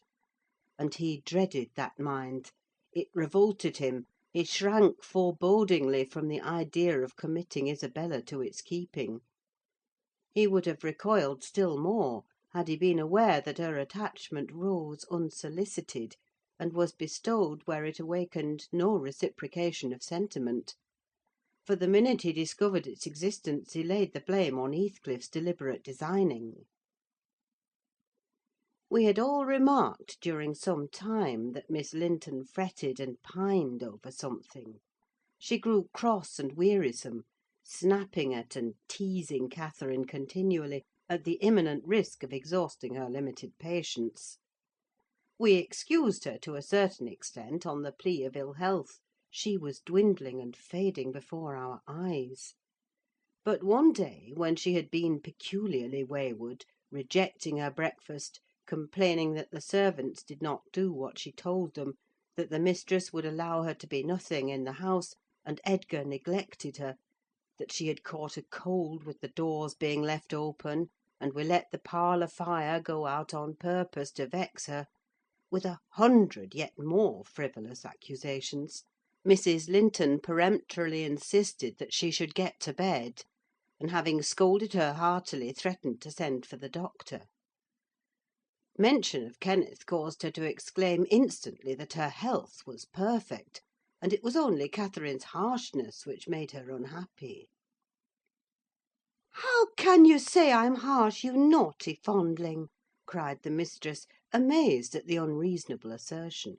"You are surely losing your reason. When have I been harsh? Tell me." "Yesterday," sobbed Isabella, "and now." "Yesterday?" said her sister-in-law. "On what occasion?" "In our walk along the moor. You told me to ramble where I pleased, while you sauntered on with Mr. Heathcliff." "And that's your notion of harshness?" said Catherine, laughing. "It was no hint that your company was superfluous. We didn't care whether you kept with us or not. I merely thought Heathcliff's talk would have nothing entertaining for your ears." "Oh, no!" wept the young lady. "You wished me away because you knew I liked to be there." "Is she sane?" asked Mrs. Linton, appealing to me. "I'll repeat our conversation word for word, Isabella, and you point out any charm it could have had for you." "I don't mind the conversation," she answered. "I wanted to be with—" "Well?" said Catherine, perceiving her hesitate to complete the sentence. "With him, and I won't always be sent off," she continued, kindling up. "You are a dog in the manger, Cathy, and desire no one to be loved but yourself." "You are an impertinent little monkey!" exclaimed Mrs. Linton, in surprise. "But I'll not believe this idiocy. It's impossible that you can covet the admiration of Heathcliff, that you consider him an agreeable person. I hope I have misunderstood you, Isabella." "No, you have not," said the infatuated girl. "I love him more than ever you loved Edgar, and he might love me, if you would let him." "I wouldn't be you for a kingdom, then," Catherine declared emphatically, and she seemed to speak sincerely. "Nelly, help me to convince her of her madness. Tell her what Heathcliff is: an unreclaimed creature without refinement, without cultivation: an arid wilderness of furze and whinstone. I'd as soon put that little canary into the park on a winter's day as recommend you to bestow your heart on him. It is deplorable ignorance of his character, child, and nothing else, which makes that dream enter your head. Pray don't imagine that he conceals depths of benevolence and affection beneath a stern exterior. He is not a rough diamond, a pearl-containing oyster of a rustic. He's a fierce, pitiless, wolfish man. I never say to him, 'Let this or that enemy alone, because it would be ungenerous or cruel to harm them.' I say, 'Let them alone, because I should hate them to be wronged.' And he'd crush you like a sparrow's egg, Isabella, if he found you a troublesome charge. I know he couldn't love a Linton, and yet he'd be quite capable of marrying your fortune and expectations. Avarice is growing with him a besetting sin. There's my picture, and I'm his friend: so much so, that had he thought seriously to catch you, I should perhaps have held my tongue, and let you fall into his trap." Miss Linton regarded her sister-in-law with indignation. "For shame! For shame!" she repeated angrily. "You are worse than 20 foes, you poisonous friend!" "Ah, you won't believe me, then?" said Catherine. "You think I speak from wicked selfishness?" "I'm certain you do," retorted Isabella, "and I shudder at you." "Good!" cried the other. "Try for yourself, if that be your spirit. I have done, and yield the argument to your saucy insolence." "And I must suffer for her egotism!" she sobbed, as Mrs. Linton left the room. All is against me. She has blighted my single consolation. But she uttered falsehoods, didn't she? Mr. Heathcliff is not a fiend. He has an honourable soul, and a true one, or how could he remember her?" "Banish him from your thoughts, miss," I said. "He's a bird of bad omen: no mate for you. Mrs. Linton spoke strongly, and yet I can't contradict her. She is better acquainted with his heart than I, or any one besides. and she never would represent him as worse than he is. Honest people don't hide their deeds. How has he been living? How has he got rich? Why is he staying at Wuthering Heights, the house of a man whom he abhors?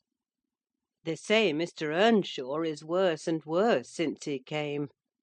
They sit up all night together continually, and Hindley has been borrowing money on his land, and does nothing but play and drink. I heard only a week ago, it was Joseph who told me, I met him at Gimmerton. Nelly, He said, we's high crowners questing o'er our folks. One on 'em's almost gotten his finger cut off with holding t'other for sticking hisself like a calf. That's maister, you know. That's so but going to grand sizes. He's noan feared up bench o' judges, nor the Paul, nor Peter, nor John, nor Matthew, nor none on 'em, not he. He fair likes, he langs to set his brazen face agin 'em. And yon bonny lad Heathcliff, you mind, he's a rare un. He can girn a laugh as well as anybody at a right divil's jest. Does he niver say nowt of his fine living among us, when he goes to t' Grange? This is t' way on't. Up at sundown, dice, brandy, closed shutters, and candlelight till next day at noon. Then t' fool gangs banning and raving to his chamber, making dacent folks dig their fingers in their lugs for very shame. And the knave, why, he kent his brass, and ate, and sleep, and off to his neighbours to gossip wi' wife. O' course he tells Dame Catherine how her father's gold runs into his pocket, and her father's son gallops down t' Broad Road, while he flees afore to Oppen Pikes.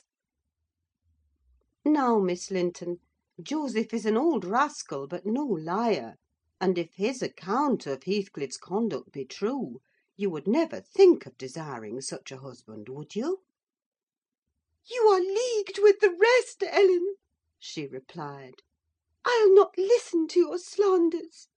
What malevolence you must have, to wish to convince me that there is no happiness in the world!" Whether she would have got over this fancy if left to herself, or persevered in nursing it perpetually, I cannot say: she had little time to reflect. The day after, there was a justice meeting at the next town: my master was obliged to attend, and Mr. Heathcliff, aware of his absence, called rather earlier than usual. Catherine and Isabella were sitting in the library, on hostile terms, but silent: the latter, alarmed at her recent indiscretion, and the disclosure she had made of her secret feelings in a transient fit of passion; the former, on mature consideration, really offended with her companion, and, if she laughed again at her pertness, inclined to make it no laughing matter to her. She did laugh as she saw Heathcliff pass the window. I was sweeping the hearth, and I noticed a mischievous smile on her lips. Isabella, absorbed in her meditations or a book, remained till the door opened, and it was too late to attempt an escape, which she would gladly have done had it been practicable. "Come in, that's right!" exclaimed the mistress gaily, pulling a chair to the fire. "Here are two people sadly in need of a third to thaw the ice between them, and you are the very one we should both of us choose. Heathcliff, I'm proud to show you, at last, somebody that dotes on you more than myself. I expect you to feel flattered. Nay, it's not Nelly, don't look at her. My poor little sister-in-law is breaking her heart by mere contemplation of your physical and moral beauty. It lies in your own power to be Edgar's brother. No, no, Isabella, you shan't run off," she continued, arresting with feigned playfulness the confounded girl, who had risen indignantly. "We were quarrelling like cats about you, Heathcliff, and I was fairly beaten in protestations of devotion and admiration. And moreover, I was informed that if I would but have the manners to stand aside, my rival, as she will have herself to be, would shoot a shaft into your soul that would fix you for ever, and send my image into eternal oblivion." "Catherine!" said Isabella, calling up her dignity, and disdaining to struggle from the tight grasp that held her. "I'd thank you to adhere to the truth, and not slander me even in joke.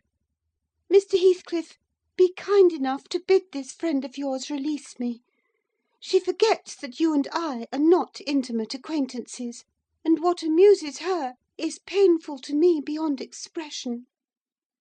As the guest answered nothing, but took his seat and looked thoroughly indifferent to what sentiments she cherished concerning him, she turned and whispered an earnest appeal for liberty to her tormentor.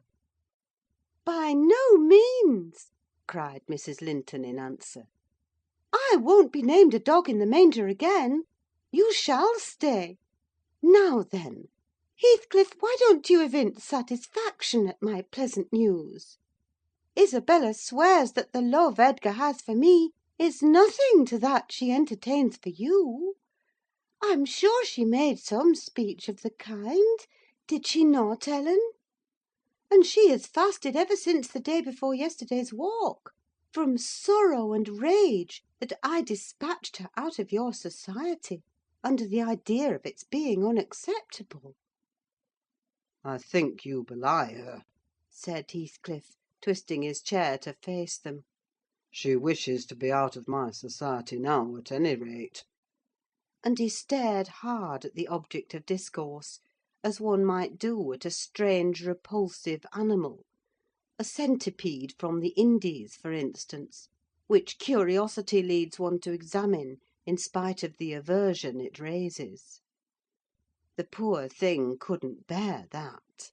She grew white and red in rapid succession, and while tears beaded her lashes, bent the strength of her small fingers to loosen the firm clutch of Catherine; and perceiving that as fast as she raised one finger off her arm another closed down, and she could not remove the whole together, she began to make use of her nails, and their sharpness presently ornamented the detainers with crescents of red. "There's a tigress!"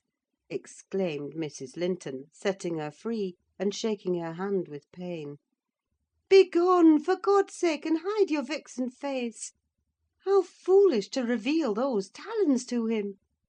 Can't you fancy the conclusions he'll draw? Look, Heathcliff! They are instruments that will do execution. You must beware of your eyes." "I'd wrench them off her fingers if they ever menaced me," he answered brutally, when the door had closed after her. "But what did you mean by teasing the creature in that manner, Cathy? You were not speaking the truth, were you?" "I assure you I was," she returned.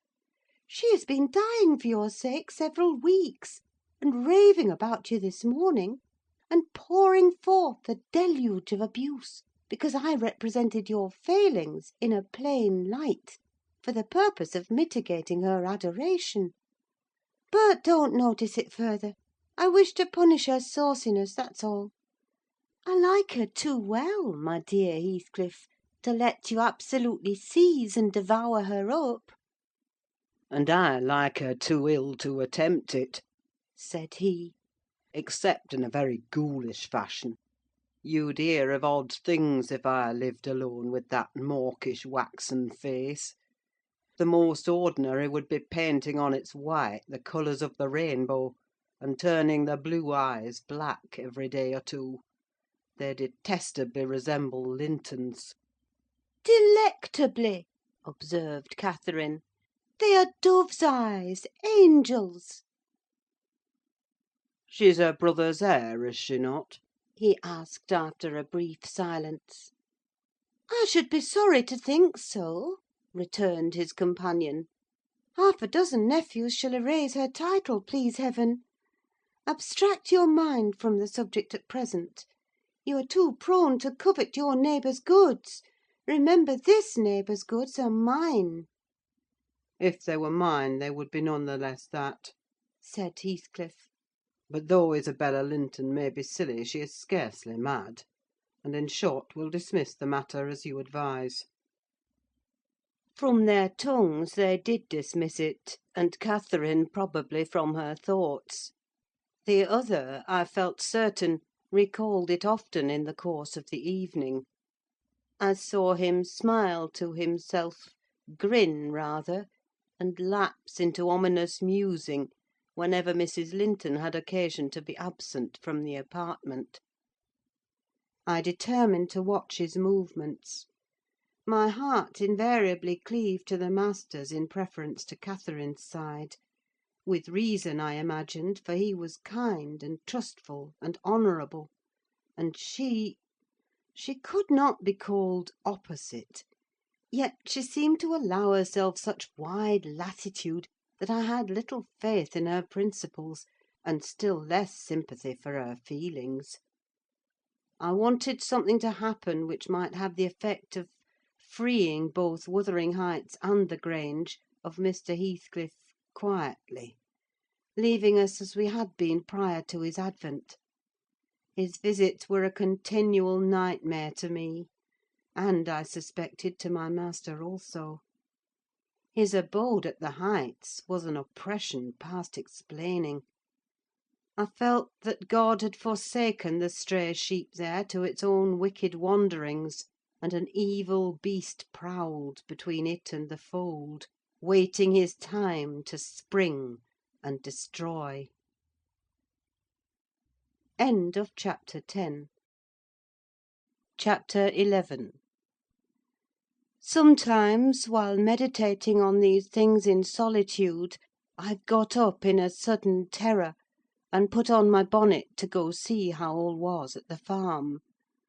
I've persuaded my conscience that it was a duty to warn him how people talked regarding his ways; and then I've recollected his confirmed bad habits, and, hopeless of benefiting him, have flinched from re-entering the dismal house, doubting if I could bear to be taken at my word. One time I passed the old gate, going out of my way, on a journey to Gimmerton. It was about the period that my narrative has reached, a bright, frosty afternoon, the ground bare, and the road hard and dry. I came to a stone where the highway branches off on to the moor at your left hand, a rough sand pillar with the letters W.H. cut on its north side, on the east G, and on the south-west T.G. It serves as a guide-post to the Grange, the Heights, and village. The sun shone yellow on its grey head, reminding me of summer; and I cannot say why, but all at once a gush of child's sensations flowed into my heart. Hindley and I held it a favourite spot 20 years before. I gazed long at the weather-worn block, and, stooping down, perceived a hole near the bottom, still full of snail-shells and pebbles, which we were fond of storing there with more perishable things; and, as fresh as reality, it appeared that I beheld my early playmate seated on the withered turf, his dark square head bent forward, and his little hand scooping out the earth with a piece of slate. "Poor Hindley!" I exclaimed involuntarily. I started. My bodily eye was cheated into a momentary belief that the child lifted its face and stared straight into mine. It vanished in a twinkling, but immediately I felt an irresistible yearning to be at the Heights. Superstition urged me to comply with this impulse. Supposing he should be dead, I thought, or should die soon? Supposing it were a sign of death? The nearer I got to the house, the more agitated I grew, and on catching sight of it, I trembled in every limb. The apparition had outstripped me: it stood looking through the gate. That was my first idea, on observing an elf-locked, brown-eyed boy setting his ruddy countenance against the bars. Further reflection suggested this must be Hareton. My Hareton, not altered greatly since I left him 10 months since. "God bless thee, darling!" I cried, forgetting instantaneously my foolish fears. "Hareton, it's Nelly! Nelly, thy nurse!" He retreated out of arm's length, and picked up a large flint. "I'm come to see thy father, Hareton," I added, guessing from the action that Nelly, if she lived in his memory at all, was not recognised as one with me. He raised his missile to hurl it. I commenced a soothing speech, but could not stay his hand. The stone struck my bonnet, and then ensued, from the stammering lips of the little fellow, a string of curses, which, whether he comprehended them or not, were delivered with practised emphasis, and distorted his baby features into a shocking expression of malignity. You may be certain this grieved more than angered me. Fit to cry, I took an orange from my pocket, and offered it to propitiate him. He hesitated, and then snatched it from my hold, as if he fancied I only intended to tempt and disappoint him. I showed another, keeping it out of his reach. "Who has taught you those fine words, my bairn?" I inquired. "The curate?" "Damn the curate and thee! Give me that!" he replied. "Tell us where you got your lessons, and you shall have it," said I. "Who's your master?" "Devil, daddy!" was his answer. "And what do you learn from daddy?" I continued. He jumped at the fruit. I raised it higher. "What does he teach you?" I asked. "Nought," said he, "but to keep out of his gate. Daddy cannot bide me, because I swear at him." "Ah! And the devil teaches you to swear at daddy?" I observed. "Aye, nay," he drawled. "Who then?" "Heathcliff." I asked if he liked Mr. Heathcliff. "Aye," he answered again. Desiring to have his reasons for liking him, I could only gather the sentences, "I know. He pays Dad back what he gives to me. He curses Daddy for cursing me. He says I mun do as I will." "And the curate does not teach you to read and write, then?" I pursued. "No, I was told the curate should have his teeth dashed down his throat if he stepped over the threshold. Heathcliff had promised that." I put the orange in his hand, and bade him tell his father that a woman called Nelly Dean was waiting to speak with him by the garden gate. He went up the walk and entered the house; but instead of Hindley, Heathcliff appeared on the door-stones, and I turned directly, and ran down the road as hard as ever I could race, making no halt till I gained the guide-post, and feeling as scared as if I had raised a goblin. This is not much connected with Miss Isabella's affair, except that it urged me to resolve further on mounting vigilant guard, and doing my utmost to check the spread of such bad influence at the Grange, even though I should wake a domestic storm by thwarting Mrs. Linton's pleasure. The next time Heathcliff came, my young lady chanced to be feeding some pigeons in the court. She had never spoken a word to her sister-in-law for 3 days, but she had likewise dropped her fretful complaining, and we found it a great comfort. Heathcliff had not the habit of bestowing a single unnecessary civility on Miss Linton, I knew. Now, as soon as he beheld her, his first precaution was to take a sweeping survey of the house front. I was standing by the kitchen window, but I drew out of sight. He then stepped across the pavement to her, and said something. She seemed embarrassed and desirous of getting away. To prevent it, he laid his hand on her arm. She averted her face. He apparently put some question which she had no mind to answer. There was another rapid glance at the house, and supposing himself unseen, the scoundrel had the impudence to embrace her. "Judas! Traitor!" I ejaculated. "You are a hypocrite too, are you? A deliberate deceiver!" "Who is, Nelly?" said Catherine's voice at my elbow. I had been over intent on watching the pair outside to mark her entrance. "Your worthless friend," I answered warmly. "The sneaking rascal yonder. Ah, he has caught a glimpse of us; he is coming in. I wonder will he have the heart to find a plausible excuse for making love to Miss, when he told you he hated her?" Mrs. Linton saw Isabella tear herself free and run into the garden; and a minute after Heathcliff opened the door. I couldn't withhold giving some loose to my indignation, but Catherine angrily insisted on silence, and threatened to order me out of the kitchen if I dared to be so presumptuous as to put in my insolent tongue. "To hear you, people might think you were the mistress," she cried. "You want setting down in your right place. Heathcliff, what are you about, raising this stir?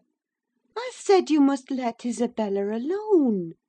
I beg you will, unless you are tired of being received here, and wish Linton to draw the bolts against you," God forbid that he should try! answered the black villain. I detested him just then. God keep him meek and patient. Every day I grow madder after sending him to heaven. "Hush!" said Catherine, shutting the inner door. "Don't vex me! Why have you disregarded my request? Did she come across you on purpose?" What is it to you? he growled. I have a right to kiss her if she chooses, and you have no right to object. I am not your husband: you needn't be jealous of me. "I'm not jealous of you," replied the mistress. "I'm jealous for you. Clear your face: you shan't scowl at me. If you like Isabella, you shall marry her. But do you like her? Tell the truth, Heathcliff. There, you won't answer. I'm certain you don't." "And would Mr. Linton approve of his sister marrying that man?" I inquired. "Mr. Linton should approve," returned my lady, decisively. He might spare himself the trouble," said Heathcliff. "I could do as well without his approbation. And as to you, Catherine, I have a mind to speak a few words now while we are at it. I want you to be aware that I know you have treated me infernally. Infernally, do you hear? And if you flatter yourself that I don't perceive it, you are a fool. And if you think I can be consoled by sweet words, you are an idiot. And if you fancy I'll suffer unrevenged, I'll convince you of the contrary in a very little while. Meantime, thank you for telling me your sister-in-law's secret. I swear I'll make the most of it, and stand you aside." "What new phase of his character is this?" exclaimed Mrs. Linton in amazement. "I've treated you infernally, and you'll take your revenge. How will you take it, ungrateful brute? How have I treated you infernally?" "I seek no revenge on you," replied Heathcliff, less vehemently. "That's not the plan. The tyrant grinds down his slaves, and they don't turn against him: they crush those beneath them. You are welcome to torture me to death for your amusement. Only allow me to amuse myself a little in the same style, and refrain from insult as much as you are able. Having levelled my palace, don't erect a hovel, and complacently admire your own charity in giving me that for a home. If I imagined you really wished me to marry Isabel, I'd cut my throat. "Oh, the evil is that I am not jealous, is it?" cried Catherine. "Well, I won't repeat my offer of a wife. It is as bad as offering Satan a lost soul. Your bliss lies, like his, in inflicting misery. You prove it. Edgar is restored from the ill temper he gave way to at your coming. I begin to be secure and tranquil; and you, restless to know us at peace, appear resolved on exciting a quarrel. Quarrel with Edgar if you please, Heathcliff, and deceive his sister.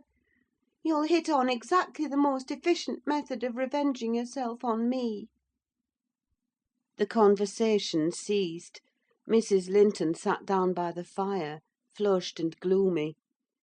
The spirit which served her was growing intractable: she could neither lay nor control it. He stood on the hearth with folded arms, brooding on his evil thoughts; and in this position I left them to seek the master, who was wondering what kept Catherine below so long. "Ellen," said he, when I entered, "have you seen your mistress?" "Yes, she's in the kitchen, sir," I answered. "She's sadly put out by Mr. Heathcliff's behaviour; and indeed I do think it's time to arrange his visits on another footing. There's harm in being too soft, and now it's come to this." And I related the scene in the court, and, as near as I dared, the whole subsequent dispute. I fancied it could not be very prejudicial to Mrs. Linton, unless she made it so afterwards, by assuming the defensive for her guest. Edgar Linton had difficulty in hearing me to the close. His first words revealed that he did not clear his wife of blame. "This is insufferable!" he exclaimed. "It is disgraceful that she should own him for a friend, and force his company on me. Call me 2 men out of the hall, Ellen. Catherine shall linger no longer to argue with the low ruffian. I have humoured her enough." He descended, and, bidding the servants wait in the passage, went, followed by me, to the kitchen. Its occupants had recommenced their angry discussion. Mrs. Linton, at least, was scolding with renewed vigour. Heathcliff had moved to the window, and hung his head, somewhat cowed by her violent rating, apparently. He saw the master first, and made a hasty motion that she should be silent, which she obeyed abruptly on discovering the reason of his intimation. "How is this?" said Linton, addressing her. What notion of propriety must you have to remain here, after the language which has been held to you by that blackguard? I suppose, because it is his ordinary talk, you think nothing of it. You are habituated to his baseness, and perhaps imagine I can get used to it too." "Have you been listening at the door, Edgar?" asked the mistress, in a tone particularly calculated to provoke her husband, implying both carelessness and contempt of his irritation. Heathcliff, who had raised his eyes at the former speech, gave a sneering laugh at the latter: on purpose, it seemed, to draw Mr. Linton's attention to him. He succeeded, but Edgar did not mean to entertain him with any high flights of passion. "I've been so far forbearing with you, sir," he said quietly. "Not that I was ignorant of your miserable, degraded character, but I felt you were only partly responsible for that; and Catherine wishing to keep up your acquaintance, I acquiesced, foolishly. Your presence is a moral poison that would contaminate the most virtuous. For that cause, and to prevent worse consequences, I shall deny you hereafter admission into this house, and give notice now that I require your instant departure. 3 minutes' delay will render it involuntary and ignominious." Heathcliff measured the height and breadth of the speaker with an eye full of derision. "Cathy, this lamb of yours threatens like a bull," he said. "It is in danger of splitting its skull against my knuckles. By God, Mr. Linton, I'm mortally sorry that you're not worth knocking down. My master glanced towards the passage, and signed me to fetch the men. He had no intention of hazarding a personal encounter. I obeyed the hint, but Mrs. Linton, suspecting something, followed, and when I attempted to call them, she pulled me back, slammed the door to, and locked it. "Fair means," she said, in answer to her husband's look of angry surprise. "If you have not courage to attack him, make an apology, or allow yourself to be beaten. It will correct you of feigning more valour than you possess. No, I'll swallow the key before you shall get it. I'm delightfully rewarded for my kindness to each. After constant indulgence of one's weak nature and the other's bad one, I earn for thanks 2 samples of blind ingratitude, stupid to absurdity. Edgar, I was defending you and yours, and I wish Heathcliff may flog you sick for daring to think an evil thought of me." It did not need the medium of a flogging to produce that effect on the master. He tried to wrest the key from Catherine's grasp, and for safety she flung it into the hottest part of the fire. Whereupon Mr. Edgar was taken with a nervous trembling, and his countenance grew deadly pale. For his life he could not avert that excess of emotion. Mingled anguish and humiliation overcame him completely.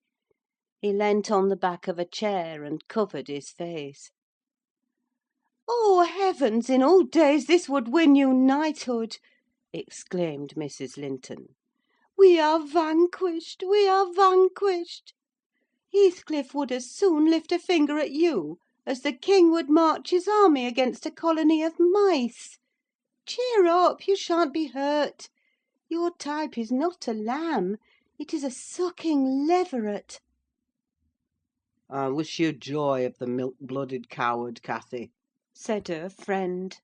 I compliment you on your taste, and that is the slavering, shivering thing you preferred to me.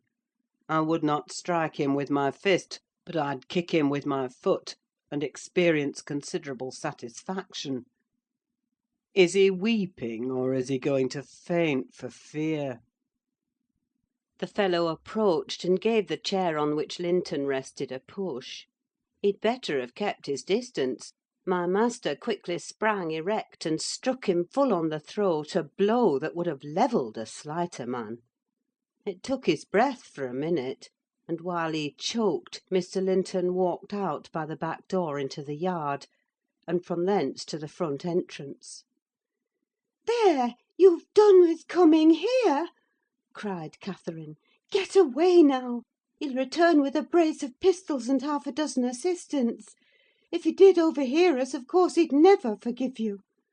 You've played me an ill turn, Heathcliff. But go, make haste. I'd rather see Edgar at bay than you." Do you suppose I'm going with that blow burning in my gullet? he thundered. By hell, no! I'll crush his ribs in like a rotten hazelnut before I cross the threshold. If I don't floor him now, I shall murder him some time. So as you value his existence, let me get at him. "He is not coming," I interposed, framing a bit of a lie. "There's the coachman and the 2 gardeners. You'll surely not wait to be thrust into the road by them? Each has a bludgeon, and master will very likely be watching from the parlour windows to see that they fulfil his orders." The gardeners and coachman were there, but Linton was with them. They had already entered the court. Heathcliff, on the second thoughts, resolved to avoid a struggle against 3 underlings. He seized the poker, smashed the lock from the inner door, and made his escape as they tramped in. Mrs. Linton, who was very much excited, bade me accompany her upstairs. She did not know my share in contributing to the disturbance, and I was anxious to keep her in ignorance. "I'm nearly distracted, Nelly!" she exclaimed, throwing herself on the sofa. 1,000 smith's hammers are beating in my head. Tell Isabella to shun me: this uproar is owing to her, and should she or any one else aggravate my anger at present, I shall get wild. And Nelly, say to Edgar, if you see him again to-night, that I'm in danger of being seriously ill. I wish it may prove true. He has startled and distressed me shockingly. I want to frighten him. Besides, he might come and begin a string of abuse or complainings. I'm certain I should recriminate, and God knows where we should end. Will you do so, my good Nelly? You are aware that I am no way blamable in this matter. What possessed him to turn listener? Heathcliff's talk was outrageous after you left us, but I could soon have diverted him from Isabella, and the rest meant nothing. Now all is dashed wrong by the fool's craving to hear evil of self that haunts some people like a demon. Had Edgar never gathered our conversation, he would never have been the worse for it.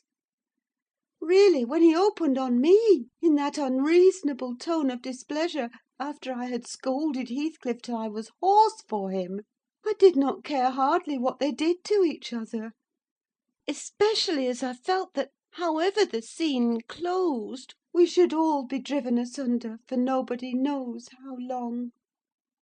Well, if I cannot keep Heathcliff for my friend, if Edgar will be mean and jealous, I'll try to break their hearts by breaking my own. That will be a prompt way of finishing all when I am pushed to extremity. But it's a deed to be reserved for a forlorn hope. I'd not take Linton by surprise with it. To this point he has been discreet in dreading to provoke me. You must represent the peril of quitting that policy, and remind him of my passionate temper, verging, when kindled, on frenzy. I wish you could dismiss that apathy out of that countenance, and look rather more anxious about me." The stolidity with which I received these instructions was, no doubt, rather exasperating, for they were delivered in perfect sincerity; but I believed a person who could plan the turning of her fits of passion to account beforehand might, by exerting her will, manage to control herself tolerably, even while under their influence; and I did not wish to frighten her husband, as she said, and multiply his annoyances for the purpose of serving her selfishness. Therefore I said nothing when I met the master coming towards the parlour; but I took the liberty of turning back to listen whether they would resume their quarrel together. He began to speak first. "Remain where you are, Catherine," he said, without any anger in his voice, but with much sorrowful despondency. "I shall not stay. I am neither come to wrangle nor be reconciled; but I wish just to learn whether, after this evening's events, you intend to continue your intimacy with—" "Oh, for mercy's sake!" interrupted the mistress, stamping her foot. "For mercy's sake, let us hear no more of it now! Your cold blood cannot be worked into a fever. Your veins are full of ice water, but mine are boiling, and the sight of such chillness makes them dance." "To get rid of me, answer my question," persevered Mr. Linton. "You must answer it, and that violence does not alarm me. I have found that you can be as stoical as any one when you please. Will you give up Heathcliff hereafter, or will you give up me? It is impossible for you to be my friend and his at the same time, and I absolutely require to know which you choose."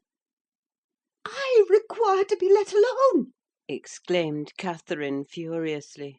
"I demand it! Don't you see I can scarcely stand? Edgar, you leave me!" She rang the bell till it broke with a twang. I entered leisurely. It was enough to try the temper of a saint, such senseless, wicked rages. There she lay, dashing her head against the arm of the sofa, and grinding her teeth, so that you might fancy she would crash them to splinters. Mr. Linton stood looking at her in sudden compunction and fear. He told me to fetch some water. She had no breath for speaking. I brought a glassful, and as she would not drink, I sprinkled it on her face. In a few seconds she stretched herself out stiff, and turned up her eyes, while her cheeks, at once blanched and livid, assumed the aspect of death. Linton looked terrified. "There is nothing in the world the matter," I whispered. I did not want him to yield, though I could not help being afraid in my heart. "She has blood on her lips," he said, shuddering. "Never mind," I answered tartly; and I told him how she had resolved, previous to his coming, on exhibiting a fit of frenzy. I incautiously gave the account aloud, and she heard me; for she started up, her hair flying over her shoulders, her eyes flashing, the muscles of her neck and arms standing out preternaturally. I made up my mind for broken bones, at least, but she only glared about her for an instant, and then rushed from the room. The master directed me to follow. I did, to her chamber door. She hindered me from going further by securing it against me. As she never offered to descend to breakfast next morning, I went to ask whether she would have some carried up. "No," she replied peremptorily. The same question was repeated at dinner and tea, and again on the morrow after, and received the same answer. Mr. Linton, on his part, spent his time in the library, and did not inquire concerning his wife's occupations. Isabella and he had had an hour's interview, during which he tried to elicit from her some sentiment of proper horror for Heathcliff's advances; but he could make nothing of her evasive replies, and was obliged to close the examination unsatisfactorily; adding, however, a solemn warning that if she were so insane as to encourage that worthless suitor, it would dissolve all bonds of relationship between herself and him.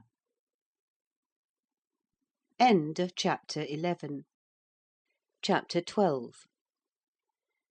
While Miss Linton moped about the park and garden, always silent and almost always in tears, and her brother shut himself up among books that he never opened, wearying, I guessed, with a continual vague expectation that Catherine, repenting her conduct, would come of her own accord to ask pardon and seek a reconciliation; and she fasted pertinaciously, under the idea, probably, that at every meal Edgar was ready to choke for her absence, and pride alone held him from running to cast himself at her feet.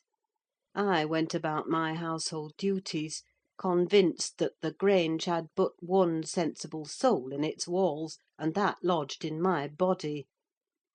I wasted no condolences on Miss, nor any expostulations on my mistress; nor did I pay much attention to the sighs of my master, who yearned to hear his lady's name, since he might not hear her voice. I determined they should come about as they pleased for me; and though it was a tiresomely slow process, I began to rejoice at length in a faint dawn of its progress, as I thought at first. Mrs. Linton, on the third day, unbarred her door, and having finished the water in her pitcher and decanter, desired a renewed supply, and a basin of gruel, for she believed she was dying.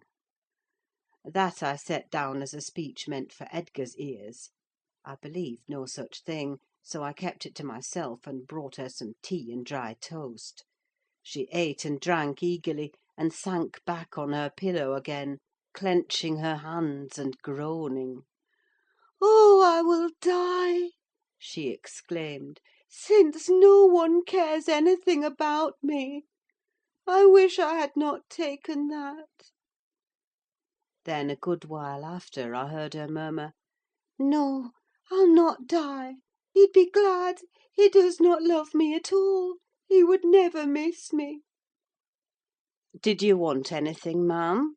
I inquired, still preserving my external composure, in spite of her ghastly countenance and strange, exaggerated manner.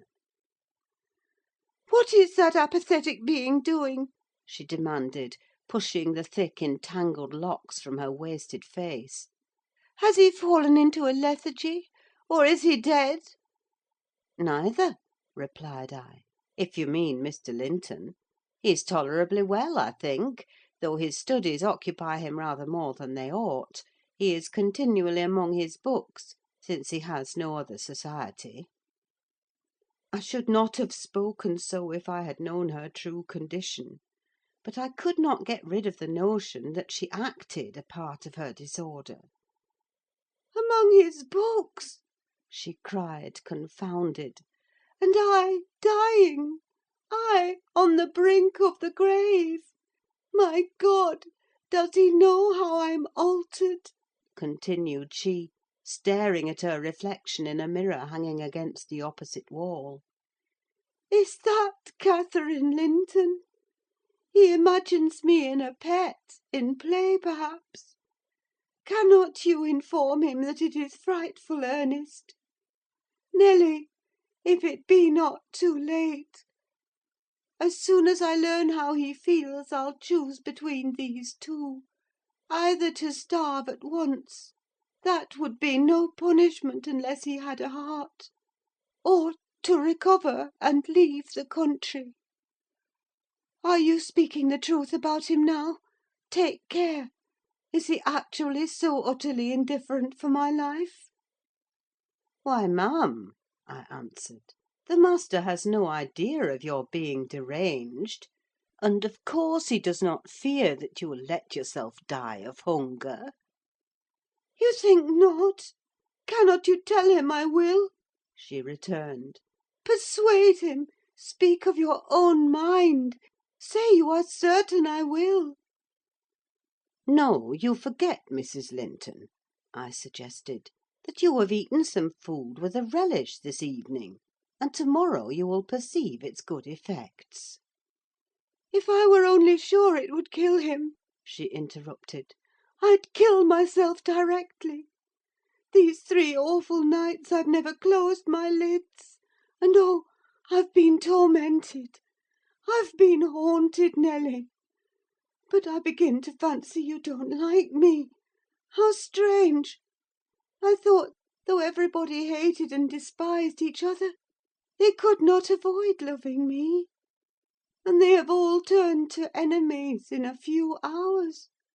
They have, I'm positive, the people here. How dreary to meet death, surrounded by their cold faces! Isabella, terrified and repelled, afraid to enter the room, it would be so dreadful to watch Catherine go.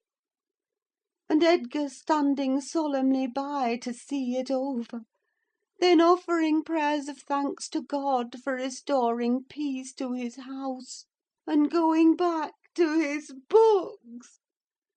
What in the name of all that feels has he to do with books when I am dying?" She could not bear the notion which I had put into her head of Mr. Linton's philosophical resignation.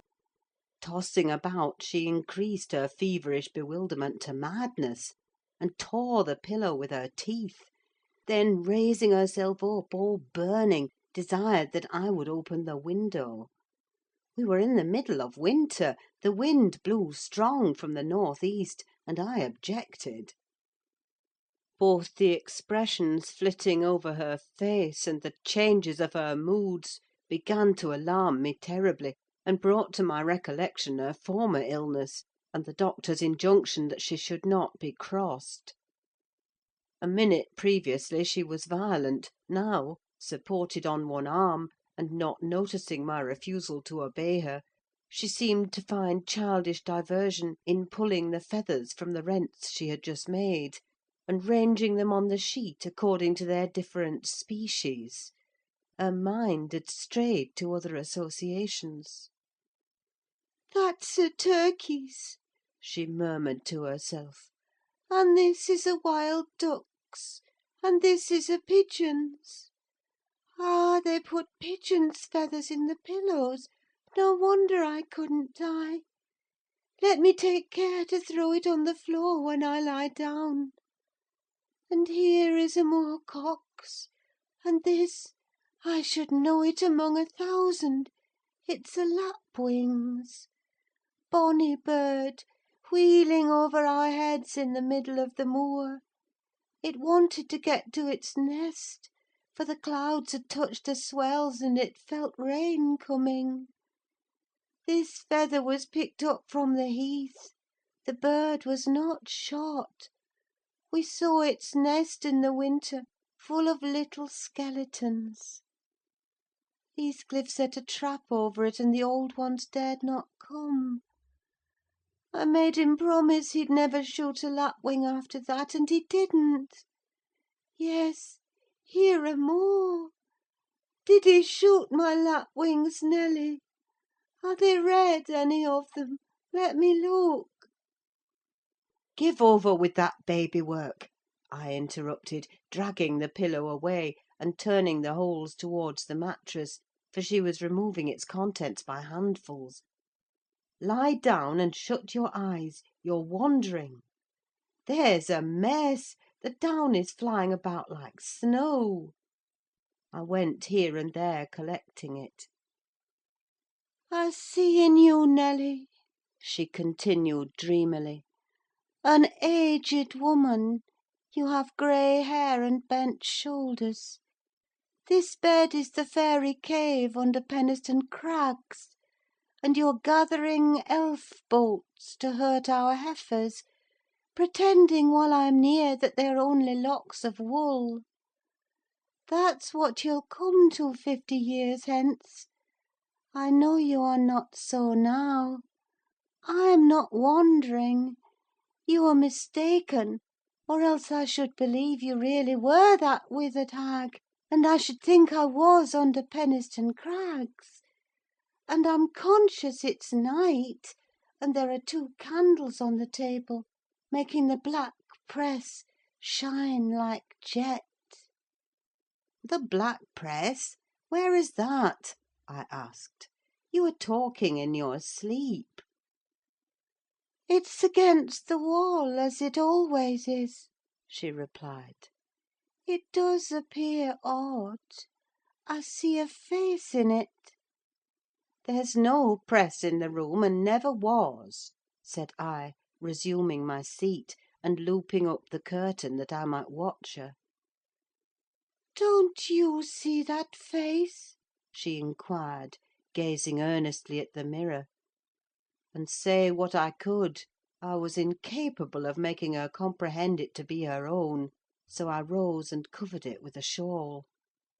"It's behind there still," she pursued anxiously, "and it stirred. Who is it? I hope it will not come out when you are gone. Oh, Nelly, the room is haunted. I'm afraid of being alone." I took her hand in mine, and bid her be composed, for a succession of shudders convulsed her frame, and she would keep straining her gaze towards the glass. "There's nobody here," I insisted. "It was yourself, Mrs. Linton. You knew it a while since." "Myself!" she gasped. "And the clock is striking 12! It's true, then! That's dreadful!" Her fingers clutched the clothes, and gathered them over her eyes. I attempted to steal to the door with an intention of calling her husband, but I was summoned back by a piercing shriek: the shawl had dropped from the frame. "Why, what is the matter?" cried I. "Who is coward now? Wake up! That is the glass, the mirror, Mrs. Linton; and you see yourself in it, and there am I, too, by your side." Trembling and bewildered, she held me fast. but the horror gradually passed from her countenance; its paleness gave place to a glow of shame. "Oh, dear! I thought I was at home," she sighed. "I thought I was lying in my chamber at Wuthering Heights. Because I'm weak, my brain got confused, and I screamed unconsciously. Don't say anything, but stay with me. I dread sleeping; my dreams appal me." "A sound sleep would do you good, ma'am," I answered; "and I hope this suffering will prevent your trying starving again." "Oh, if I were but in my own bed in the old house!" she went on bitterly, wringing her hands. "And that wind sounding in the firs by the lattice! Do let me feel it: it comes straight down the moor. Do let me have one breath." To pacify her, I held the casement ajar a few seconds. A cold blast rushed through. I closed it, and returned to my post. She lay still now, her face bathed in tears. Exhaustion of body had entirely subdued her spirit. Our fiery Catherine was no better than a wailing child. "How long is it since I shut myself in here?" she asked, suddenly reviving. "It was Monday evening," I replied; "and this is Thursday night, or rather Friday morning, at present." "What! Of the same week?" she exclaimed. "Only that brief time?" "Long enough to live on nothing but cold water and ill temper," observed I. "Well, it seems a weary number of hours," she muttered doubtfully. "It must be more. I remember being in the parlour after they had quarrelled, and Edgar being cruelly provoking, and me running into this room desperate. As soon as ever I had barred the door, utter blackness overwhelmed me, and I fell on the floor. I couldn't explain to Edgar how certain I felt of having a fit, or going raging mad, if he persisted in teasing me. I had no command of tongue or brain, and he did not guess my agony, perhaps.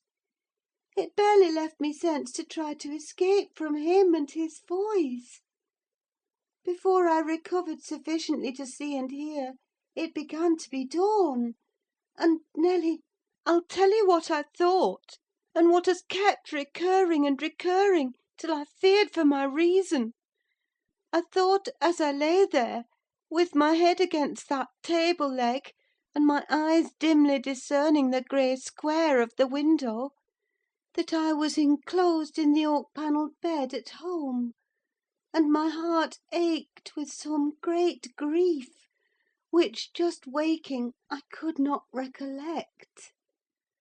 I pondered and worried myself to discover what it could be; and, most strangely, the whole last 7 years of my life grew a blank. I did not recall that they had been at all. I was a child; my father was just buried, and my misery arose from the separation that Hindley had ordered between me and Heathcliff. I was laid alone for the first time, and rousing from a dismal doze after a night of weeping, I lifted my hand to push the panels aside. It struck the table-top. I swept it along the carpet, and then memory burst in. My late anguish was swallowed in a paroxysm of despair. I cannot say why I felt so wildly wretched. It must have been temporary derangement, for there is scarcely cause. But supposing at 12 years old I had been wrenched from the Heights, and every early association, and my all in all, as Heathcliff was at that time, and been converted at a stroke into Mrs. Linton, the lady of Thrushcross Grange, and the wife of a stranger; an exile and outcast thenceforth from what had been my world. You may fancy a glimpse of the abyss where I grovelled. Shake your head as you will, Nelly, you have helped to unsettle me.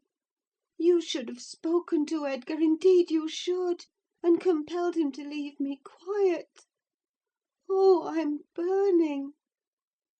I wish I were out of doors. I wish I were a girl again, half savage and hardy and free, and laughing at injuries, not maddening under them. Why am I so changed? Why does my blood rush into a hell of tumult at a few words? I'm sure I should be myself were I once among the heather on those hills. Open the window again wide. Fasten it open. Quick! Why don't you move? "Because I won't give you your death of cold," I answered. You won't give me a chance of life, you mean, She said sullenly. However, I'm not helpless yet. I'll open it myself.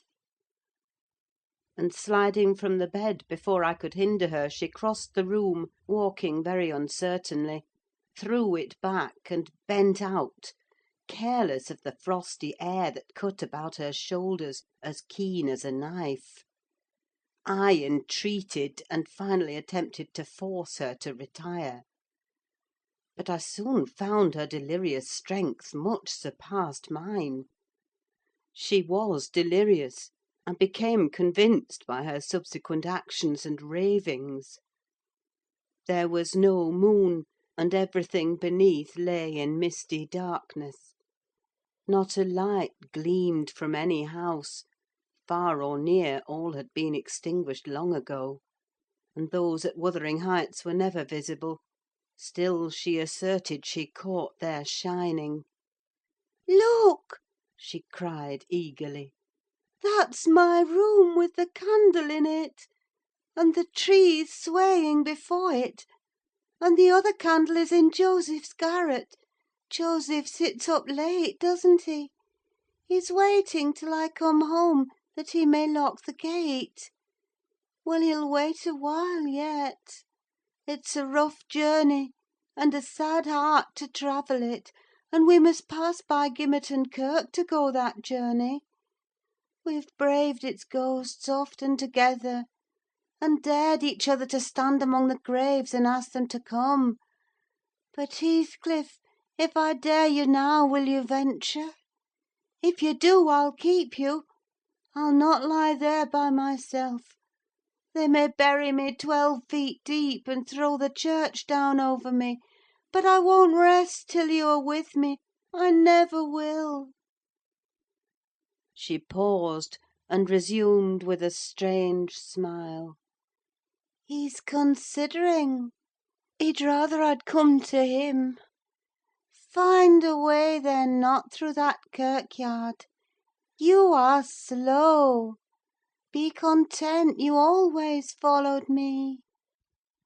Perceiving it vain to argue against her insanity, I was planning how I could reach something to wrap about her without quitting my hold of herself, for I could not trust her alone by the gaping lattice, when, to my consternation, I heard the rattle of the door handle, and Mr. Linton entered. He had only then come from the library, and in passing through the lobby had noticed our talking, and been attracted by curiosity or fear to examine what it signified at that late hour. Oh, sir!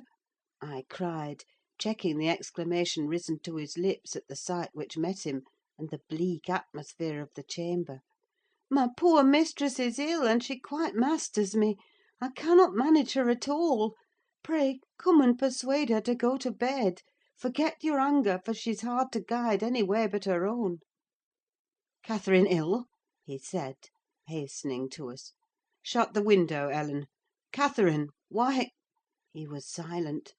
The haggardness of Mrs. Linton's appearance smote him speechless, and he could only glance from her to me in horrified astonishment.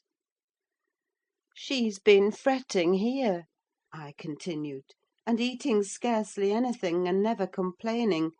She would admit none of us till this evening, and so we couldn't inform you of her state, as we were not aware of it ourselves. But it is nothing." I felt I uttered my explanations awkwardly. The master frowned. "It is nothing, is it, Ellen Dean?" he said sternly. "You shall account more clearly for keeping me ignorant of this." And he took his wife in his arms, and looked at her with anguish. At first she gave him no glance of recognition: he was invisible to her abstracted gaze. The delirium was not fixed, however: having weaned her eyes from contemplating the outer darkness, by degrees she centred her attention on him, and discovered who it was that held her. "Ah, you are come, are you, Edgar Linton?" she said, with angry animation. "You're one of those things that are ever found when least wanted, and when you are wanted, never. I suppose we shall have plenty of lamentations now: I see we shall. But they can't keep me from my narrow home out yonder. My resting place, where I'm bound before spring is over. There it is: not among the Lintons, mind, under the chapel roof, but in the open air with a headstone. And you may please yourself whether you go to them or come to me." "Catherine, what have you done?" commenced the master. "Am I nothing to you any more? Do you love that wretch Heath?" "Hush!" cried Mrs. Linton. "Hush this moment! You mention that name, and I end the matter instantly by a spring from the window. What you touch at present you may have, but my soul will be on that hill-top before you lay hands on me again.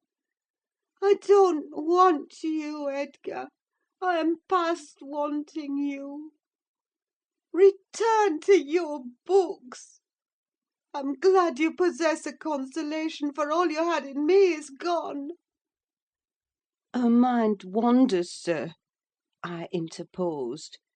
"She has been talking nonsense the whole evening; but let her have quiet and proper attendance, and she'll rally. Hereafter we must be cautious how we vex her." "I desire no further advice from you," answered Mr. Linton. "You knew your mistress's nature, and you encouraged me to harass her. And not to give me one hint of how she has been these 3 days! It was heartless. Months of sickness could not cause such a change." I began to defend myself, thinking it too bad to be blamed for another's wicked waywardness. "I knew Mrs. Linton's nature to be headstrong and domineering," cried I; "but I didn't know that you wished to foster her fierce temper. I didn't know that to humour her I should wink at Mr. Heathcliff. I performed the duty of a faithful servant in telling you, and I've got a faithful servant's wages. Well, it will teach me to be careful next time. Next time you may gather intelligence for yourself." "The next time you bring a tale to me, you shall quit my service, Ellen Dean," he replied. "You'd rather hear nothing about it, I suppose, then, Mr. Linton?" said I. "Heathcliff has your permission to come a-courting to Miss, and to drop in at every opportunity your absence offers, on purpose to poison the mistress against you?" Confused as Catherine was, her wits were alert at applying our conversation. "Ah! Nelly has played traitor!" she exclaimed passionately. "Nelly is my hidden enemy. You witch! So you do seek elf bolts to hurt us? Let me go, and I'll make her rue. I'll make her howl a recantation." A maniac's fury kindled under her brows. She struggled desperately to disengage herself from Linton's arms. I felt no inclination to tarry the event, and resolving to seek medical aid on my own responsibility, I quitted the chamber. In passing the garden to reach the road, at a place where a bridle hook is driven into the wall, I saw something white moved irregularly, evidently by another agent than the wind. Notwithstanding my hurry, I stayed to examine it, lest ever after I should have the conviction impressed on my imagination that it was a creature of the other world.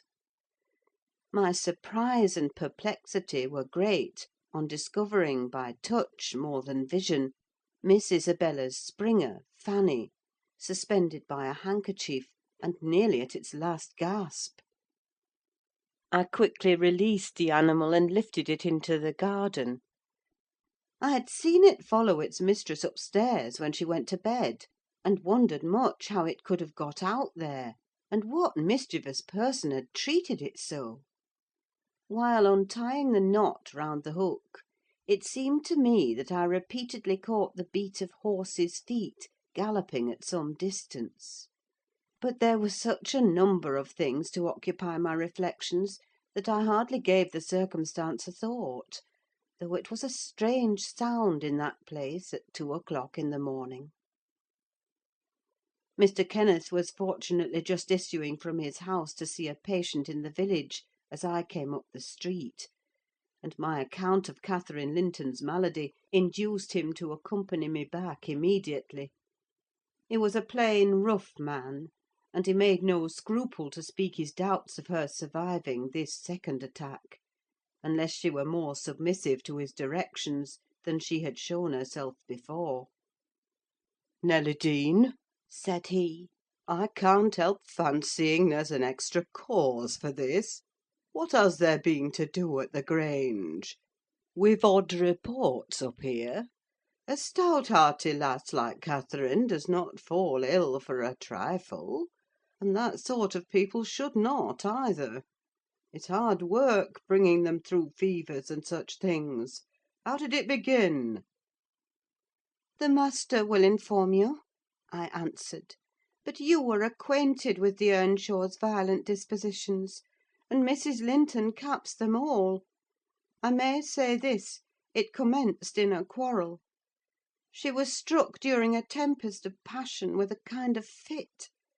That's her account, at least, for she flew off in the height of it and locked herself up.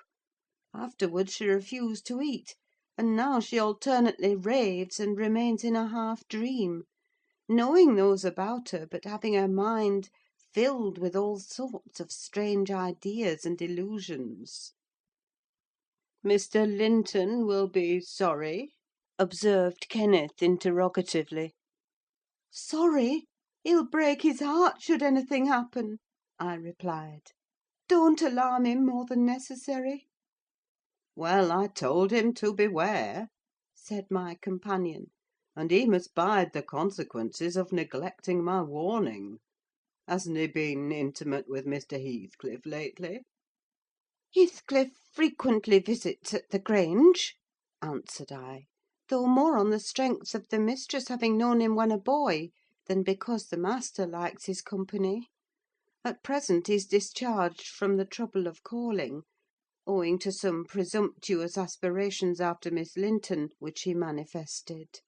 I hardly think he'll be taken in again." "And does Miss Linton turn a cold shoulder on him?" was the doctor's next question. "I'm not in her confidence," returned I, reluctant to continue the subject. "No, she's a sly one," he remarked, shaking his head. "She keeps her own counsel.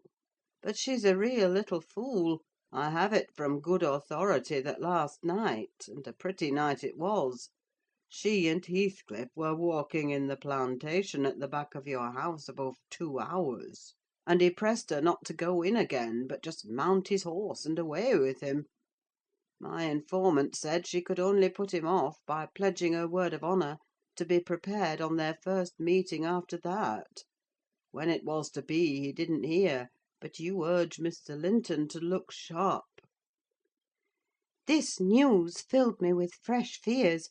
I outstripped Kenneth and ran most of the way back. The little dog was yelping in the garden yet. I spared a minute to open the gate for it, but instead of going to the house door, it coursed up and down, snuffing the grass, and would have escaped to the road, had I not seized it and conveyed it in with me. On ascending to Isabella's room, my suspicions were confirmed. It was empty. Had I been a few hours sooner, Mrs. Linton's illness might have arrested her rash step. But what could be done now? There was a bare possibility of overtaking them if pursued instantly. I could not pursue them, however, and I dared not rouse the family, and fill the place with confusion. Still less unfold the business to my master, absorbed as he was in his present calamity, and having no heart to spare for a second grief. I saw nothing for it but to hold my tongue and suffer matters to take their course; and Kenneth being arrived, I went with a badly composed countenance to announce him. Catherine lay in a troubled sleep. Her husband had succeeded in soothing the excess of frenzy: he now hung over her pillow, watching every shade and every change of her painfully expressive features. The doctor, on examining the case for himself, spoke hopefully to him of its having a favourable termination, if we could only preserve around her perfect and constant tranquillity. To me, he signified the threatening danger was not so much death as permanent alienation of intellect. I did not close my eyes that night, nor did Mr. Linton: indeed, we never went to bed; and the servants were all up long before the usual hour, moving through the house with stealthy tread, and exchanging whispers as they encountered each other in their vocations. Every one was active but Miss Isabella, and they began to remark how sound she slept. Her brother, too, asked if she had risen, and seemed impatient for her presence, and hurt that she showed so little anxiety for her sister-in-law. I trembled lest he should send me to call her, but I was spared the pain of being the first proclaimant of her flight. One of the maids, a thoughtless girl who had been on an early errand to Gimmerton, came panting upstairs, open-mouthed, and dashed into the chamber, crying, "Oh, dear, dear! What mun we have next? Master, master, our young lady—" "Hold your noise!" cried I, hastily, enraged at her clamorous manner. "Speak lower, Mary. What is the matter?" said Mr. Linton. "What ails your young lady?" "She's gone! She's gone! Yon Heathcliff's run off wi' her!" gasped the girl. "That is not true!" exclaimed Linton, rising in agitation. "It cannot be! How has the idea entered your head? Ellen Dean, go and seek her. It is incredible! It cannot be!" As he spoke, he took the servant to the door, and then repeated his demand to know her reasons for such an assertion. "Why, I met on the road a lad that fetches milk here," she stammered, "and he asked whether we weren't in trouble at the Grange. I thought he meant for Mrs. Sickness, so I answered yes. Then says he, 'There's somebody gone after 'em, I guess.' I stared. He saw I knew nought about it, and he told how a gentleman and lady had stopped to have a horse's shoe fastened at a blacksmith shop 2 miles out of Gimmerton, not very long after midnight; and how the blacksmith's lass had got up to spy who they were: she knew them both directly; and she noticed the man: Heathcliff it was, she felt certain; nobody could mistake him, besides: put a sovereign in her father's hand for payment. The lady had a cloak about her face, but having desired a sup of water, while she drank it fell back, and she saw her very plain. Heathcliff held both bridles as they rode on, and they set their faces from the village, and went as fast as the rough roads would let them. The lass said nothing to her father, but she told it all over Gimmerton this morning." I ran and peeped, for form's sake, into Isabella's room, confirming, when I returned, the servant's statement. Mr. Linton had resumed his seat by the bed. On my re-entrance he raised his eyes, read the meaning of my blank aspect, and dropped them without giving an order, or uttering a word.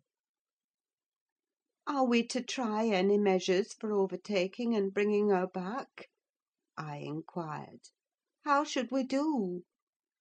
"She went of her own accord," answered the master. "She had a right to go, if she pleased. Trouble me no more about her. Hereafter she is only my sister in name; not because I disown her, but because she has disowned me." And that was all he said on the subject.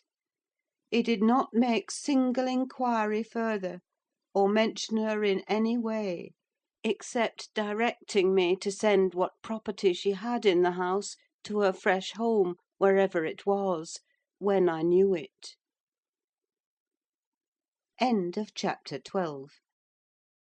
Chapter 13. For 2 months the fugitives remained absent. In those 2 months Mrs. Linton encountered and conquered the worst shock of what was denominated a brain fever. No mother could have nursed an only child more devotedly than Edgar tended her. Day and night he was watching and patiently enduring all the annoyances that irritable nerves and a shaken reason could inflict.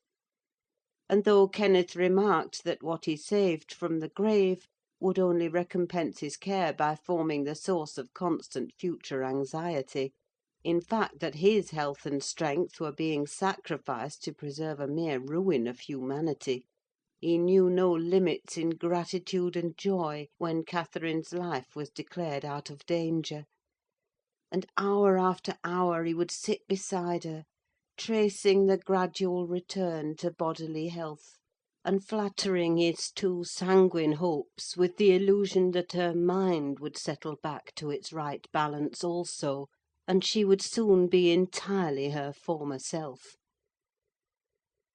The first time she left her chamber was at the commencement of the following March. Mr. Linton had put on her pillow in the morning a handful of golden crocuses. Her eye, long stranger to any gleam of pleasure, caught them in waking, and shone delighted as she gathered them eagerly together. "These are the earliest flowers at the Heights!" she exclaimed. "They remind me of soft thaw winds, and warm sunshine, and nearly melted snow. Edgar, is there not a south wind? And is not the snow almost gone?" "The snow is quite gone down here, darling," replied her husband; "and I only see 2 white spots on the whole range of moors. The sky is blue, and the larks are singing, and the becks and brooks are all brim full.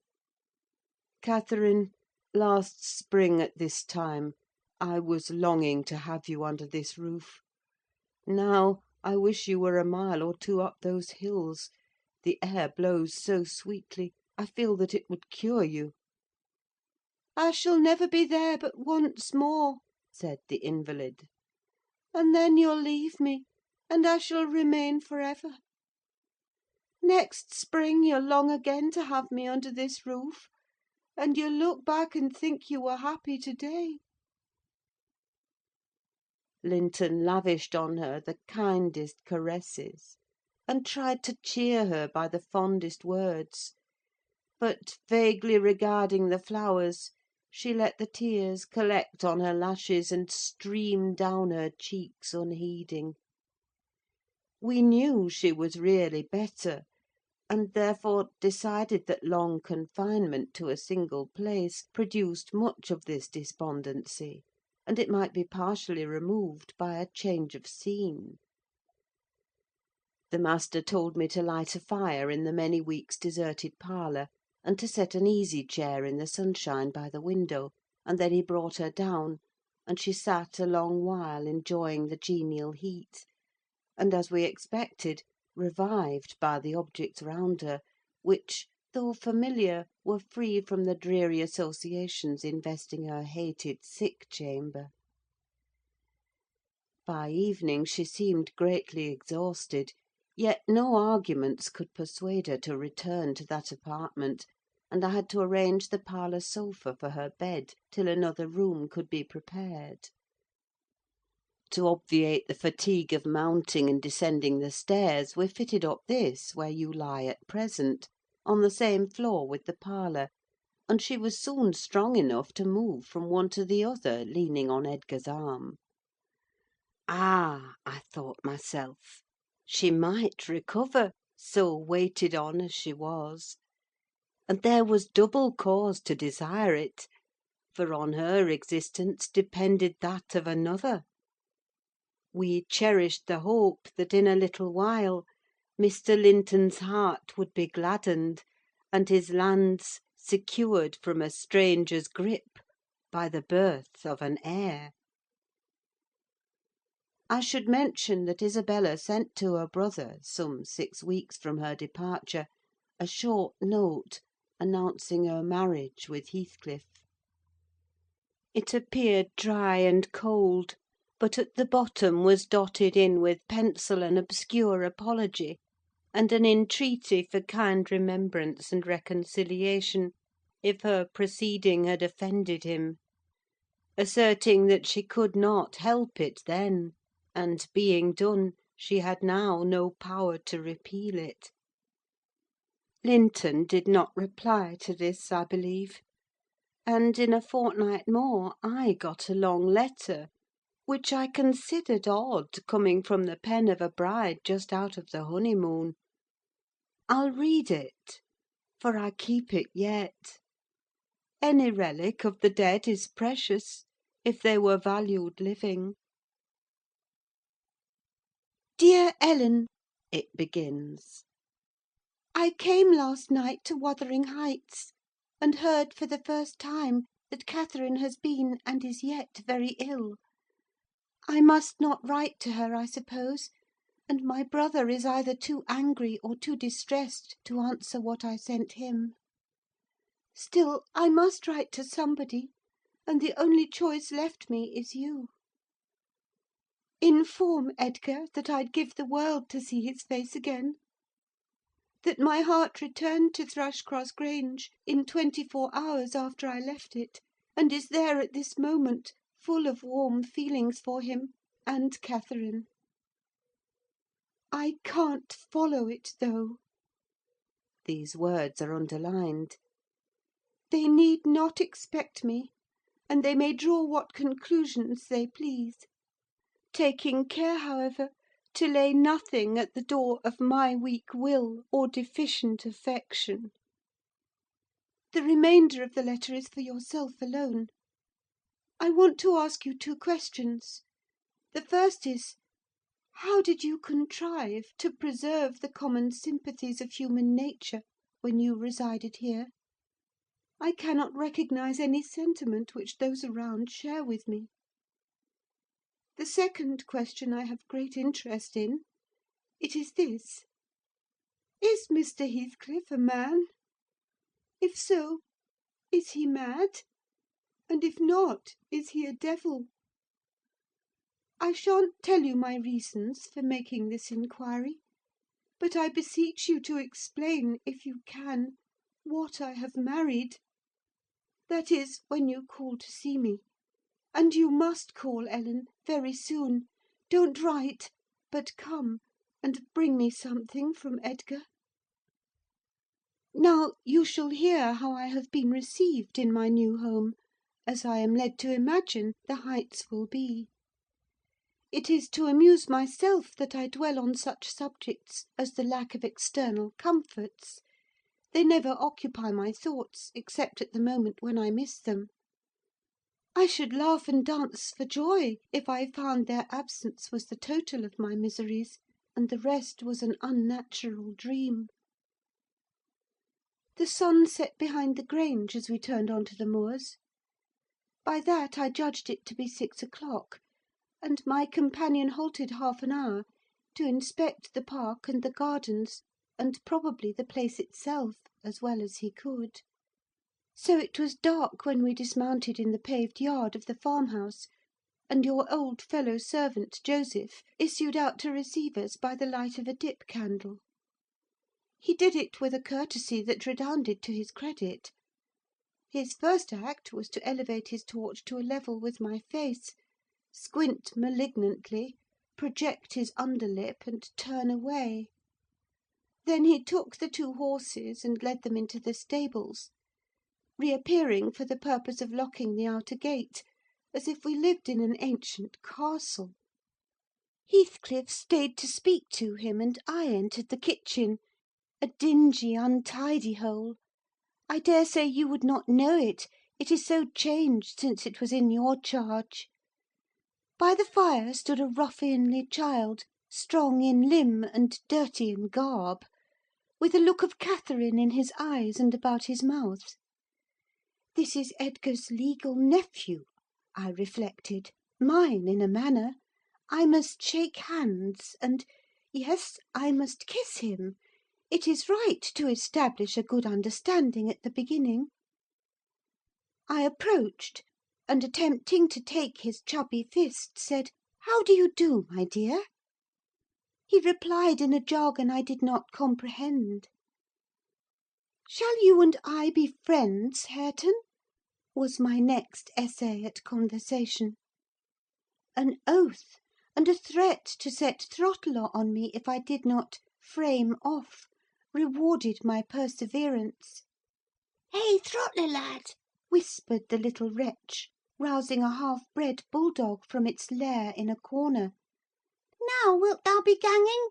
he asked authoritatively. Love for my life urged a compliance. I stepped over the threshold to wait till the others should enter. Mr. Heathcliff was nowhere visible, and Joseph, whom I followed to the stables and requested to accompany me in, after staring and muttering to himself, screwed up his nose and replied, Mim, mim, mim, did ever Christian body hear out like it? Mincing and munching. How can I tell what you say? "I say I wish you to come with me into the house," I cried, thinking him deaf, yet highly disgusted at his rudeness. None of me. I getting something else to do. He answered, and continued his work, moving his lantern jaws meanwhile, and surveying my dress and countenance; the former a great deal too fine, but the latter, I'm sure, as sad as he could desire, with sovereign contempt. I walked round the yard, and through a wicket to another door, at which I took the liberty of knocking, in hopes some more civil servant might show himself. After a short suspense, it was opened by a tall, gaunt man, without neckerchief, and otherwise extremely slovenly. His features were lost in masses of shaggy hair that hung on his shoulders, and his eyes, too, were like a ghostly Catherine's, with all their beauty annihilated. What's your business here? He demanded grimly. Who are you? My name was Isabella Linton, I replied. You've seen me before, sir. I'm lately married to Mr. Heathcliff, and he has brought me here, I suppose, by your permission. Is he come back, then? Asked the hermit, glaring like a hungry wolf. Yes, we came just now, I said, but he left me by the kitchen door, and when I would have gone in, your little boy played sentinel over the place, and frightened me off by the help of a bulldog. It's well the hellish villain has kept his word, growled my future host, searching the darkness beyond me, in expectation of discovering Heathcliff.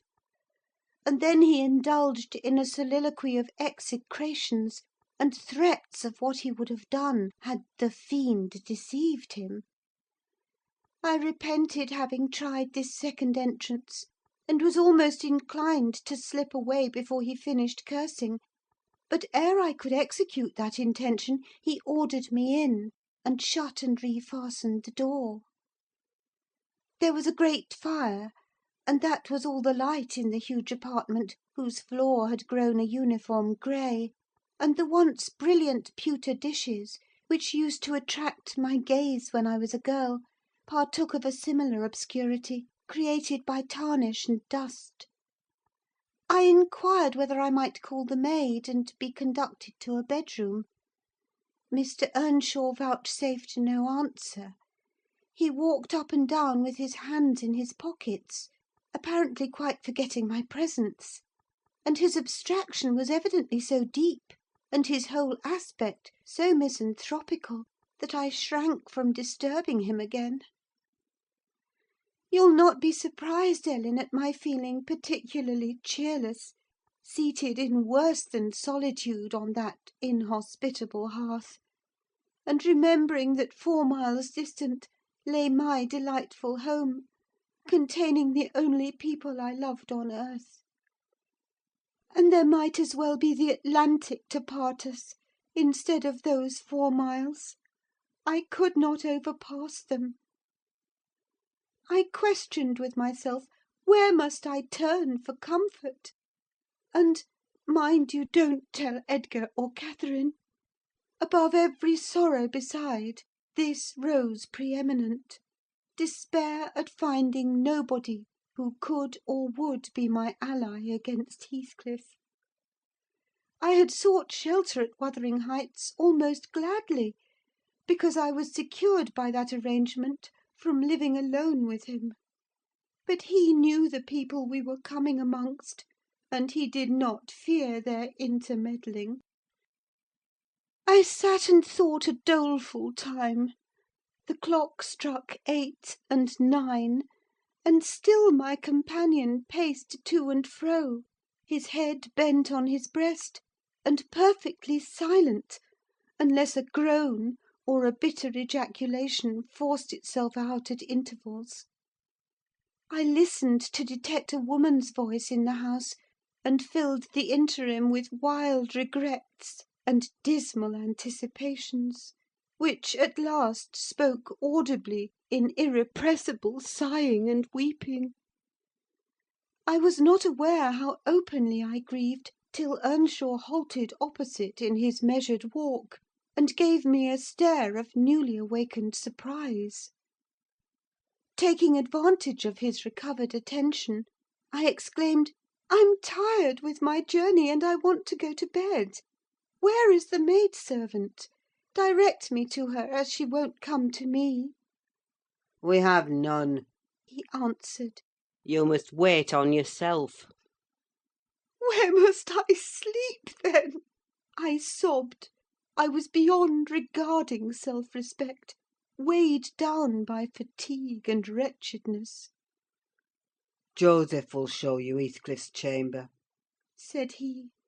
Open that door, he's in there.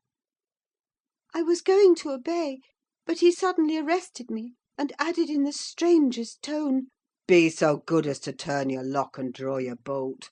Don't omit it. "Well," I said, "but why, Mr. Earnshaw?" I did not relish the notion of deliberately fastening myself in with Heathcliff. Look here, he replied, pulling from his waistcoat a curiously constructed pistol, having a double-edged spring-knife attached to the barrel. That's a great tempter to a desperate man, is it not? I cannot resist going up with this every night and trying his door. If once I find it open, he's done for. I do it invariably, even though the minute before I have been recalling 100 reasons that should make me refrain.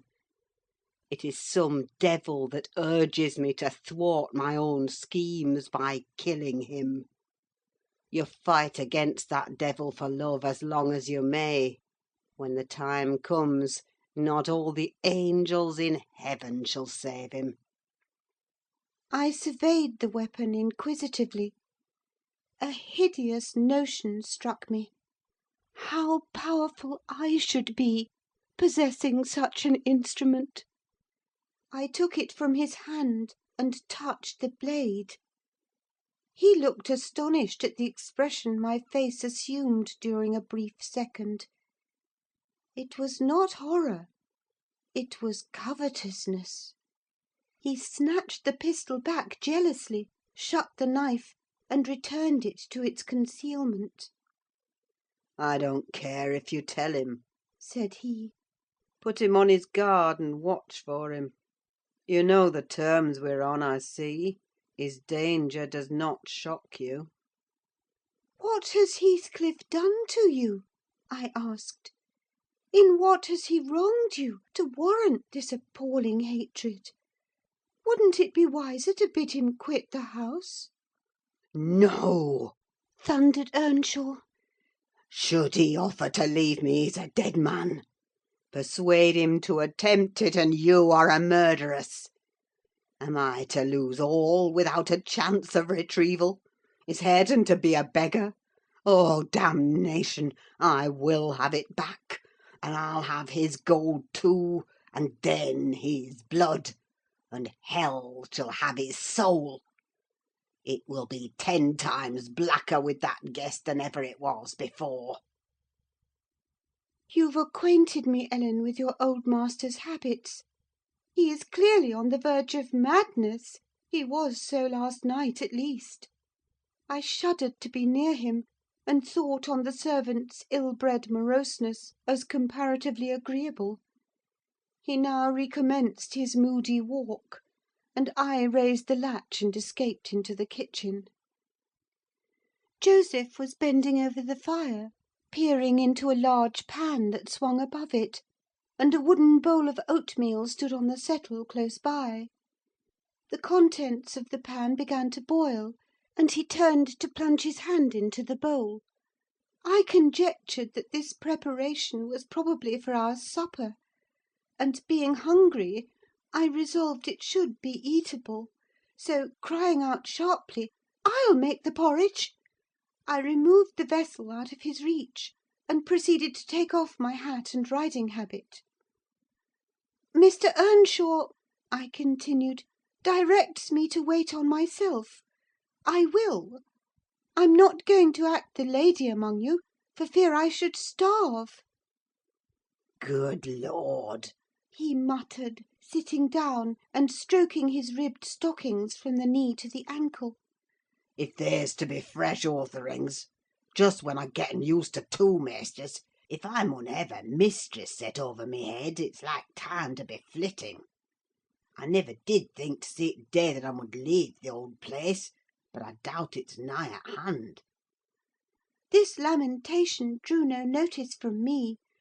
I went briskly to work, sighing to remember a period when it would have been all merry fun, but compelled speedily to drive off the remembrance. It racked me to recall past happiness, and the greater peril there was of conjuring up its apparition, the quicker the thibble ran round, and the faster the handfuls of meal fell into the water. Joseph beheld my style of cookery with growing indignation. "There!" he ejaculated. "Hareton, thou willn't sup thy porridge to neat: there be nowt but lumps as big as my nieve. There, again! I'd fling in bowl and all, if I were ye. There, pail to gulp off, and then you'll have done with it. Bang, bang! It's a mercy t' bottom isn't cleaved out." It was rather a rough mess, I own, when poured into the basins. 4 had been provided, and a gallon pitcher of new milk was brought from the dairy, which Hareton seized, and commenced drinking and spilling from the expansive lip. I expostulated, and desired that he should have his in a mug, affirming that I could not taste the liquid treated so dirtily. The old cynic chose to be vastly offended at this nicety, assuring me repeatedly that the bairn was every bit as good as I, and every bit as wholesome, and wondering how I could fashion to be so conceited. Meanwhile the infant ruffian continued sucking, and glowered up at me defyingly as he slavered into the jug. "I shall have my supper in another room," I said. "Have you no place you call a parlour?" "Parlour!" he echoed sneeringly. Parlour? Nay, we've no parlours. If you dunnot like we're company, there's maisters; and if you dunnot like maister, there's us. Then I shall go upstairs, I answered. Show me a chamber. I put my basin on a tray, and went myself to fetch some more milk. With great rumblings the fellow rose, and preceded me in my ascent. We mounted to the garrets. He opened a door now and then to look into the apartments we passed. Here's a ram, He said at last, flinging back a cranky board on hinges. it's weel enough to ate a few porridge in. There's a pack of corn in corner there, meaterly clane. If you're feared of muckying your grand silk clothes, spread your handkerchief on top on't. The rahm was a kind of lumber hole, smelling strong of malt and grain, various sacks of which articles were piled around, leaving a wide bare space in the middle. "Why, man!" I exclaimed, facing him angrily, "this is not a place to sleep in. I wish to see my bedroom." Bedroom? He repeated in a tone of mockery. Ya silk bedrooms there is. Yon's mine. He pointed into the second garret, only differing from the first in being more naked about the walls, and having a large, low, curtainless bed, with an indigo-coloured quilt, at one end. "What do I want with yours?" I retorted. "I suppose Mr. Heathcliff does not lodge at the top of the house, does he?" Oh, it's Mr. Heathcliff's you're wanting. cried he, as if making a new discovery. Couldn't ye ha' said so at onst?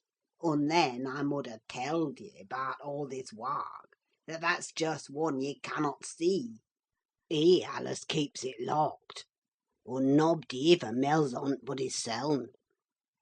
"You've a nice house, Joseph," I could not refrain from observing, "and pleasant inmates; and I think the concentrated essence of all the madness in the world took up its abode in my brain the day I linked my fate with theirs.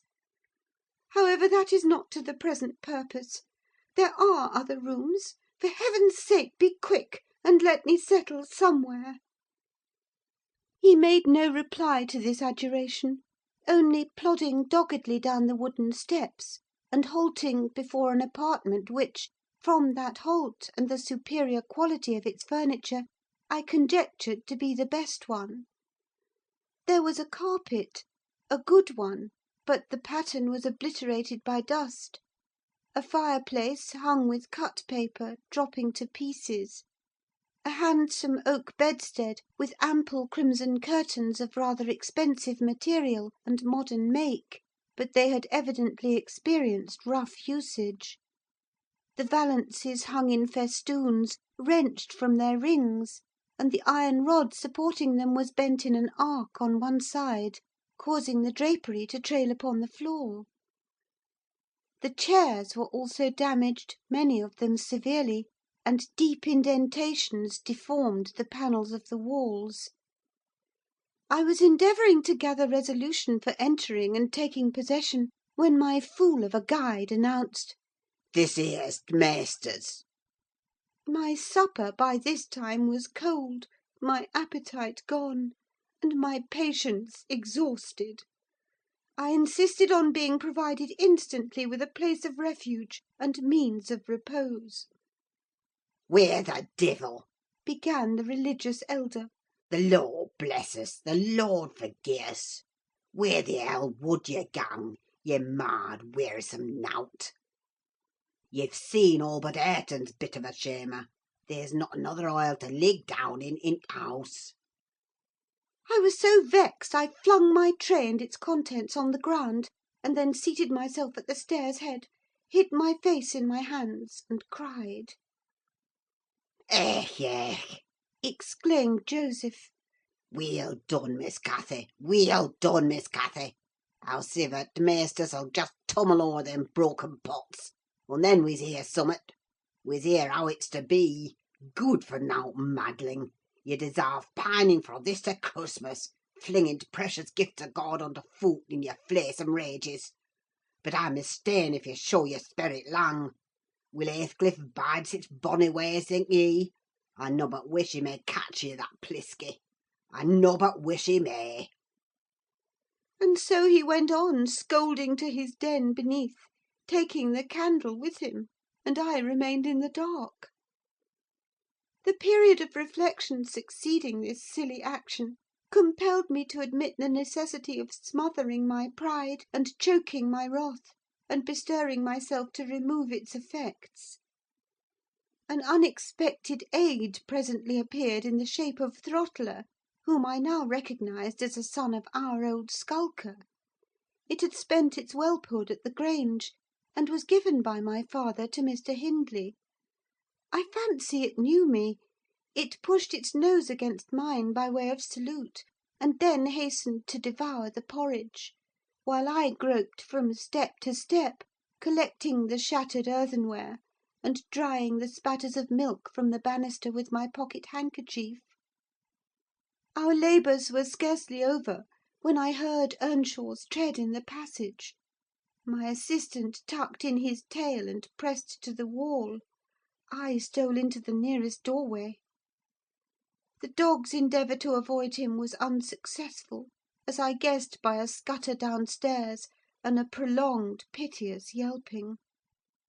I had better luck: he passed on, entered his chamber, and shut the door.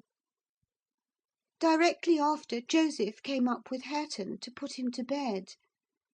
I had found shelter in Hareton's room, and the old man, on seeing me, said, "There's ram for both ye and your pride now, I should think, in the house.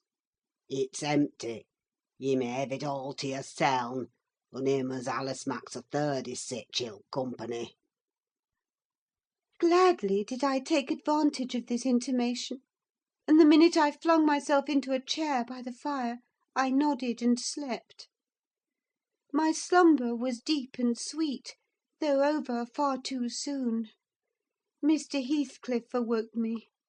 He had just come in, and demanded, in his loving manner, what I was doing there. I told him the cause of my staying up so late: that he had the key of our room in his pocket. The adjective "our" gave mortal offence. He swore it was not, nor ever should be, mine; and but I'll not repeat his language, nor describe his habitual conduct. He is ingenious and unresting in seeking to gain my abhorrence. I sometimes wonder at him with an intensity that deadens my fear. Yet, I assure you, a tiger or a venomous serpent could not rouse terror in me equal to that which he wakens. He told me of Catherine's illness, and accused my brother of causing it, promising that I should be Edgar's proxy in suffering till he could get hold of him. I do hate him! I am wretched! I have been a fool! Beware of uttering one breath of this to any one at the Grange. I shall expect you every day. Don't disappoint me. Isabella. End of chapter 13. Chapter 14. As soon as I had perused this epistle, I went to the master, and informed him that his sister had arrived at the Heights, and sent me a letter expressing her sorrow for Mrs. Linton's situation, and her ardent desire to see him, with a wish that he would transmit to her as early as possible some token of forgiveness by me. "Forgiveness!" said Linton. "I have nothing to forgive her, Ellen. You may call at Wuthering Heights this afternoon, if you like, and say that I am not angry, but I'm sorry to have lost her. Especially as I can never think she'll be happy. It is out of the question my going to see her, however. We are eternally divided. And should she really wish to oblige me, Let her persuade the villain she has married to leave the country." "And you won't write her a little note, sir?" I asked imploringly. "No," he answered. "It is needless. My communication with Heathcliff's family shall be as sparing as his with mine. It shall not exist." Mr. Edgar's coldness depressed me exceedingly, and all the way from the Grange I puzzled my brains how to put more heart into what he said when I repeated it, and how to soften his refusal of even a few lines to console Isabella. I daresay she'd been on the watch for me since morning. I saw her looking through the lattice as I came up the garden causeway, and I nodded to her, but she drew back as if afraid of being observed. I entered without knocking. There never was such a dreary, dismal scene as the formerly cheerful house presented. I must confess that if I had been in the young lady's place, I would at least have swept the hearth and wiped the tables with a duster. But she already partook of the pervading spirit of neglect which encompassed her. Her pretty face was wan and listless, her hair uncurled, some locks hanging lankly down, and some carelessly twisted round her head. Probably she had not touched her dress since yester evening. Hindley was not there. Mr. Heathcliff sat at a table, turning over some papers in his pocket-book; but he rose when I appeared, asked me how I did, quite friendly, and offered me a chair. He was the only thing there that seemed decent, and I thought he never looked better. So much had circumstances altered their positions, that he would certainly have struck a stranger as a born and bred gentleman, and his wife as a thorough little slattern.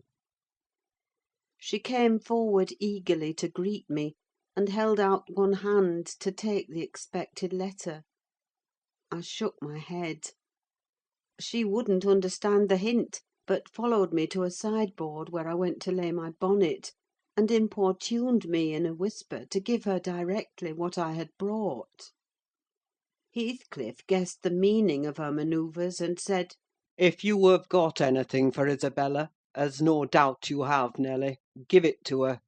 You needn't make a secret of it: we have no secrets between us. "Oh, I have nothing," I replied, thinking it best to speak the truth at once. "My master bid me tell his sister that she must not expect either a letter or a visit from him at present. He sends his love, ma'am, and his wishes for your happiness, and his pardon for the grief you have occasioned; but he thinks that after this time his household and the household here should drop into communication, as nothing could come of keeping it up."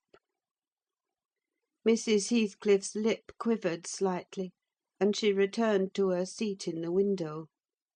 Her husband took his stand on the hearthstone near me, and began to put questions concerning Catherine. I told him as much as I thought proper of her illness, and he extorted from me, by cross-examination, most of the facts connected with its origin. I blamed her, as she deserved, for bringing it all on herself, and ended by hoping that he would follow Mr. Linton's example, and avoid future interference with his family, for good or evil. "Mrs. Linton is now just recovering," I said. "She'll never be like she was, but her life is spared; and if you really have a regard for her, you'll shun crossing her way again. Nay, you'll move out of this country entirely; and that you may not regret it, I'll inform you Catherine Linton is as different now from your old friend Catherine Earnshaw as that young lady is different from me. Her appearance is changed greatly, her character much more so; and the person who is compelled of necessity to be her companion will only sustain his affection hereafter by the remembrance of what she once was, by common humanity and a sense of duty. "That is quite possible," remarked Heathcliff, forcing himself to seem calm. "quite possible that your master should have nothing but common humanity and a sense of duty to fall back upon. But do you imagine that I shall leave Catherine to his duty and humanity? And can you compare my feelings respecting Catherine to his? Before you leave this house, I must exact a promise from you that you'll get me an interview with her. Consent or refuse, I will see her. What do you say?" "I say, Mr. Heathcliff," I replied, "you must not. You never shall, through my means. Another encounter between you and the master would kill her altogether." "With your aid, that may be avoided. He continued. And should there be danger of such an event, should he be the cause of adding a single trouble more to her existence, why, I think I shall be justified in going to extremes. I wish you had sincerity enough to tell me whether Catherine would suffer greatly from his loss. The fear that she would restrains me.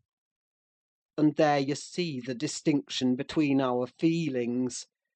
Had he been in my place and I in his, though I hated him with a hatred that turned my life to gall, I never would have raised a hand against him. You may look incredulous if you please. I never would have banished him from her society as long as she desired his. The moment her regard ceased, I would have torn his heart out and drunk his blood; but till then, if you don't believe me, you don't know me, till then I would have died by inches before I touched a single hair of his head."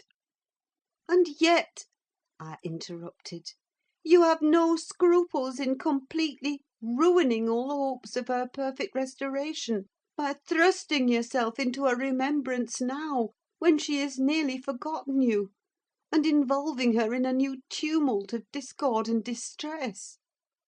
You suppose she has nearly forgotten me? he said. Oh, Nelly, you know she has not. You know as well as I do that for every thought she spends on Linton, she spends 1,000 on me. At a most miserable period of my life, I had a notion of the kind. It haunted me on my return to the neighbourhood last summer.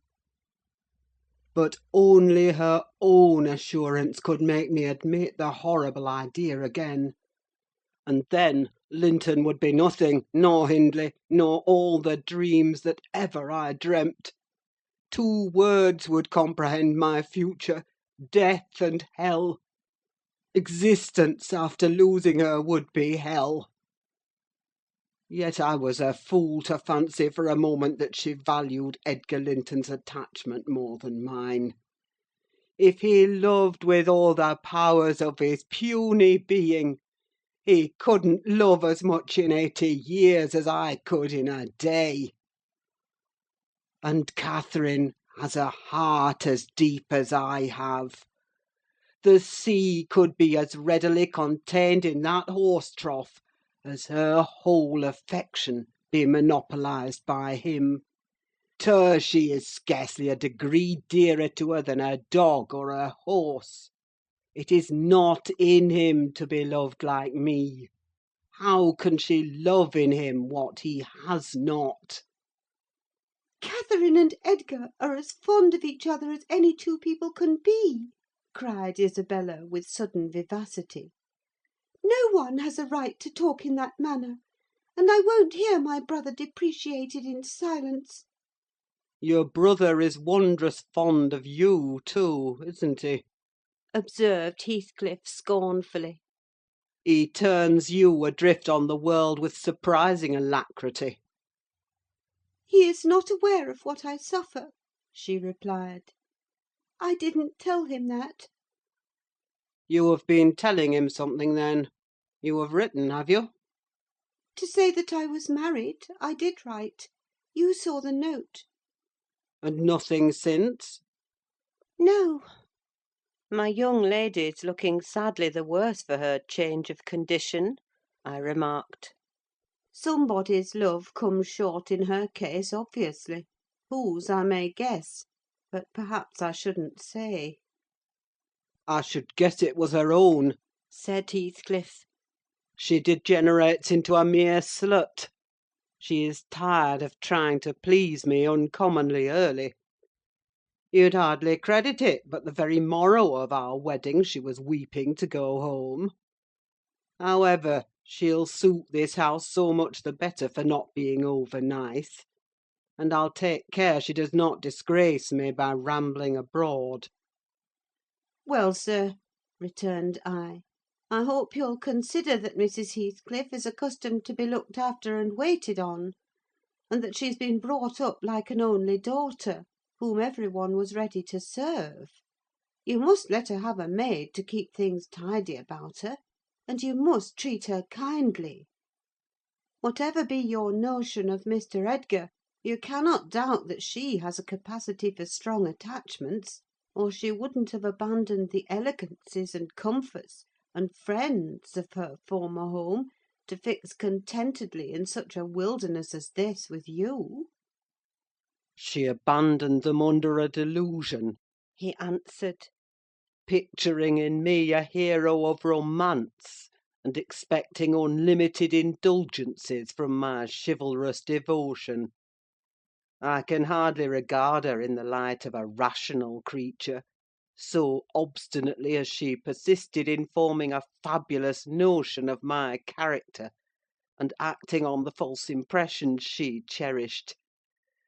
But at last I think she begins to know me. I don't perceive the silly smiles and grimaces that provoked me at first, and the senseless incapability of discerning that I was in earnest when I gave her my opinion of her infatuation and herself. It was a marvellous effort of perspicacity to discover that I did not love her. I believed at one time no lessons could teach her that, and yet it is poorly learnt. For this morning she announced, as a piece of appalling intelligence, that I had actually succeeded in making her hate me: a positive labour of Hercules, I assure you. If it be achieved, I have cause to return thanks. Can I trust your assertion, Isabella? Are you sure you hate me? If I let you alone for half a day, won't you come sighing and wheedling to me again? I daresay she would rather I had seemed all tenderness before you. It wounds her vanity to have the truth exposed. But I don't care who knows that the passion was wholly on one side, and I never told her a lie about it. She cannot accuse me of showing one bit of deceitful softness. The first thing she saw me do, on coming out of the Grange, was to hang up her little dog; and when she pleaded for it, the first words I uttered were a wish that I had the hanging of every being belonging to her except one. Possibly she took that exception for herself. But no brutality disgusted her. I suppose she has an innate admiration of it, if only her precious person were secure from injury.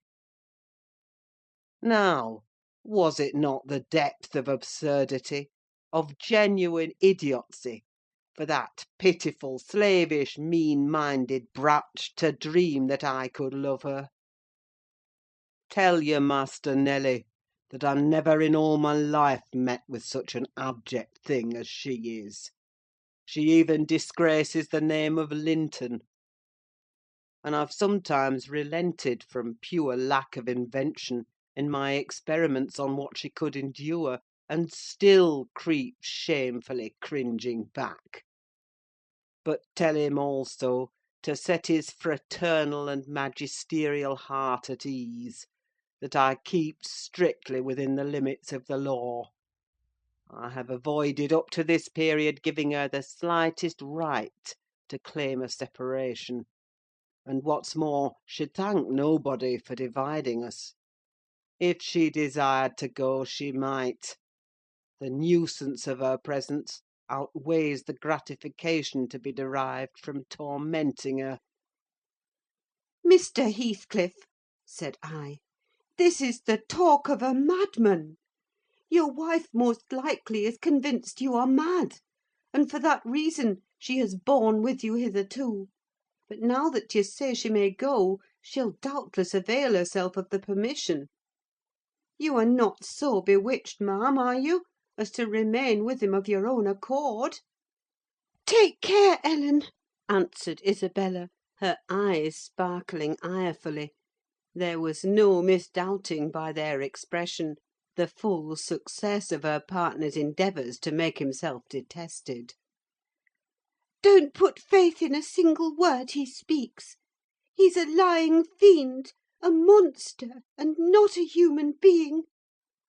I've been told I might leave him before, and I've made the attempt, but I dare not repeat it.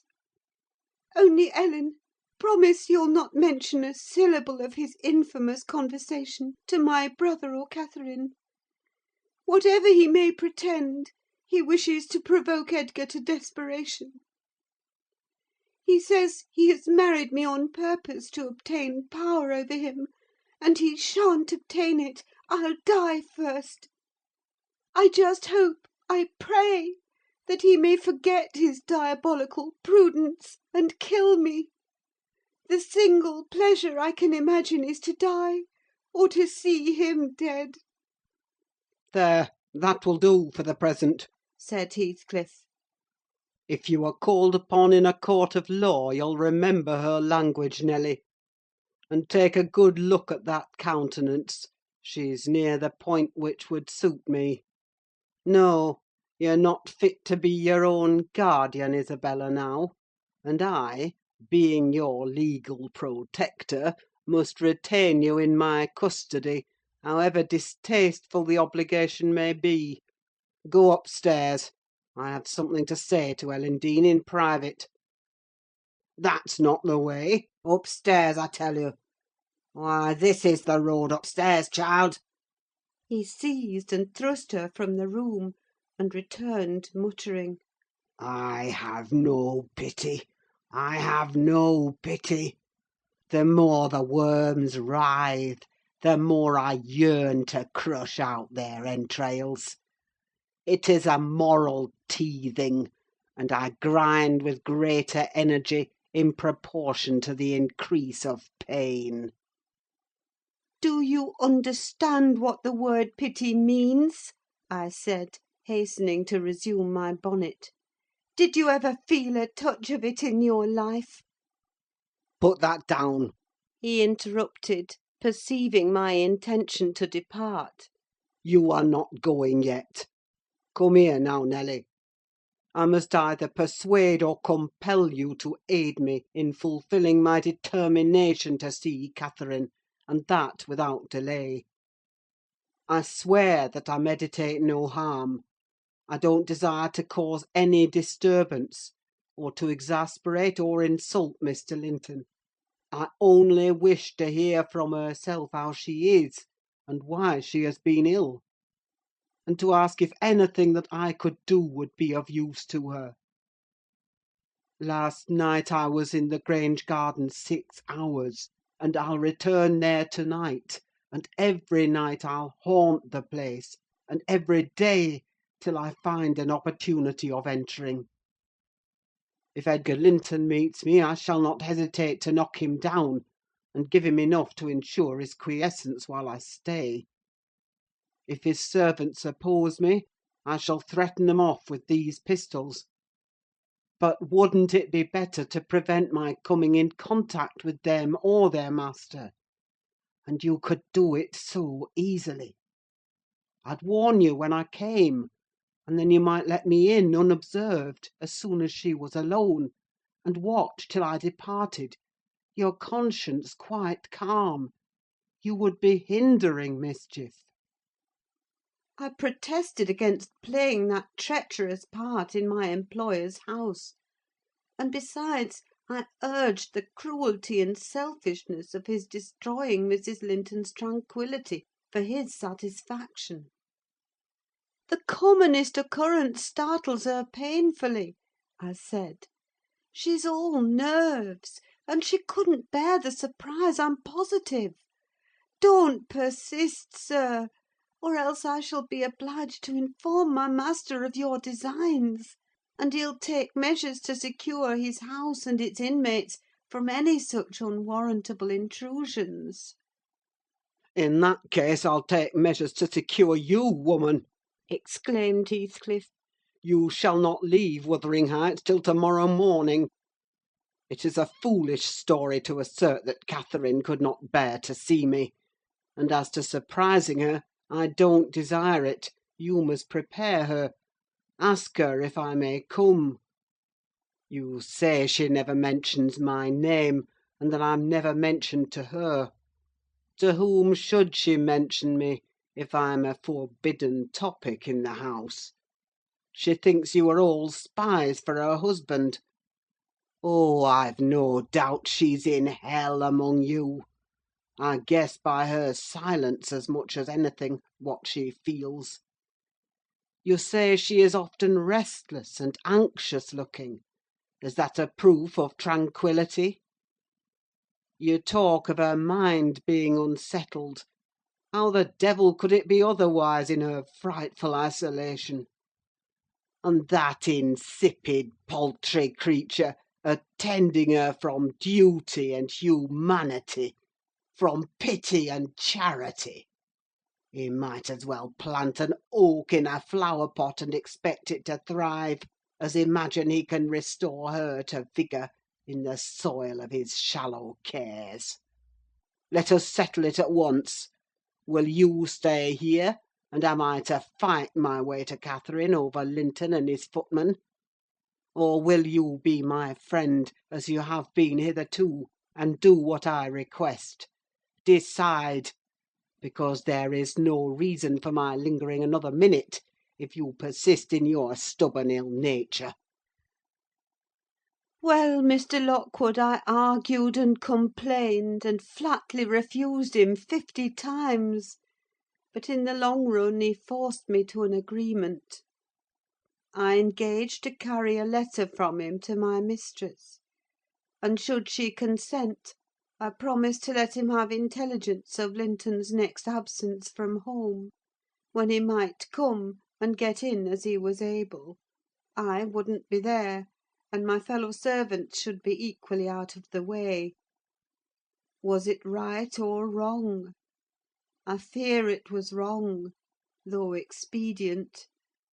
I thought I prevented another explosion by my compliance; and I thought, too, it might create a favourable crisis in Catherine's mental illness.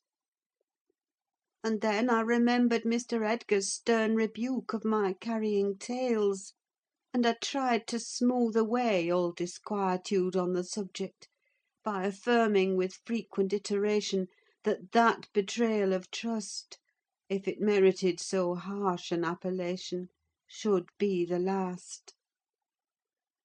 Notwithstanding, my journey homeward was sadder than my journey thither, and many misgivings I had ere I could prevail on myself to put the missive into Mrs. Linton's hand.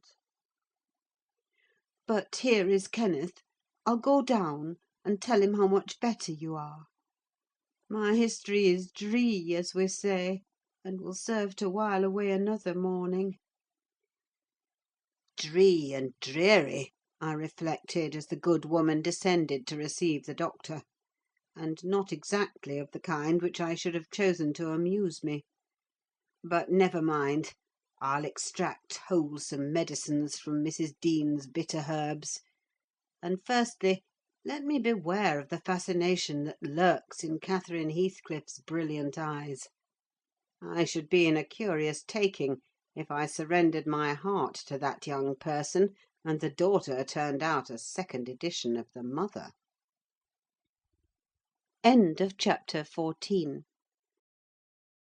Chapter 15. Another week over, and I am so many days nearer health and spring. I have now heard all my neighbours' history at different sittings, as the housekeeper could spare time from more important occupations. I'll continue it in her own words, only a little condensed.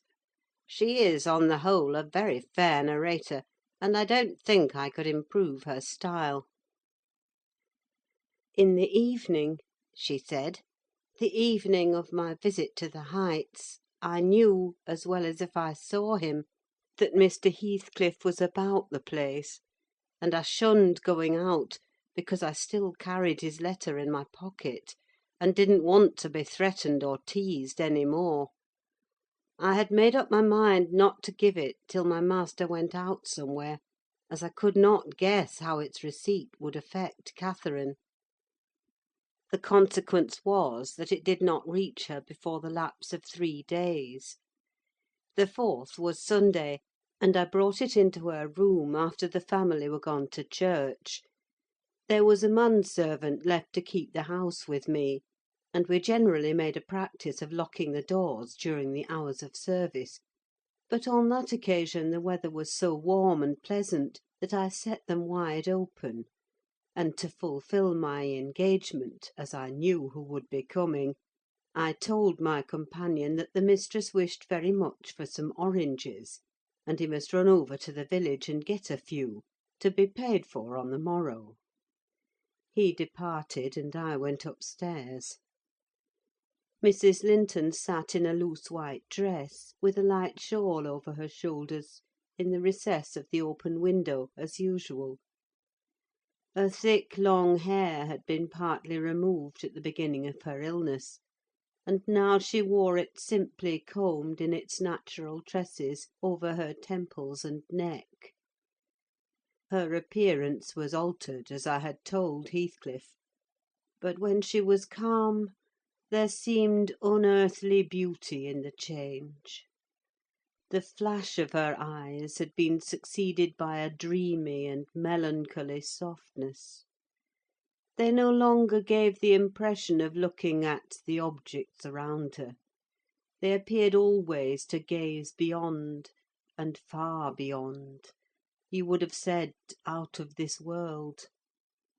Then the paleness of her face, its haggard aspect having vanished as she recovered flesh, and the peculiar expression arising from her mental state, though painfully suggestive of their causes, added to the touching interest which she awakened, and, invariably to me, I know, and to any person who saw her, I should think, refuted more tangible proofs of convalescence, and stamped her as one doomed to decay.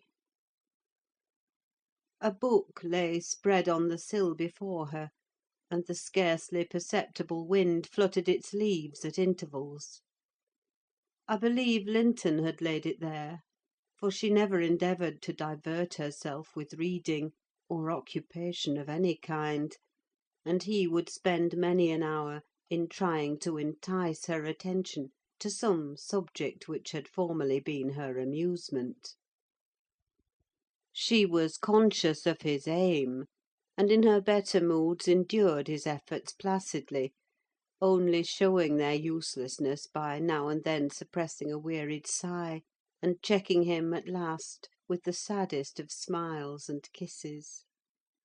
At other times she would turn petulantly away, and hide her face in her hands, or even push him off angrily; and then he took care to let her alone, for he was certain of doing no good. Gimmerton chapel bells were still ringing, and the full, mellow flow of the beck in the valley came soothingly on the ear. It was a sweet substitute for the yet absent murmur of the summer foliage, which drowned that music about the Grange when the trees were in leaf. At Wuthering Heights it always sounded on quiet days following a great thaw, or a season of steady rain; and of Wuthering Heights Catherine was thinking as she listened. That is, if she thought or listened at all. But she had the vague, distant look I mentioned before, which expressed no recognition of material things, either by ear or eye. "There's a letter for you, Mrs. Linton," I said, gently inserting it in one hand that rested on her knee. "You must read it immediately, because it wants an answer. Shall I break the seal?" "Yes," she answered, without altering the direction of her eyes. I opened it. It was very short. "Now," I continued, "read it." She drew away her hand, and let it fall. I replaced it in her lap, and stood waiting till it should please her to glance down. But that movement was so long delayed that at last I resumed, "Must I read it, ma'am? It is from Mr. Heathcliff." There was a start, and a troubled gleam of recollection, and a struggle to arrange her ideas. She lifted the letter and seemed to peruse it, and when she came to the signature she sighed. Yet still I found she had not gathered its import, for, upon my desiring to hear her reply, she merely pointed to the name, and gazed at me with mournful and questioning eagerness. "Well, he wishes to see you," said I, guessing her need of an interpreter. "He's in the garden by this time, and impatient to know what answer I shall bring." As I spoke, I observed a large dog lying on the sunny grass beneath raise its ears as if about to bark, and then, smoothing them back, announce by a wag of the tail that some one approached whom it did not consider a stranger. Mrs. Linton bent forward and listened breathlessly. The minute after, a step traversed the hall. The open house was too tempting for Heathcliff to resist walking in: most likely he supposed that I was inclined to shirk my promise, and so resolved to trust to his own audacity. With straining eagerness, Catherine gazed towards the entrance of her chamber. He did not hit the right room directly. She motioned me to admit him, but he found it out ere I could reach the door, and in a stride or two was at her side, and had her grasped in his arms. He neither spoke nor loosed his hold for some 5 minutes, during which period he bestowed more kisses than ever he gave in his life before, I daresay. But then my mistress had kissed him first, and I plainly saw that he could hardly bear, for downright agony, to look into her face.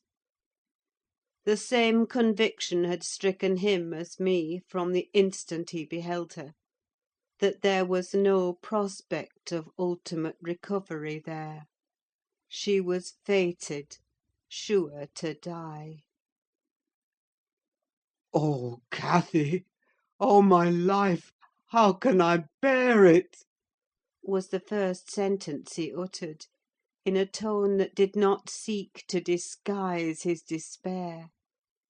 And now he stared at her so earnestly that I thought the very intensity of his gaze would bring tears into his eyes. But they burned with anguish: they did not melt.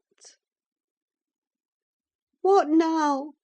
said Catherine, leaning back, and returning his look with a suddenly clouded brow.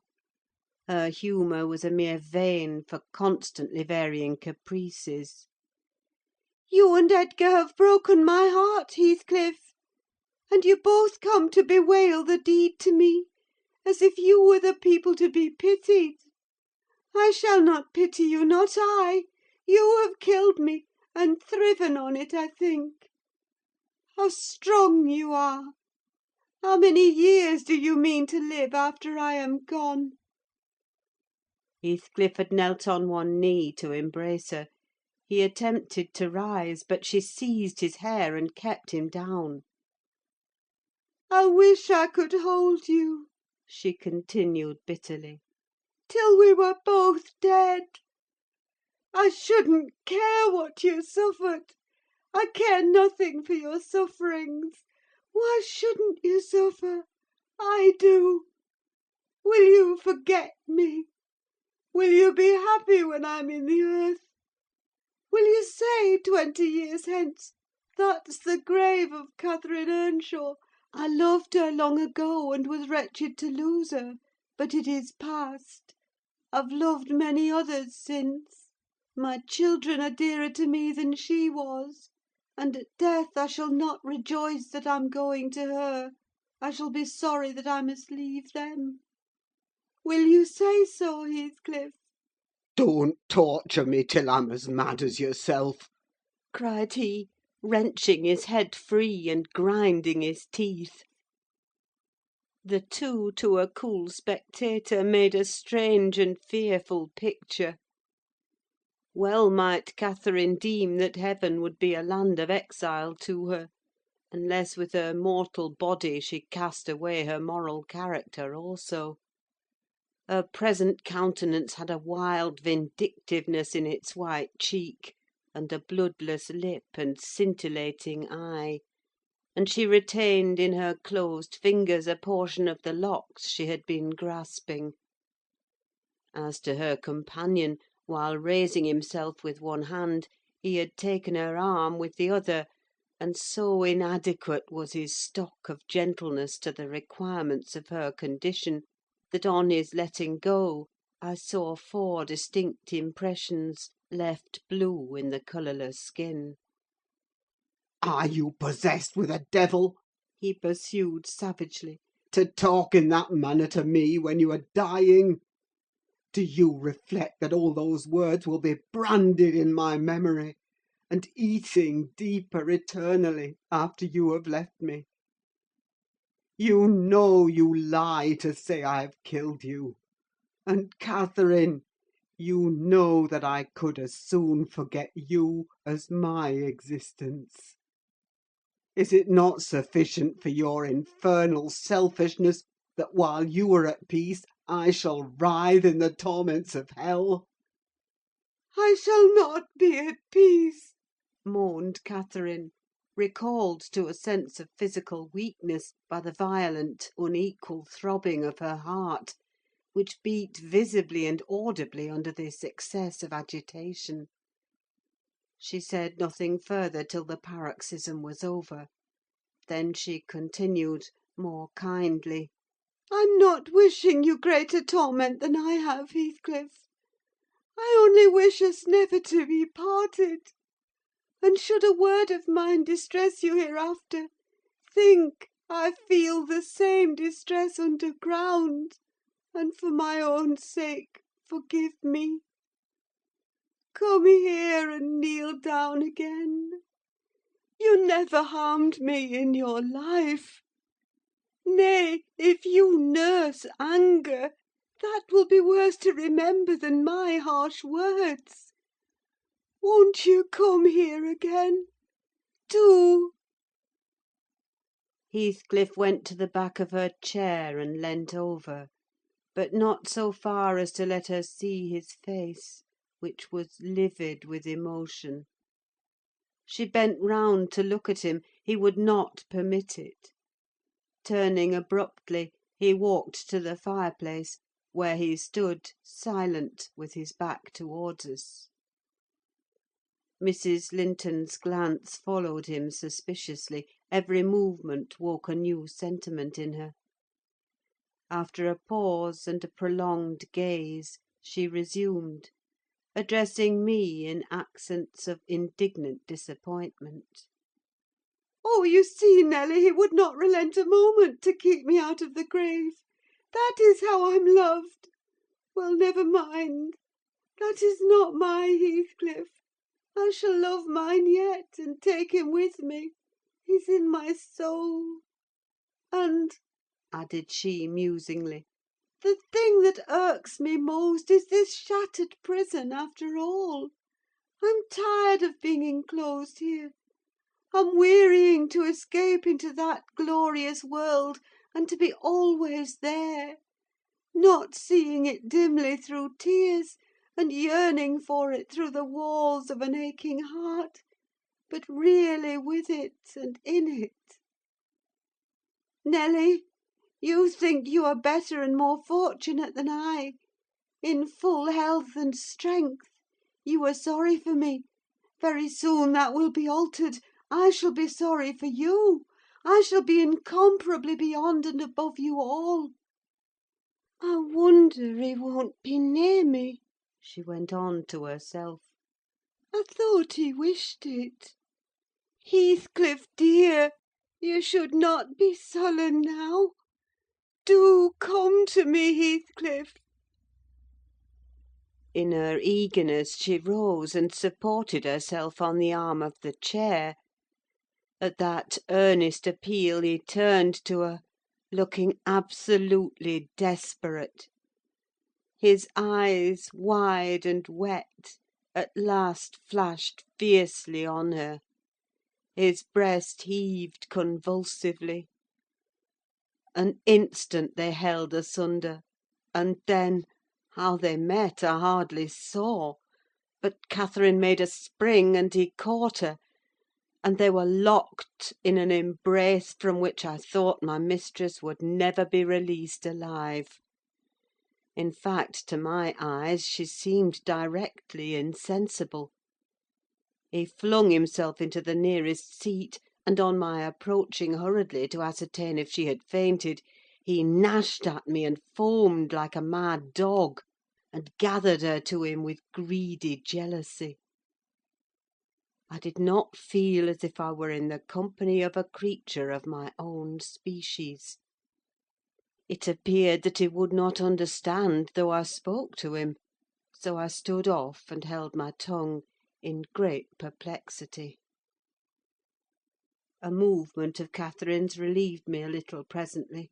She put up her hand to clasp his neck, and bring her cheek to his as he held her; while he, in return, covering her with frantic caresses, said wildly— You teach me now how cruel you've been, cruel and false. Why did you despise me? Why did you betray your own heart, Cathy? I have not one word of comfort. You deserve this. You have killed yourself. Yes, you may kiss me and cry, and wring out my kisses and tears. They'll blight you. They'll damn you.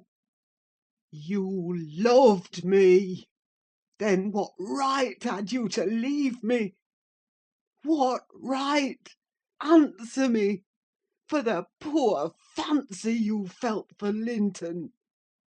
Because misery and degradation and death and nothing that God or Satan could inflict would have parted us, you, of your own will, did it.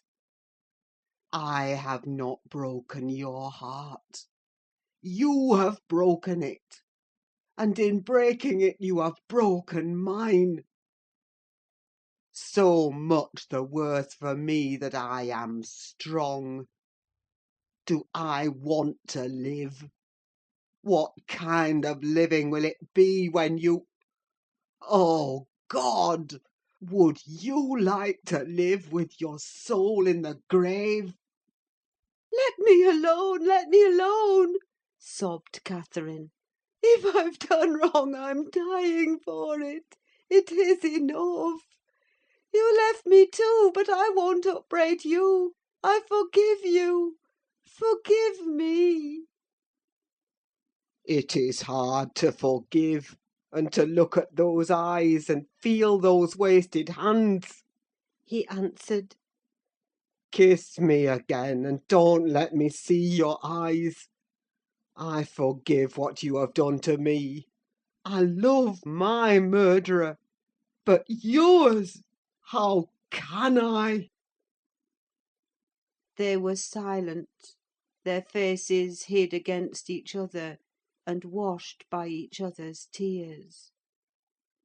At least, I suppose the weeping was on both sides, as it seemed Heathcliff could weep on a great occasion like this. I grew very uncomfortable meanwhile, for the afternoon wore fast away. The man whom I had sent off returned from his errand, and I could distinguish, by the shine of the western sun up the valley, a concourse thickening outside Gimmerton Chapel porch. "Service is over," I announced. "My master will be here in half an hour." Heathcliff groaned a curse, and strained Catherine closer. She never moved. Ere long I perceived a group of the servants passing up the road towards the kitchen wing. Mr. Linton was not far behind. He opened the gate himself and sauntered slowly up, probably enjoying the lovely afternoon that breathed as soft as summer. "Now he is here!" I exclaimed. "For heaven's sake, hurry down! You'll not meet any one on the front stairs. Do be quick, and stay among the trees till he is fairly in." I must go, Cathy. said Heathcliff, seeking to extricate himself from his companion's arms. But if I live, I'll see you again before you are asleep. I won't stray 5 yards from your window. "You must not go," she answered, holding him as firmly as her strength allowed. "You shall not, I tell you." For 1 hour. he pleaded earnestly. "Not for 1 minute," she replied. I must. Linton will be up immediately. Persisted the alarmed intruder.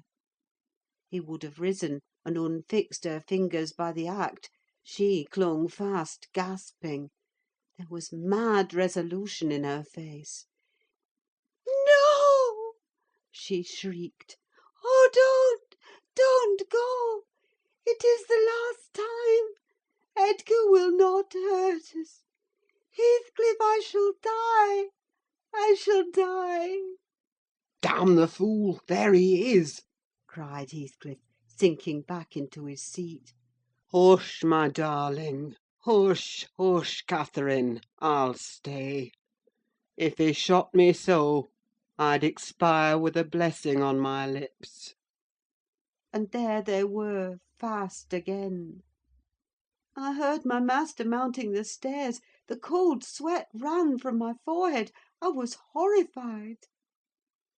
"Are you going to listen to her ravings?" I said passionately. "She does not know what she says. Will you ruin her because she has not wit to help herself? Get up! You could be free instantly. That is the most diabolical deed that ever you did. We are all done for, master, mistress, and servant." I wrung my hands and cried out, and Mr. Linton hastened his step at the noise. In the midst of my agitation, I was sincerely glad to observe that Catherine's arms had fallen relaxed, and her head hung down. "She's fainted or dead," I thought. "So much the better. Far better that she should be dead than lingering a burden and a misery maker to all about her." Edgar sprang to his unbidden guest, blanched with astonishment and rage. What he meant to do I cannot tell; however, the other stopped all demonstrations at once, by placing the lifeless-looking form in his arms. Look there! He said. Unless you be a fiend, help her first, then you shall speak to me. He walked into the parlour and sat down. Mr. Linton summoned me, and with great difficulty, and after resorting to many means, we managed to restore her to sensation. But she was all bewildered. She sighed and moaned, and knew nobody. Edgar, in his anxiety for her, forgot her hated friend. I did not. I went at the earliest opportunity and besought him to depart, affirming that Catherine was better, and he should hear from me in the morning how she passed the night. I shall not refuse to go out of doors, He answered. but I shall stay in the garden. And, Nelly, mind you keep your word to-morrow. I shall be under those larch trees. Mind, or I pay another visit, whether Linton be in or not. He sent a rapid glance through the half-open door of the chamber. and ascertaining that what I stated was apparently true, delivered the house of his luckless presence. End of chapter 15. Chapter 16. About 12 o'clock that night was born the Catherine you saw at Wuthering Heights, a puny 7 months' child, and 2 hours after the mother died, having never recovered sufficient consciousness to miss Heathcliff or to know Edgar. The latter's distraction at his bereavement is a subject too painful to be dwelt on. Its after-effects showed how deep the sorrow sunk. A great addition, in my eyes, was his being left without an heir. I bemoaned that as I gazed on the feeble orphan, and I mentally abused old Linton for, what was only natural partiality, the securing his estate to his own daughter instead of his son's. An unwelcomed infant it was, poor thing! It might have wailed out of life, and nobody cared a morsel during those first hours of existence. We redeemed the neglect afterwards, but its beginning was as friendless as its end is likely to be. Next morning, bright and cheerful out of doors, stole, softened, in through the blinds of the silent room, and suffused the couch and its occupant with a mellow, tender glow. Edgar Linton had his head laid on the pillow, and his eyes shut. His young and fair features were almost as death-like as those of the form beside him, and almost as fixed. But his was the hush of exhausted anguish, and hers of perfect peace. Her brow smooth, her lids closed, her lips wearing the expression of a smile.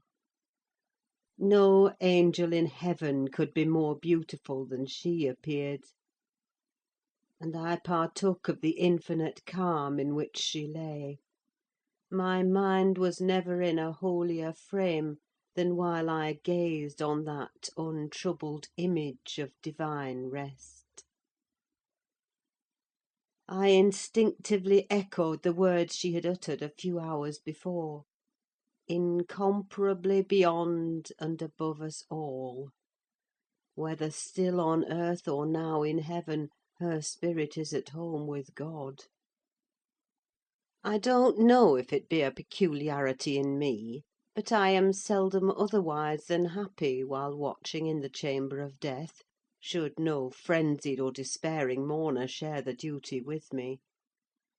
I see a repose that neither earth nor hell can break, and I feel an assurance of the endless and shadowless hereafter, the eternity they have entered, where life is boundless in its duration, and love in its sympathy, and joy in its fullness. I noticed on that occasion how much selfishness there is even in a love like Mr. Linton's, when he so regretted Catherine's blessed release. To be sure, one might have doubted, after the wayward and impatient existence she had led, whether she merited a haven of peace at last. One might doubt in seasons of cold reflection, but not then, in the presence of her corpse. It asserted its own tranquillity, which seemed a pledge of equal quiet to its former inhabitant. Do you believe such people are happy in the other world, sir? I'd give a great deal to know. I declined answering Mrs. Dean's question, which struck me as something heterodox. She proceeded: "Retracing the course of Catherine Linton, I fear we have no right to think she is, but we'll leave her with her Maker. The master looked asleep, and I ventured soon after sunrise to quit the room and steal out to the pure refreshing air. The servants thought me gone to shake off the drowsiness of my protracted watch. In reality, my chief motive was seeing Mr. Heathcliff. If he had remained among the larches all night, he would have heard nothing of the stir at the Grange, unless perhaps he might catch the gallop of the messenger going to Gimmerton. If he had come nearer, he would probably be aware, from the lights flitting to and fro, and the opening and shutting of the outer doors, that all was not right within. I wished, yet feared, to find him. I felt the terrible news must be told, and I longed to get it over, but how to do it I did not know. He was there, at least a few yards further in the park, leant against an old ash tree, his hat off, and his hair soaked with the dew that had gathered on the budded branches, and fell pattering round him. He had been standing a long time in that position, for I saw a pair of ouzels passing and repassing scarcely 3 feet from him, busy in building their nest, and regarding his proximity no more than that of a piece of timber. They flew off at my approach, and he raised his eyes and spoke. "She's dead," He said. "I've not waited for you to learn that. Put your handkerchief away, don't snivel before me.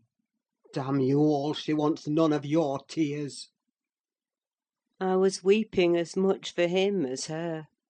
We do sometimes pity creatures that have none of the feeling either for themselves or others. When I first looked into his face, I perceived that he had got intelligence of the catastrophe, and a foolish notion struck me that his heart was quelled, and he prayed, because his lips moved and his gaze was bent on the ground. "Yes, she's dead," I answered, checking my sobs and drying my cheeks. "Gone to heaven, I hope, where we may every one join her, if we take due warning, and leave our evil ways to follow good." "Did she take due warning, then?" asked Heathcliff, attempting a sneer. "Did she die like a saint? Come, give me a true history of the event. How did—" He endeavoured to pronounce the name, but could not manage it, and, compressing his mouth, he held a silent combat with his inward agony, defying meanwhile my sympathy with an unflinching, ferocious stare. "How did she die?" He resumed at last, fain, notwithstanding his hardihood, to have a support behind him, for after the struggle he trembled, in spite of himself, to his very finger ends. Poor wretch! I thought. You have a heart and nerves the same as your brother men.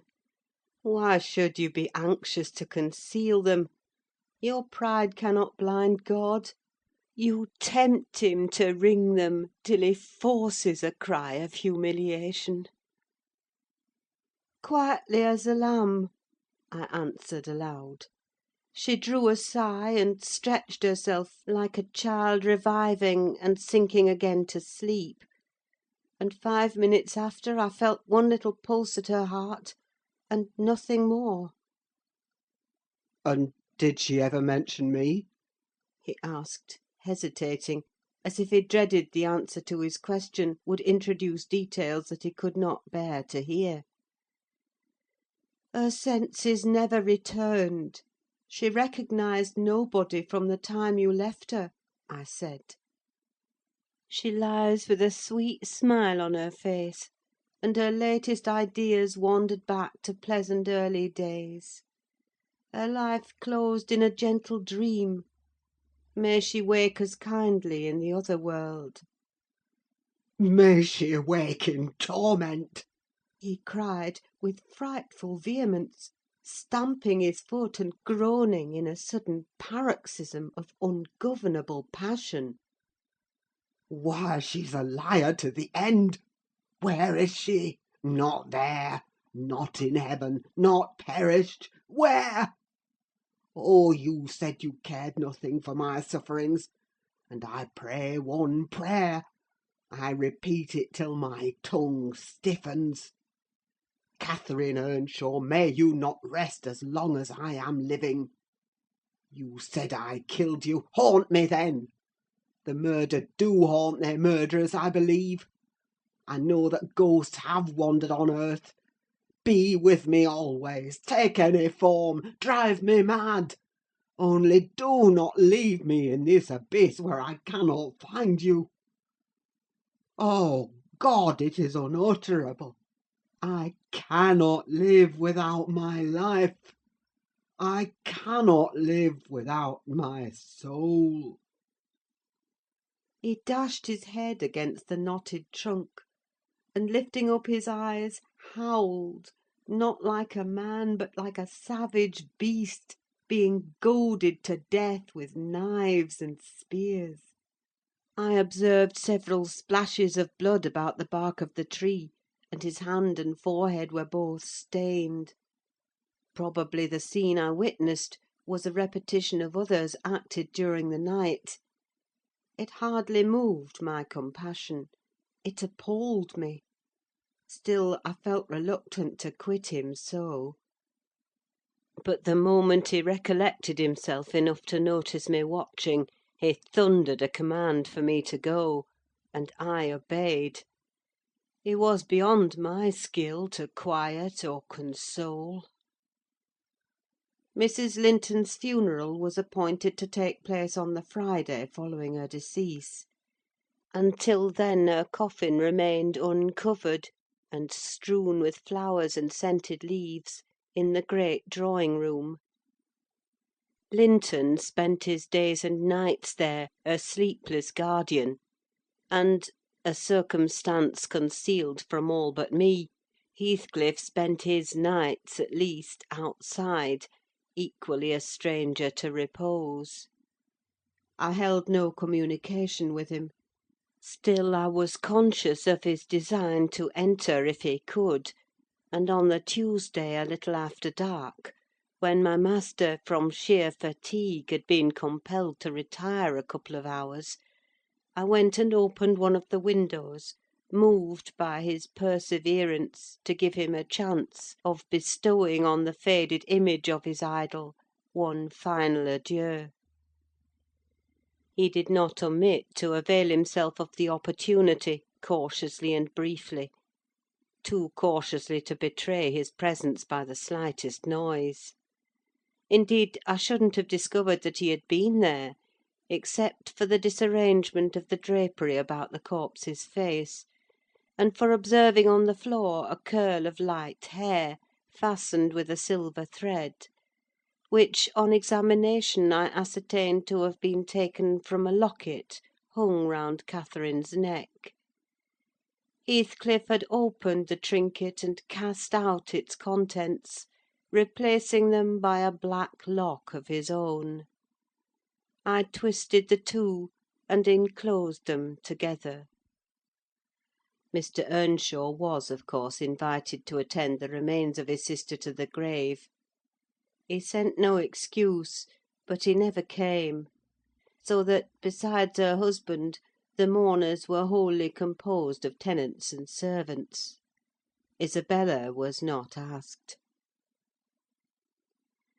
The place of Catherine's interment, to the surprise of the villagers, was neither in the chapel under the carved monument of the Lintons, nor yet by the tombs of her own relations outside.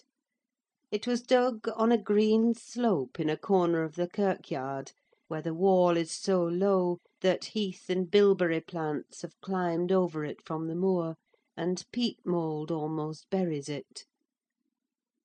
Her husband lies in the same spot now, and they have each a simple headstone above, and a plain grey block at their feet, to mark the graves. End of chapter 16. Chapter 17. That Friday made the last of our fine days for a month. In the evening the weather broke. The wind shifted from south to north east, and brought rain first, and then sleet and snow. On the morrow one could hardly imagine that there had been 3 weeks of summer.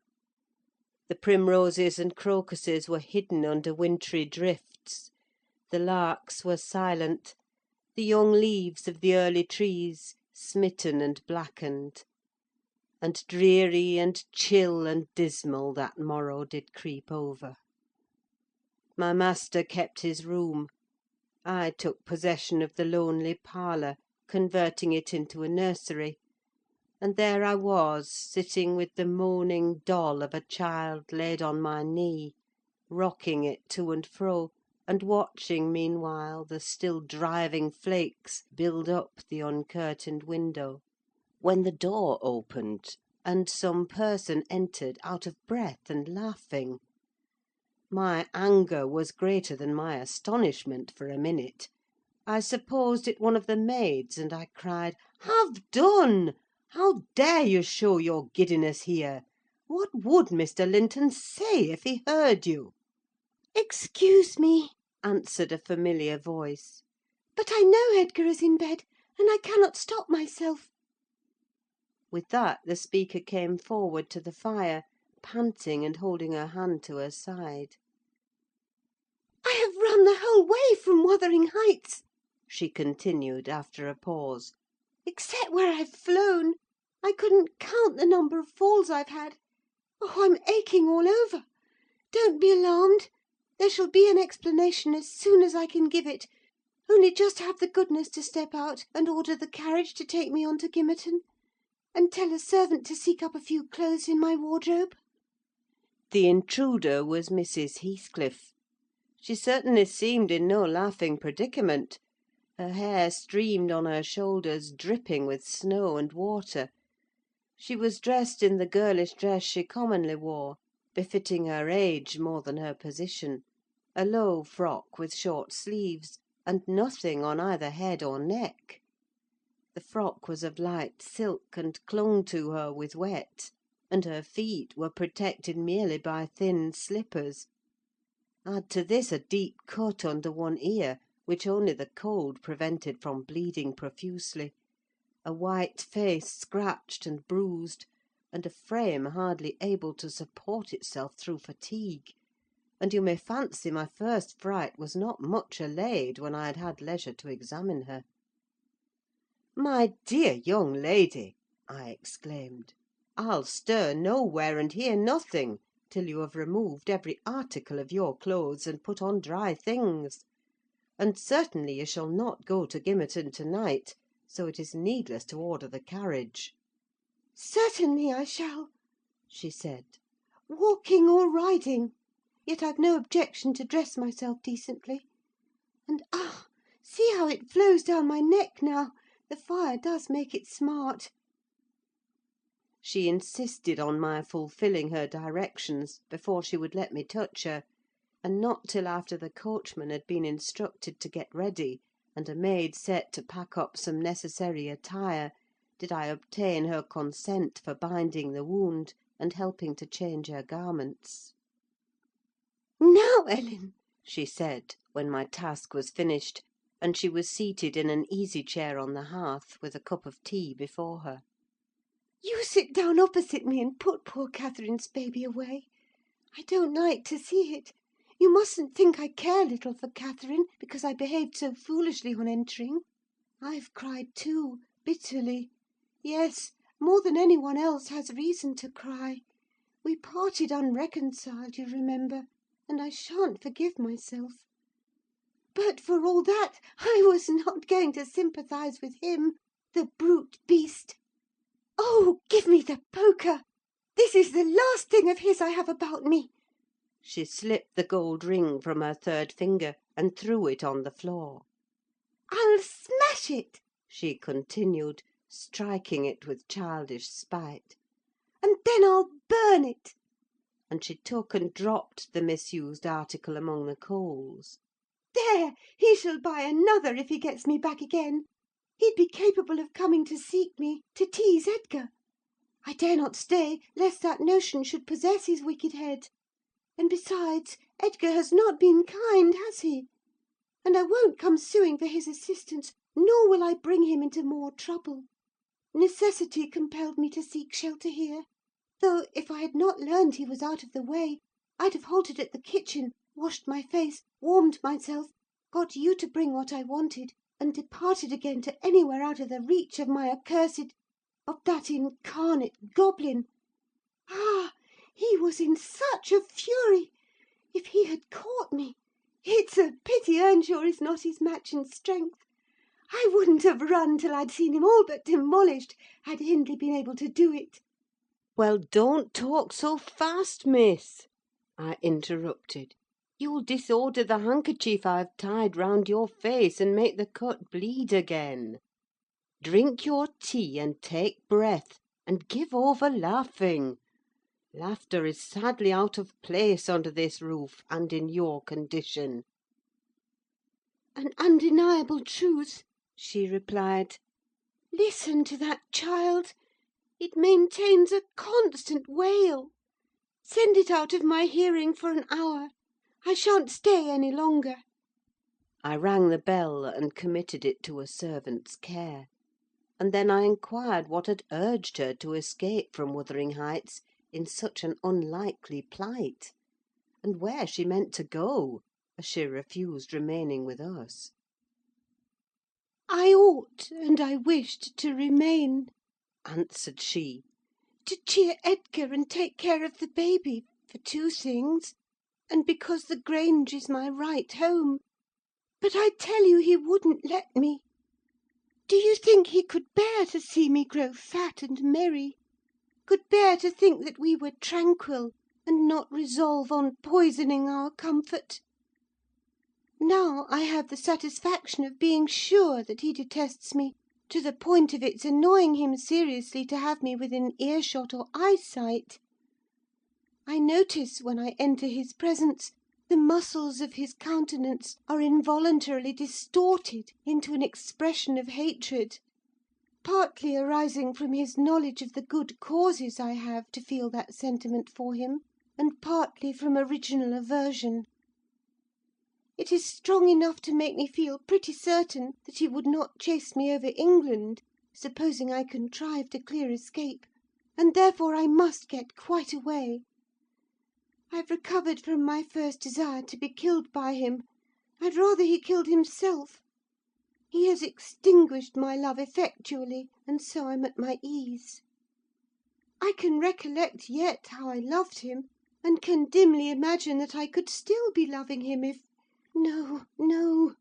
Even if he had doted on me, the devilish nature would have revealed its existence somehow.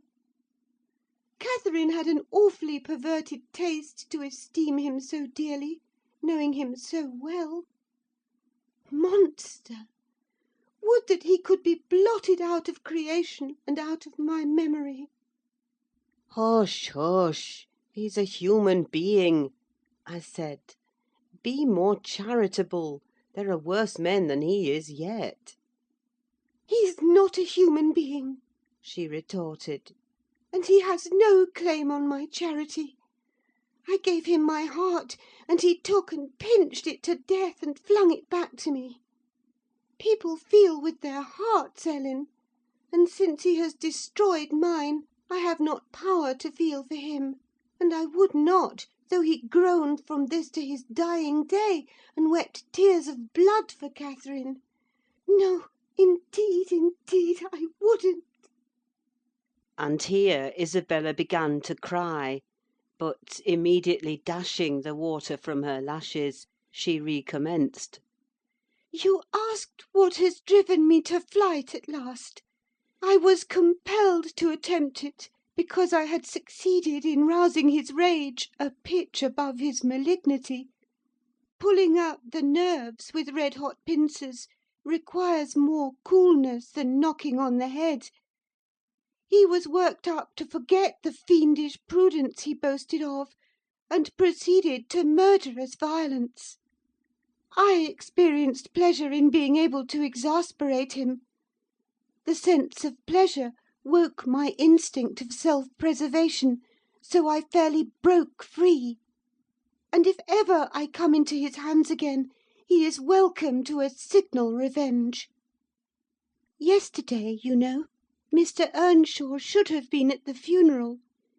He kept himself sober for the purpose, tolerably sober, not going to bed mad at 6 o'clock, and getting up drunk at 12.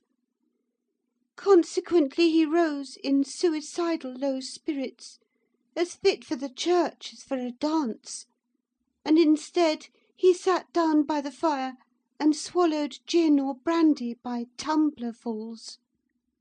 Heathcliff, I shudder to name him, has been a stranger in the house from last Sunday till to-day. Whether the angels have fed him or his kin beneath, I cannot tell, but he has not eaten a meal with us for nearly a week. He has just come home at dawn, and gone upstairs to his chamber, locking himself in, as if anybody dreamt of coveting his company.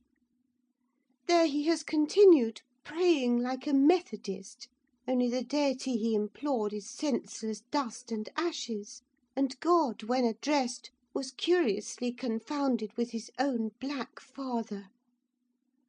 After concluding these precious orisons, and they lasted generally till he grew hoarse, and his voice was strangled in his throat, he would be off again, always straight down to the Grange. I wonder Edgar did not send for a constable and give him into custody. For me, grieved as I was about Catherine, it was impossible to avoid regarding this season of deliverance from degrading oppression as a holiday.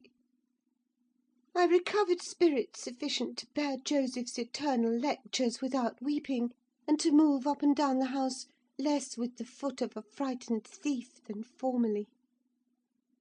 You wouldn't think that I should cry at anything Joseph could say, but he and Hareton are detestable companions. I'd rather sit with Hindley and hear his awful talk than with t' little Maister and his staunch supporter, that odious old man. When Heathcliff is in, I'm often obliged to seek the kitchen and their society, or starve among the damp uninhabited chambers. When he is not, as was the case this week, I establish a table and chair at one corner of the house fire, and never mind how Mr. Earnshaw may occupy himself, and he does not interfere with my arrangements. He is quieter now than he used to be, if no one provokes him; more sullen and depressed, and less furious. Joseph affirms he's sure he's an altered man, that the Lord has touched his heart, and he is saved, so as by fire. I'm puzzled to detect signs of the favourable change, but it is not my business. Yester evening I sat in my nook reading some old books till late on towards 12. It seemed so dismal to go upstairs, with the wild snow blowing outside, and my thoughts continually reverting to the kirkyard and the new-made grave. I dared hardly lift my eyes from the page before me, that melancholy scene so instantly usurped its place. Hindley sat opposite, his head leant on his hand, perhaps meditating on the same subject. He had ceased drinking at a point below irrationality, and had neither stirred nor spoken during 2 or 3 hours. There was no sound through the house but the moaning wind which shook the windows every now and then, the faint crackling of the coals, and the click of my snuffers as I removed at intervals the long wick of the candle. Hareton and Joseph were probably fast asleep in bed. It was very, very sad; and while I read I sighed, for it seemed as if all joy had vanished from the world, never to be restored. The doleful silence was broken at length by the sound of the kitchen latch. Heathcliff had returned from his watch earlier than usual, owing, I suppose, to the sudden storm. That entrance was fastened, and we heard him coming round to get in by the other. I rose, with an irrepressible expression of what I felt on my lips, which induced my companion, who had been staring towards the door, to turn and look at me. "I'll keep him out 5 minutes," He exclaimed. "You won't object?" "No, you may keep him out the whole night for me," I answered. "Do put the key in the lock, and draw the bolts." Earnshaw accomplished this ere his guest reached the front. He then came and brought his chair to the other side of my table, leaning over it, and searching in my eyes for a sympathy with the burning hate that gleamed from his. As he both looked and felt like an assassin, he couldn't exactly find that; but he discovered enough to encourage him to speak. "You and I," He said, "have each a great debt to settle with the man out yonder. If we were neither of us cowards, we might combine to discharge it. Are you as soft as your brother? Are you willing to endure to the last, and not once attempt a repayment?" "I'm weary of enduring now," I replied, "and I'd be glad of a retaliation that wouldn't recoil on myself. But treachery and violence are spears pointed at both ends: they wound those who resort to them worse than their enemies." "Treachery and violence are a just return for treachery and violence," cried Hindley. "Mrs. Heathcliff, I'll ask you to do nothing, but sit still and be dumb. Tell me now, can you? I'm sure you would have as much pleasure as I in witnessing the conclusion of the fiend's existence. He'll be your death unless you overreach him, and he'll be my ruin. Damn the hellish villain! He knocks at the door as if he were master here already.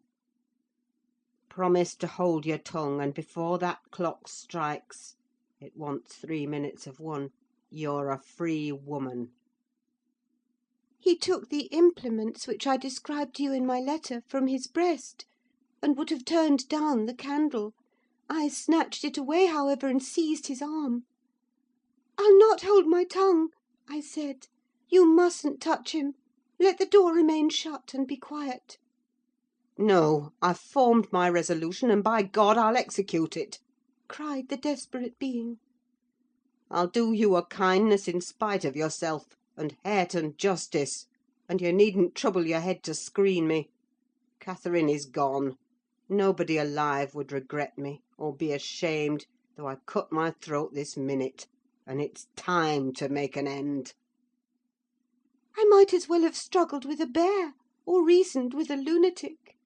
The only resource left me was to run to a lattice and warn his intended victim of the fate which awaited him. "You'd better seek shelter somewhere else to-night," I exclaimed, in rather a triumphant tone. "Mr. Earnshaw has a mind to shoot you if you persist in endeavouring to enter." "You'd better open the door, you—" he answered, addressing me by some elegant term that I don't care to repeat. "I shall not meddle in the matter," I retorted again. "Come in and get shot, if you please. I've done my duty." With that I shut the window, and returned to my place by the fire, having too small a stock of hypocrisy at my command to pretend any anxiety for the danger that menaced him. Earnshaw swore passionately at me, affirming that I loved the villain yet, and calling me all sorts of names for the base spirit I evinced. And I, in my secret heart, and conscience never reproached me, thought what a blessing it would be for him should Heathcliff put him out of misery, and what a blessing for me should he send Heathcliff to his right abode. As I sat nursing these reflections, the casement behind me was banged on to the floor by a blow from the latter individual, and his black countenance looked blightingly through. The stanchion stood too close to suffer his shoulders to follow, and I smiled, exulting in my fancied security. His hair and clothes were whitened with snow, and his sharp cannibal teeth, revealed by cold and wrath, gleamed through the dark. "Isabella, let me in, or I'll make you repent!" He gurned, as Joseph calls it. "I cannot commit murder," I replied. "Mr. Hindley stands sentinel with a knife and loaded pistol," "Let me in by the kitchen door," he said. "Hindley will be there before me," I answered; "and that's a poor love of yours that cannot bear a shower of snow.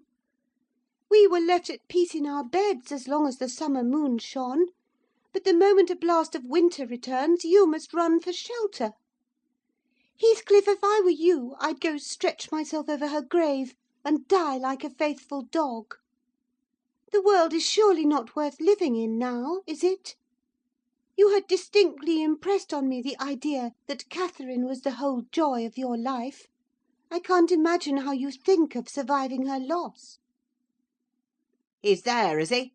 exclaimed my companion, rushing to the gap. If I can get my arm out, I can hit him.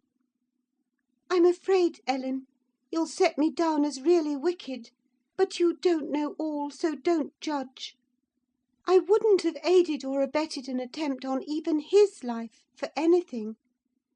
Wish that he were dead, I must; and therefore I was fearfully disappointed and unnerved by terror for the consequences of my taunting speech, when he flung himself on Earnshaw's weapon, and wrenched it from his grasp. The charge exploded, and the knife, in springing back, closed into its owner's wrist. Heathcliff pulled it away by main force, slitting up the flesh as it passed on, and thrust it, dripping, into his pocket. He then took a stone, struck down the division between two windows, and sprang in. His adversary had fallen senseless with excessive pain, and the flow of blood that gushed from an artery or a large vein. The ruffian kicked and trampled on him, and dashed his head repeatedly against the flags, holding me with one hand, meantime, to prevent me summoning Joseph. He exerted preterhuman self-denial in abstaining from finishing him completely; but getting out of breath, he finally desisted, and dragged the apparently inanimate body on to the settle. There he tore off the sleeve of Earnshaw's coat, and bound up the wound with brutal roughness, spitting and cursing during the operation as energetically as he had kicked before. Being at liberty, I lost no time in seeking the old servant, who, having gathered by degrees the purport of my hasty tale, hurried below, gasping as he descended the steps, two at once. What is there to do now? What is there to do now? There's this to do, thundered Heathcliff. that your master's mad, and should he last another month, I'll have him to an asylum. And how the devil did you come to fasten me out, you toothless hound? Don't stand muttering and mumbling there. Come, I'm not going to nurse him. Wash that stuff away, and mind the sparks of your candle, it's more than half brandy. And so you've been murdering on him? exclaimed Joseph, lifting his hands and eyes in horror. If ever I seed a seat like this, may the Lord... Heathcliff gave him a push on to his knees in the middle of the blood, and flung a towel to him; but instead of proceeding to dry it up, he joined his hands and began a prayer, which excited my laughter from its odd phraseology. I was in the condition of mind to be shocked at nothing. In fact, I was as reckless as some malefactors show themselves at the foot of the gallows. Oh, I forgot you. Said the tyrant. You shall do that. Down with you. And you conspire with him against me, do you, viper? There, that is work fit for you. He shook me till my teeth rattled, and pitched me beside Joseph, who steadily concluded his supplications, and then rose, vowing he would set off for the Grange directly. Mr. Linton was a magistrate, and though he had 50 wives dead, he should inquire into this. He was so obstinate in his resolution that Heathcliff deemed it expedient to compel from my lips a recapitulation of what had taken place, standing over me, heaving with malevolence, as I reluctantly delivered the account in answer to his questions. It required a great deal of labour to satisfy the old man that Heathcliff was not the aggressor, especially with my hardly wrung replies. However, Mr. Earnshaw soon convinced him that he was alive still. Joseph hastened to administer a dose of spirits, and by their succour his master presently regained motion and consciousness. Heathcliff, aware that his opponent was ignorant of the treatment received while insensible, called him deliriously intoxicated, and said that he should not notice his atrocious conduct further, but advised him to get to bed. To my joy he left us, after giving this judicious counsel, and Hindley stretched himself on the hearthstone. I departed to my own room, marvelling that I had escaped so easily. This morning, when I came down, about half an hour before noon, Mr. Earnshaw was sitting by the fire, deadly sick. His evil genius, almost as gaunt and ghastly, leant against the chimney. Neither appeared inclined to dine, and having waited till all was cold on the table, I commenced alone. Nothing hindered me from eating heartily, and I experienced a certain sense of satisfaction and superiority, as, at intervals, I cast a look towards my silent companions, and felt the comfort of a quiet conscience within me. After I had done, I ventured on the unusual liberty of drawing near the fire, going round Earnshaw's seat, and kneeling in the corner beside him. Heathcliff did not glance my way, and I gazed up and contemplated his features almost as confidently as if they had been turned to stone. His forehead, that I once thought so manly, and that I now think so diabolical, was shaded with a heavy cloud. His basilisk eyes were nearly quenched by sleeplessness, and weeping, perhaps, for the lashes were wet then. His lips devoid of their ferocious sneer, and sealed in an expression of unspeakable sadness. Had it been another, I would have covered my face in the presence of such grief. In his case I was gratified, and, ignoble as it seems to insult a fallen enemy, I couldn't miss this chance of sticking in a dart. His weakness was the only time when I could taste the delight of paying wrong for wrong. "Fie, fie, miss!" I interrupted. "One might suppose you had never opened a Bible in your life. If God afflict your enemies, surely that ought to suffice you. It is both mean and presumptuous to add your torture to his." In general, I'll allow that it would be, Ellen, she continued. But what misery laid on Heathcliff could content me, unless I have a hand in it? I'd rather he suffered less, if I might cause his sufferings, and he might know that I was the cause. Oh, I owe him so much! On only one condition can I hope to forgive him. It is, if I may take an eye for an eye, a tooth for a tooth; for every wrench of agony return a wrench. Reduce him to my level. As he was the first to injure, make him the first to implore pardon; and then—why, then, Ellen, I might show you some generosity. But it is utterly impossible I can ever be revenged, and therefore I cannot forgive him." Hindley wanted some water, and I handed him a glass, and asked him how he was. "Not as ill as I wish," He replied. "but leaving out my arm, every inch of me is as sore as if I had been fighting with a legion of imps." "Yes, no wonder," was my next remark. "Catherine used to boast that she stood between you and bodily harm. She meant that certain persons would not hurt you for fear of offending her. It's well people don't really rise from their grave, or last night, she might have witnessed a repulsive scene.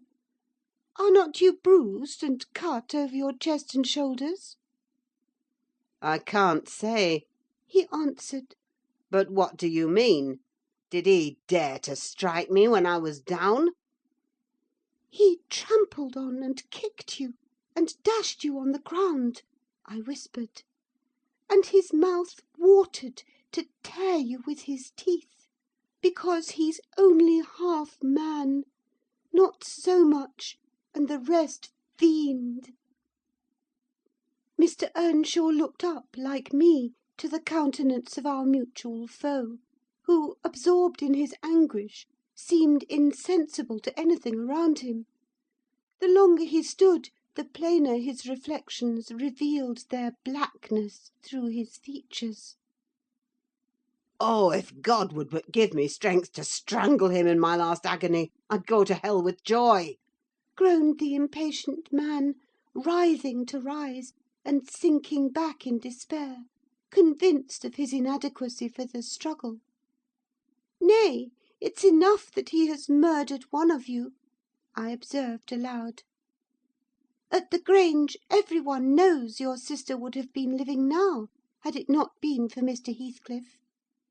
After all, it is preferable to be hated than loved by him. When I recollect how happy we were, how happy Catherine was before he came, I'm fit to curse the day." Most likely, Heathcliff noticed more the truth of what was said than the spirit of the person who said it. His attention was roused, I saw, for his eyes rained down tears among the ashes, and he drew his breath in suffocating sighs. I stared full at him, and laughed scornfully. The clouded windows of hell flashed a moment towards me. The fiend which usually looked out, however, was so dimmed and drowned that I did not fear to hazard another sound of derision. "Get up and be gone out of my sight," said the mourner. I guessed he uttered those words at least, though his voice was hardly intelligible. "I beg your pardon," I replied, "but I loved Catherine too, and her brother requires attendance, which, for her sake, I shall supply. Now that she's dead, I see her in Hindley. Hindley has exactly her eyes, if you had not tried to gouge them out, and made them black and red, and her—" "Get up, wretched idiot, before I stamp you to death!" he cried, making a movement that caused me to make one also. "But then," I continued, holding myself ready to flee, "if poor Catherine had trusted you, and assumed the ridiculous, contemptible, degrading title of Mrs. Heathcliff, she would soon have presented a similar picture. She wouldn't have borne your abominable behaviour quietly. Her detestation and disgust must have found voice." The back of the settle and Earnshaw's person interposed between me and him; so, instead of endeavouring to reach me, he snatched a dinner knife from the table, and flung it at my head. It struck beneath my ear, and stopped the sentence I was uttering; but, pulling it out, I sprang to the door, and delivered another, which I hope went a little deeper than his missile. The last glimpse I caught of him was a furious rush on his part, checked by the embrace of his host, and both fell locked together on the hearth. In my flight through the kitchen, I bid Joseph speed to his master. I knocked over Hareton, who was hanging a litter of puppies from a chair back in the doorway; and, blessed as a soul escaped from purgatory, I bounded, leaped, and flew down the steep road; then, quitting its windings, shot direct across the moor, rolling over banks and wading through marshes; precipitating myself, in fact, towards the beacon light of the Grange. And far rather would I be condemned to a perpetual dwelling in the infernal regions than, even for one night, abide beneath the roof of Wuthering Heights again. Isabella ceased speaking, and took a drink of tea. Then she rose, and bidding me put on her bonnet and a great shawl I had brought, and turning a deaf ear to my entreaties for her to remain another hour, she stepped on to a chair, kissed Edgar's and Catherine's portraits, bestowed a similar salute on me, and descended to the carriage, accompanied by Fanny, who yelped wild with joy at recovering her mistress. She was driven away, never to revisit this neighbourhood; but a regular correspondence was established between her and my master, when things were more settled. I believe her new abode was in the south, near London. There she had a son born a few months subsequent to her escape. He was christened Linton, and from the first she reported him to be an ailing, peevish creature. Mr. Heathcliff, meeting me one day in the village, inquired where she lived. I refused to tell. He remarked that it was not of any moment, only she must beware of coming to her brother: she should not be with him, if he had to keep her himself. Though I would give no information, he discovered, through some of the other servants, both her place of residence and the existence of the child. Still, he didn't molest her, for which forbearance she might thank his aversion, I suppose. He often asked about the infant when he saw me, and on hearing its name, smiled grimly, and observed, They wish me to hate it too, do they? "I don't think they wish you to know anything about it," I answered. But I'll have it, He said. when I want it. They may reckon on that. Fortunately, its mother died before the time arrived: some 13 years after the decease of Catherine, when Linton was 12, or a little more. On the day succeeding Isabella's unexpected visit, I had no opportunity of speaking to my master. He shunned conversation, and was fit for discussing nothing. When I could get him to listen, I saw it pleased him that his sister had left her husband, whom he abhorred with an intensity which the mildness of his nature would scarcely seem to allow. So deep and sensitive was his aversion, that he refrained from going anywhere where he was likely to see or hear of Heathcliff. Grief, and that together, transformed him into a complete hermit. He threw up his office of magistrate, ceased even to attend church, avoided the village on all occasions, and spent a life of entire seclusion within the limits of his park and grounds, only varied by solitary rambles on the moors, and visits to the grave of his wife, mostly at evening, or early morning before other wanderers were abroad. But he was too good to be thoroughly unhappy long. He didn't pray for Catherine's soul to haunt him. Time brought resignation, and a melancholy sweeter than common joy. He recalled her memory with ardent, tender love, and hopeful aspiring to the better world, where he doubted not she was gone. And he had earthly consolation and affections also. For a few days, I said, he seemed regardless of the puny successor to the departed. That coldness melted as fast as snow in April; and ere the tiny thing could stammer a word or totter a step, it wielded a despot's sceptre in his heart. It was named Catherine, but he never called it the name in full, as he had never called the first Catherine short; probably because Heathcliff had a habit of doing so. The little one was always Cathy: it formed to him a distinction from the mother, and yet a connection with her; and his attachment sprang from its relation to her far more than from its being his own. I used to draw a comparison between him and Hindley Earnshaw, and perplex myself to explain satisfactorily why their conduct was so opposite in similar circumstances. They had both been fond husbands, and were both attached to their children, and I could not see how they shouldn't both have taken the same road, for good or evil. But, I thought in my mind, Hindley, with apparently the stronger head, has shown himself sadly the worse and the weaker man. When his ship struck, the captain abandoned his post, and the crew, instead of trying to save her, rushed into riot and confusion, leaving no hope for their luckless vessel. Linton, on the contrary, displayed the true courage of a loyal and faithful soul. He trusted God, and God comforted him. One hoped, and the other despaired.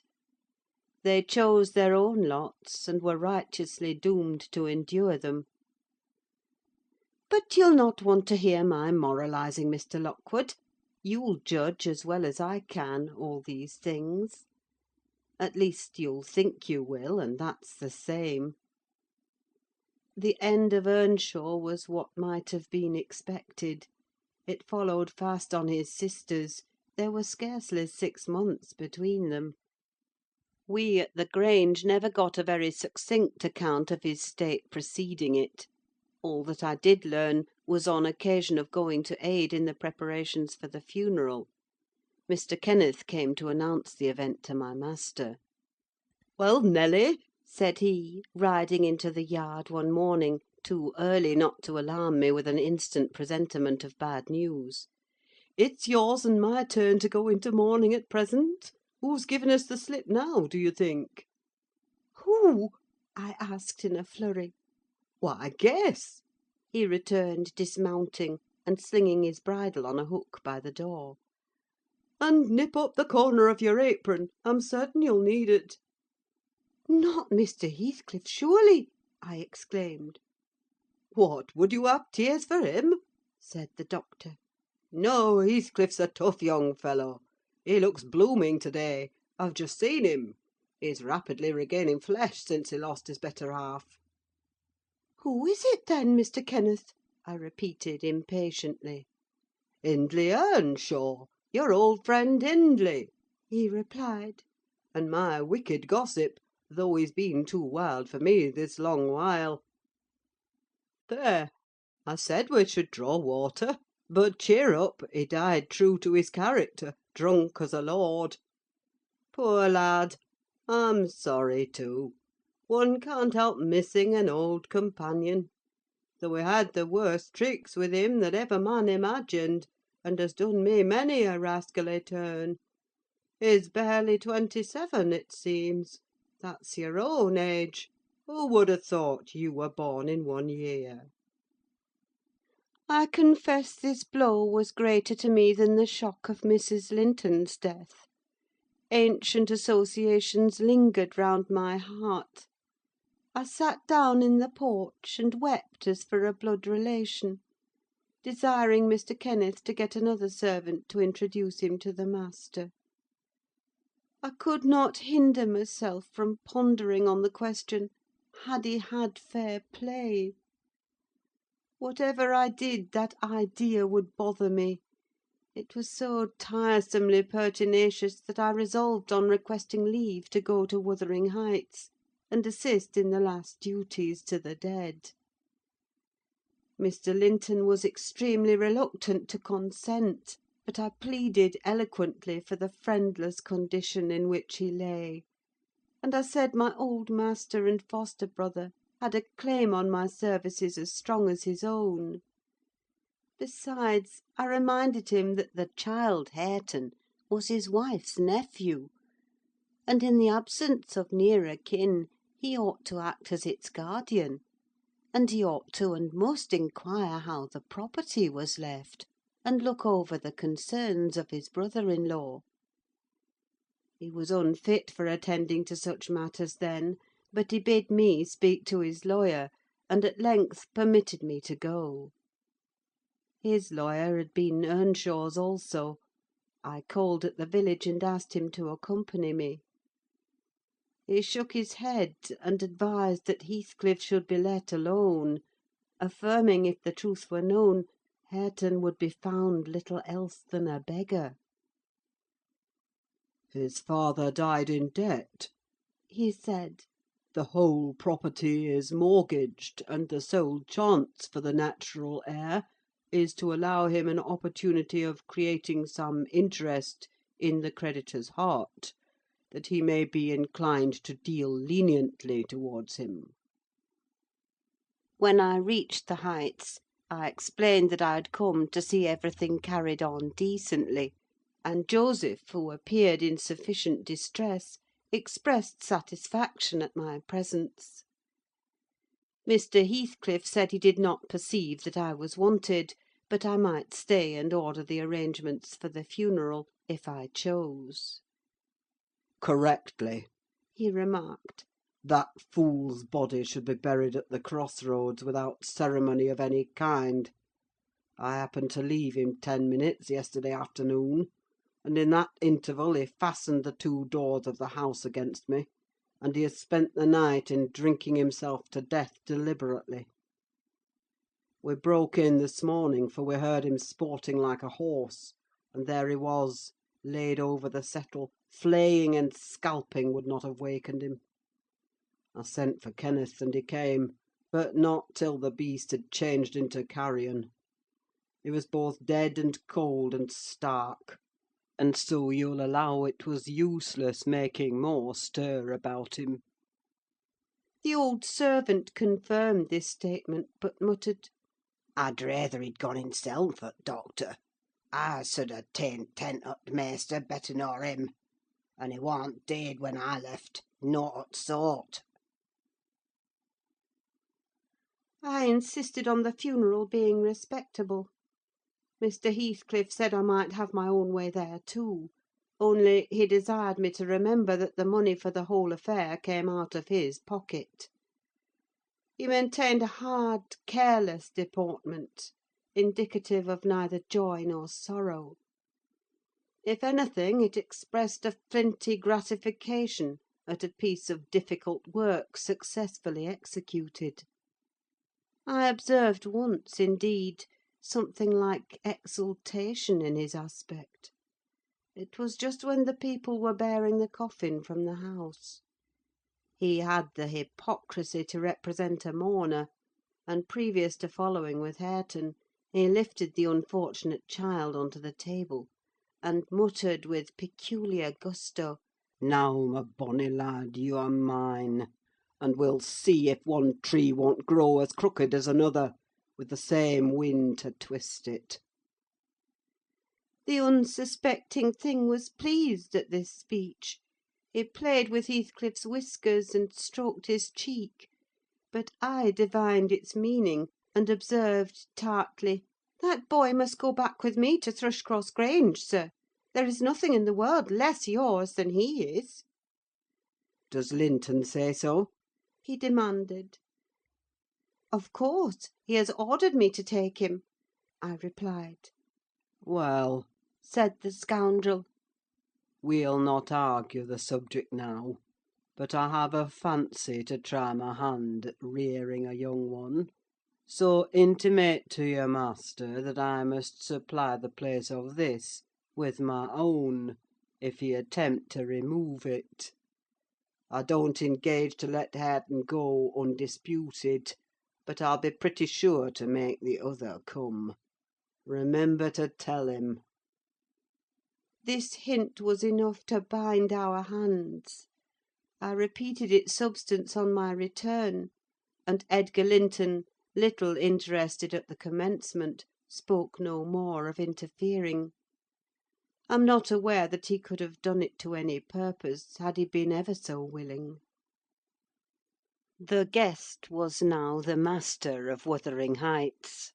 He held firm possession, and proved to the attorney, who in his turn proved it to Mr. Linton, that Earnshaw had mortgaged every yard of land he owned for cash to supply his mania for gaming, and he, Heathcliff, was the mortgagee. In that manner, Hareton, who should now be the first gentleman in the neighbourhood, was reduced to a state of complete dependence on his father's inveterate enemy, and lives in his own house as a servant, deprived of the advantage of wages, quite unable to right himself because of his friendlessness and his ignorance that he has been wronged. Chapter 18.